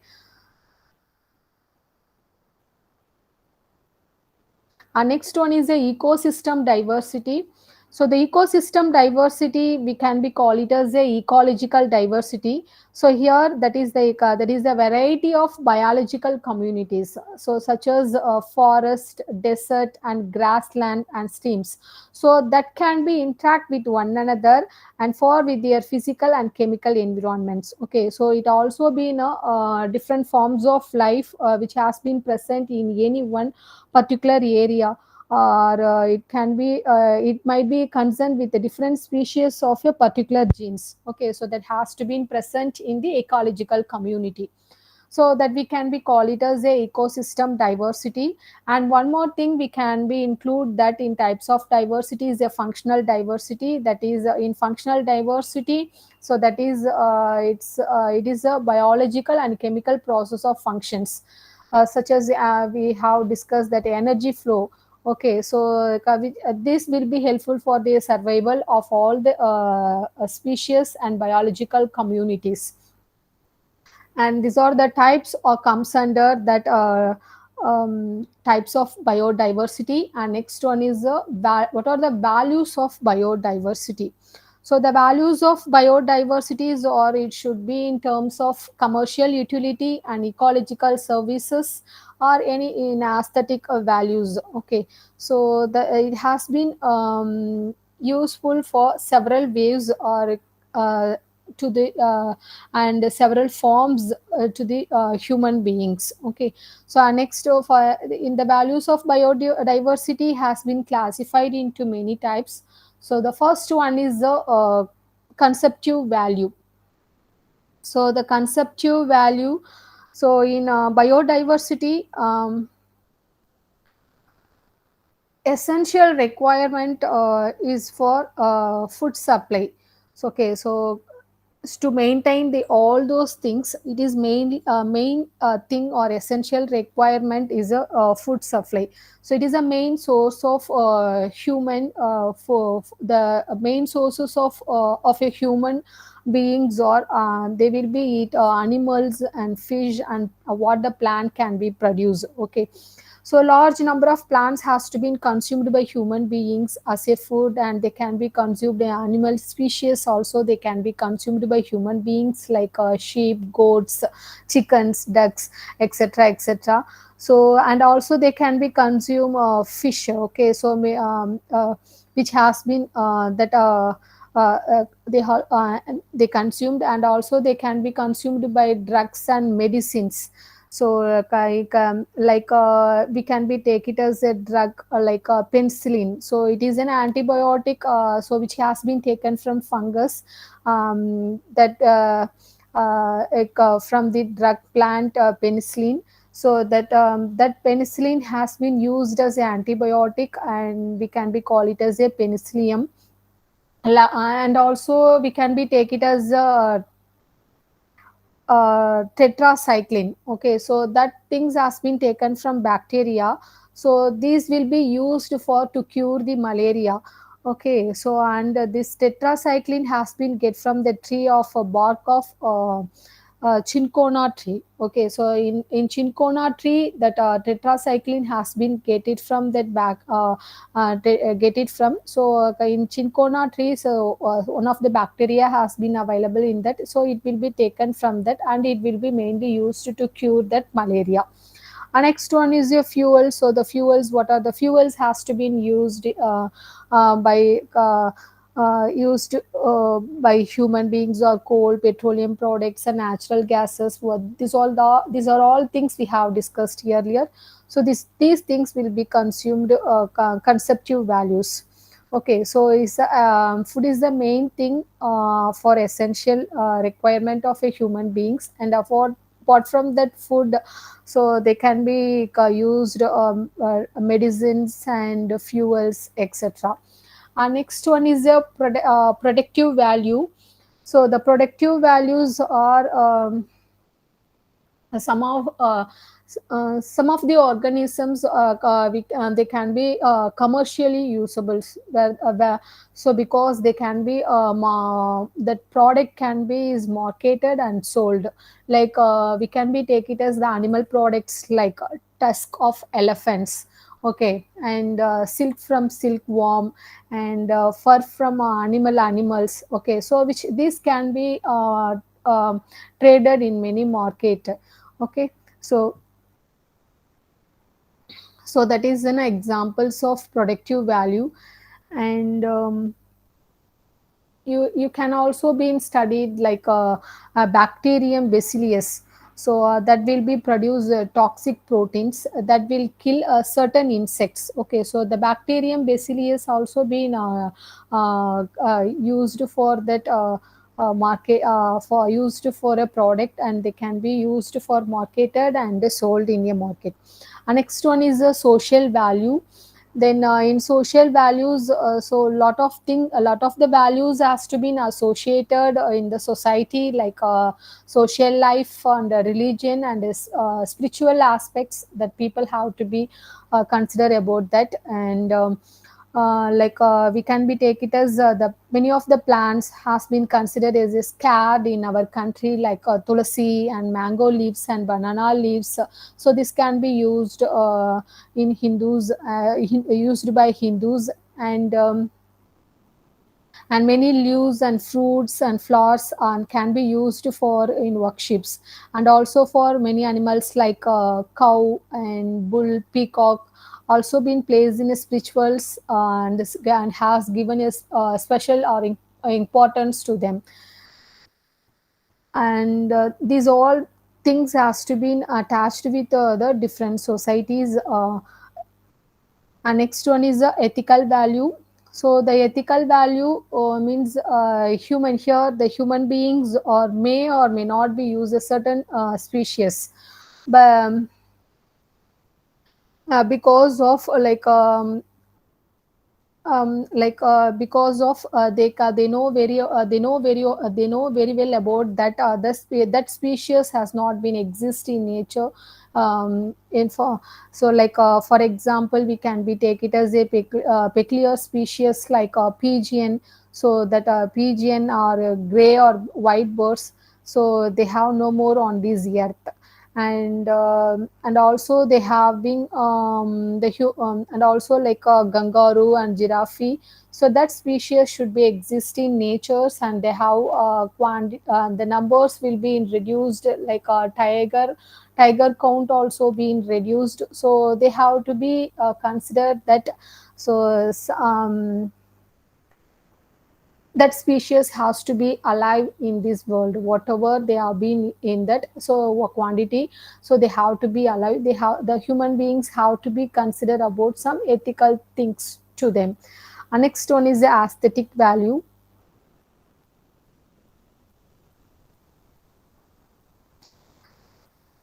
So in aesthetic values, the peoples are from for people from the peoples from for further areas, or they have to be spend a lot of time, and they have to be visit wildlife areas, so they can be enjoy aesthetic value of biodiversity by the way of type of tourisms is known as the ecotourisms. Okay, so aesthetic value is here they have to be give us somehow some kind of structures to their land to enjoy the life which has to be visible to them. Okay, so that is everything has to be eco-friendly and environmental friendly. They have to be give everything to them. So that is we can be call it as a aesthetic value. So values of biodiversity has conception value, conceptive value, protective value, social value, ethical value, and one is the aesthetic value.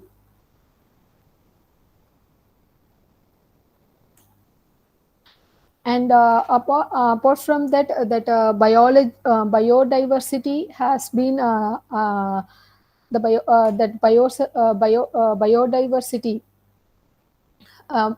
includes that not only that it has been includes that genetic diversity, species diversity, and ecosystem diversity. So it has been in India, it has been that that it has been further includes that forest of India, plant diversity, and animal diversity. So when we are comes under that forest of India, so many medicinal plants are being found in forest, and most of them are medicinal, and the plants has contains chemicals such as alkaloids and essential oils. And also the roots of Burberry shrubs has been found in Himalayan foothills. And um, and and also in plant diversity, the plants had been taken from India to ancient civilizations of Europeans and Nile river basins. And in animal diversity, so in the it has been a rich diversity of animal life which has been threatened by a number of factors. Okay, so Indian threatened animals like a cobra, elephant, tigers, or some of them saw richness of animals diversity. And India in biodiversity, India have been a major diversity zone, um, because is a one of the world in because it has almost all biogeographic zones in the world and has been and yeah, India is gifted with cold desert vegetations of Tibet Plateau, and also the tropical region forest of Assam, Meghalaya, and Western Ghats. So trees of marshy areas of Sundarbans in West Bengal. So that's why India has been considered as a Mehar diversity zone. So the biographic regions of India's are mm they are it has been categorized into 10 ways. One is a trans Himalayan zone, desert zone, semi arid zone, Western Ghats, Deccan zone, genetic plains zone, northeast Indian zone, coastal zone, islands around the country. So the biogeographic region of India has been distinguished into that is divided into 10 types of zones or regions. So on the basis of that is according to Wildlife Institute of India, it has characterized that. So and India, as I said, that India is a Mehar diversity nations because it has contains a great wealth of biodiversity in the forest and also in the wetlands, so that it can be observed all local area, all the levels, that is locally, nationally, and globally. So and it has been rich, so made rich in flora and fauna.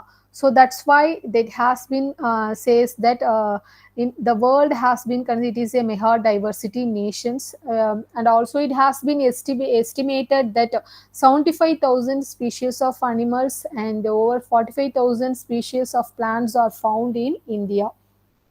So that's why India, we can be call it as a Mehar diversity nation.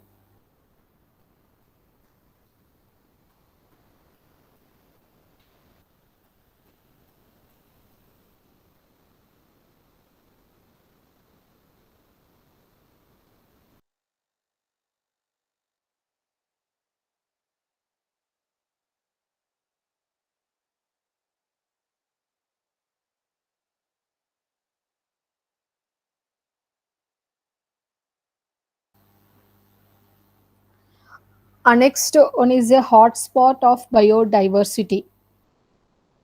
So that hotspot of biodiversity, hotspot in the sense are mainly concentration of unique biodiversity, and they can be support a variety of threatened species and ecosystems, and also it can be each can deserve a conservativeness. Okay, so that is a hotspot. So the term has been introduced by mayors.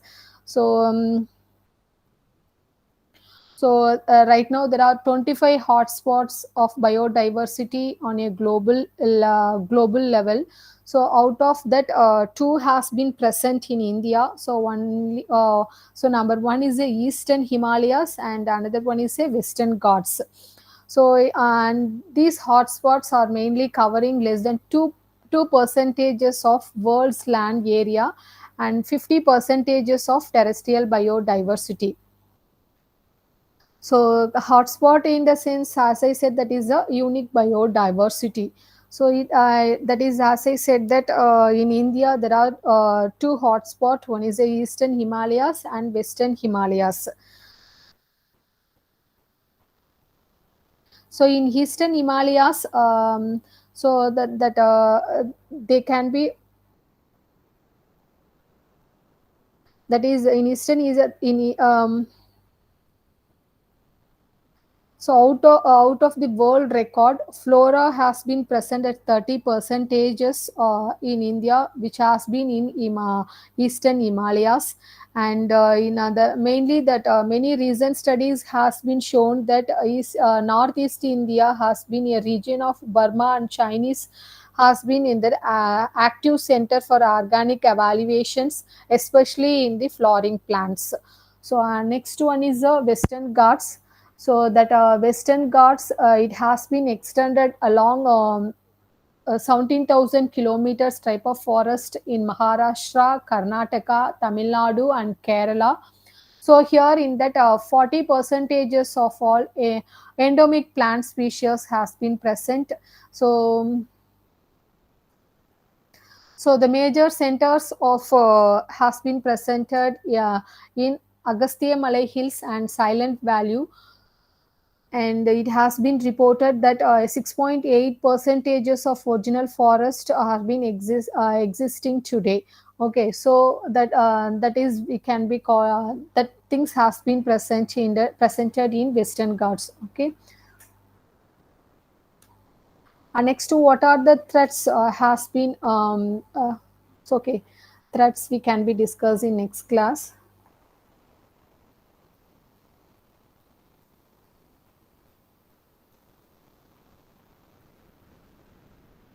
So okay, today we have covered that mineral resources. Okay, so mineral resources in the sense that is it is a that is it is a substance that is a compositions of chemical and a physical properties. Okay, so like for example, we can be take it as a ore is a mineral. So that mineral substance has been extracted and used for the used to manufacture your product. Okay, so and next one is what are the uses of minerals? The minerals can be used in a number of ways. One is a domestic, industrial, and commercial purpose, and also for generating of energy by using like coal and uranium, gold, silver, platinum.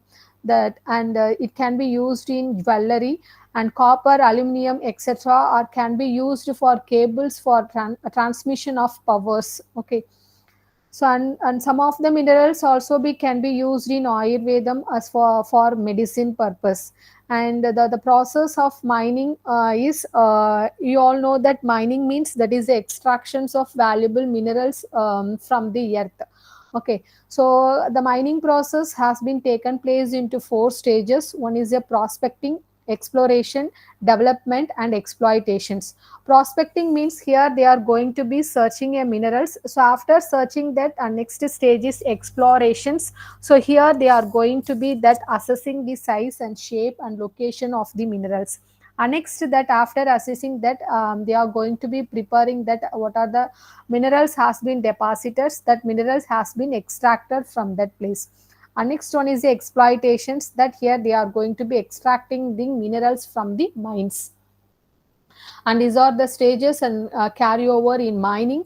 And next one is the types of mining. So one is the surface mining, underground mining. Surface mining are open cut or stripe mines, and underground minings are deep or shaft mines. Okay, so surface mining is mainly used to obtain minerals ores that has been close to the earth surface. So here the soils and rocks are the ores are removed by blasting. Okay, so surface mining or being open pit mining, quarrying, and stripe mining. And next one is the underground mining. So the underground mining is used for ores that has been deep in the earth surface. So and it can be it is a most expensive one because it has to be remove all the rocks over there above the ore. And next one is energy resources. So the energy resources, it can be the energy resources we can be call it as a capacity to energy means it is a capacity to do. So in our plant they having a different types of energy resources. So that that kind so that is mechanical energy, chemical energy, or biological energy, etc. So that energy, some of the energy which can be useful immediate, they can be immediately useful for that work, and some others are being requires a process of transformation. So and the uses of energy is a primary input for in any industrial operations, and this energy input is a major input for that commerce, transport, and telecommunications, and also it can be used in a household and industrial sectors. And the types of energy resources are non-renewable energy resources, renewable energy resources, nuclear power, and atomic resources. So non-renewable energy resources that it cannot be replenished. One, so that is we can be take it as example as fossil fuels. The so fossil fuels means that is a few fossils which can be remained by an animals or plants, which can become a hard and then can turned into rock. So it has mostly found in that earth crust, so which has been mainly formed in the formed by the geological process, like fossil fuels or coal, liquid, petroleum, and natural gases. Next one is the renewable energy resources. So the renewable energy resources that can be replenished, one, and it can be constantly replaced, and it can be less polluting one when compared to that non-renewable energy resources. So first one is the solar energy. So the energy which can be get from the sun, we can be call it as a solar energy. So here that by using that photovoltaic cells, it can convert direct solar energy into electrical energy. So the solar energy we can be used in the sun, that is the sun rays can be used in many ways. So by you that is to we can be utilize that for to heat the water and to cook food. So like that we can be use that. And next one is a hydropower energy. So the hydropower energy is that is here that kinetic energy of water is converted into mechanical energy. So by means of turbines, so that will be turned into that will be turned or transformed into electrical energy. Okay, so that is the hydropower energy. And next one is the geothermal energy. So geothermal energy, so this energy has to been get it from that steam and hot water has been come to the surface. So that steam is tapped by drilling, and the steam is can be used to generate power. So that is the geothermal energy. So the main sources or examples of geothermal energy are geyser and hot springs. Next one is the wind energy. So here the kinetic energies has been associated with the movement of atmospheric air. So here the windmills are mainly convert that wind energy into electrical energy. So that is wind energy. So the main thing it is the wind energy is an eco-friendly energy, and that energy source, and it is very cheaper when compared to other, and it is very suitable to uh, uh, shore and remote and rural areas. And ocean energy, so that ocean energy, so here the sea can absorb their solar radiations, and the large quantity of solar energy has to be stored in the tides and waves of the ocean. So that ocean energy has to be obtained from that through ocean thermal energy conversions. So in ocean thermal energy conversions, the ocean can collect and store huge amount of solar power on the surface of water, and that the temperature of the deep water is very low. So using this temperature difference, okay, so quantities uh, temperature difference, that it is convert that heat into electricity. Next one is the tidal energy. So here the tidal waves of seas can be used to turn turbine and generate electricity. Next one, biomass energy.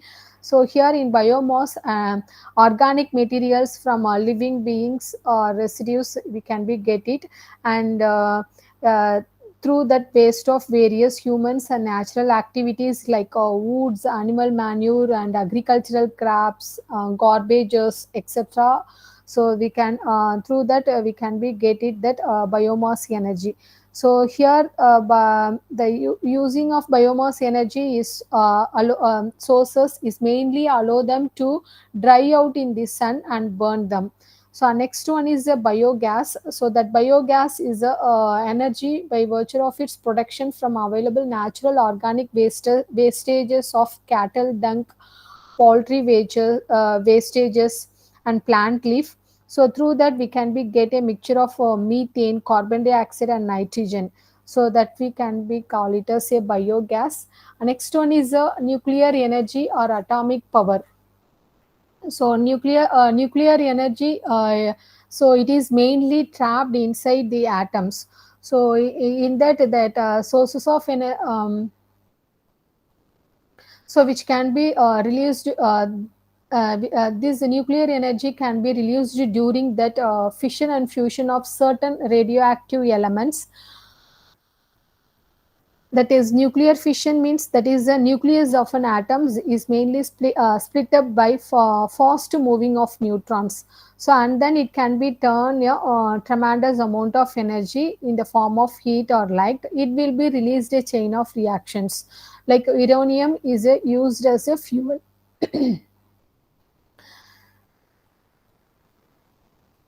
Like example, we can be take it as a atom bombs. And next to nuclear fusion, so here the nuclear fusions are mainly take place involves in two forms. One is the hydrogen atoms combines to produce one helium atom. Examples: hydrogen bomb.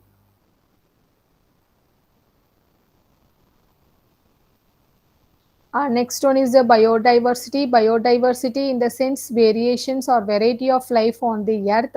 So it has been categorized into three types: genetic diversity, species diversity, and ecosystem diversity. So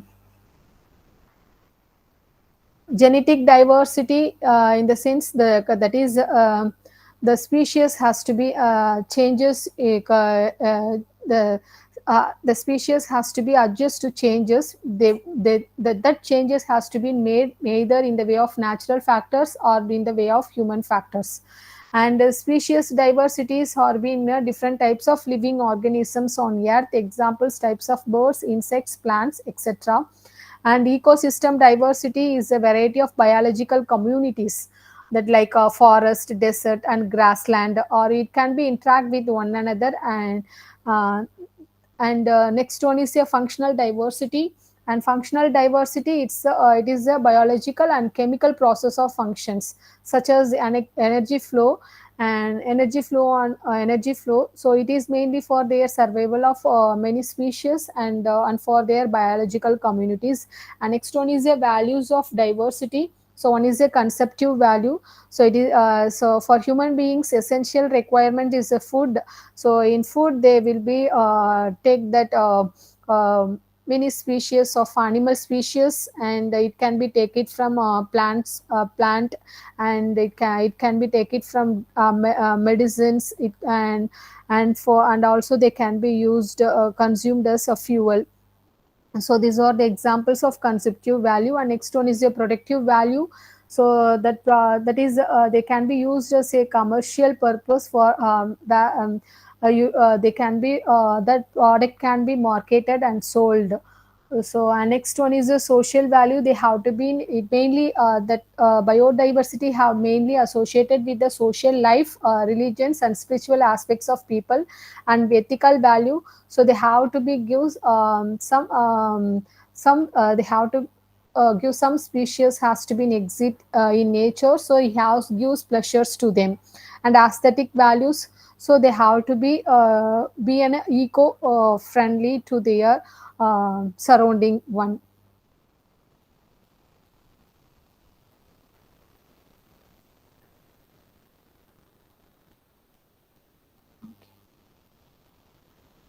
Okay, we will see next class. Thank you.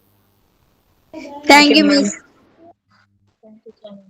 Thank you, ma'am. Thank you, Miss.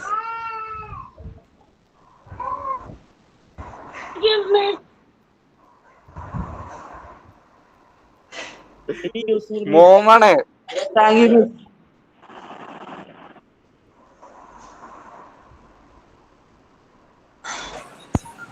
Thank you, Miss.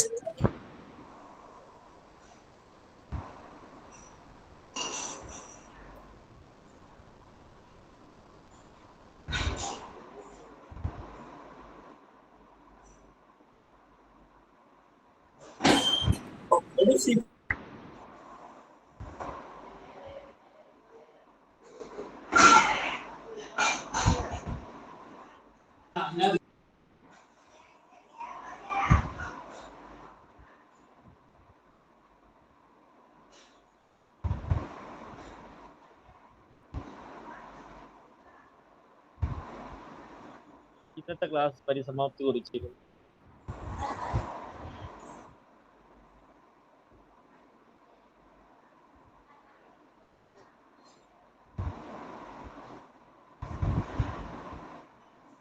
സാധനം കയ്യിലുണ്ടോ?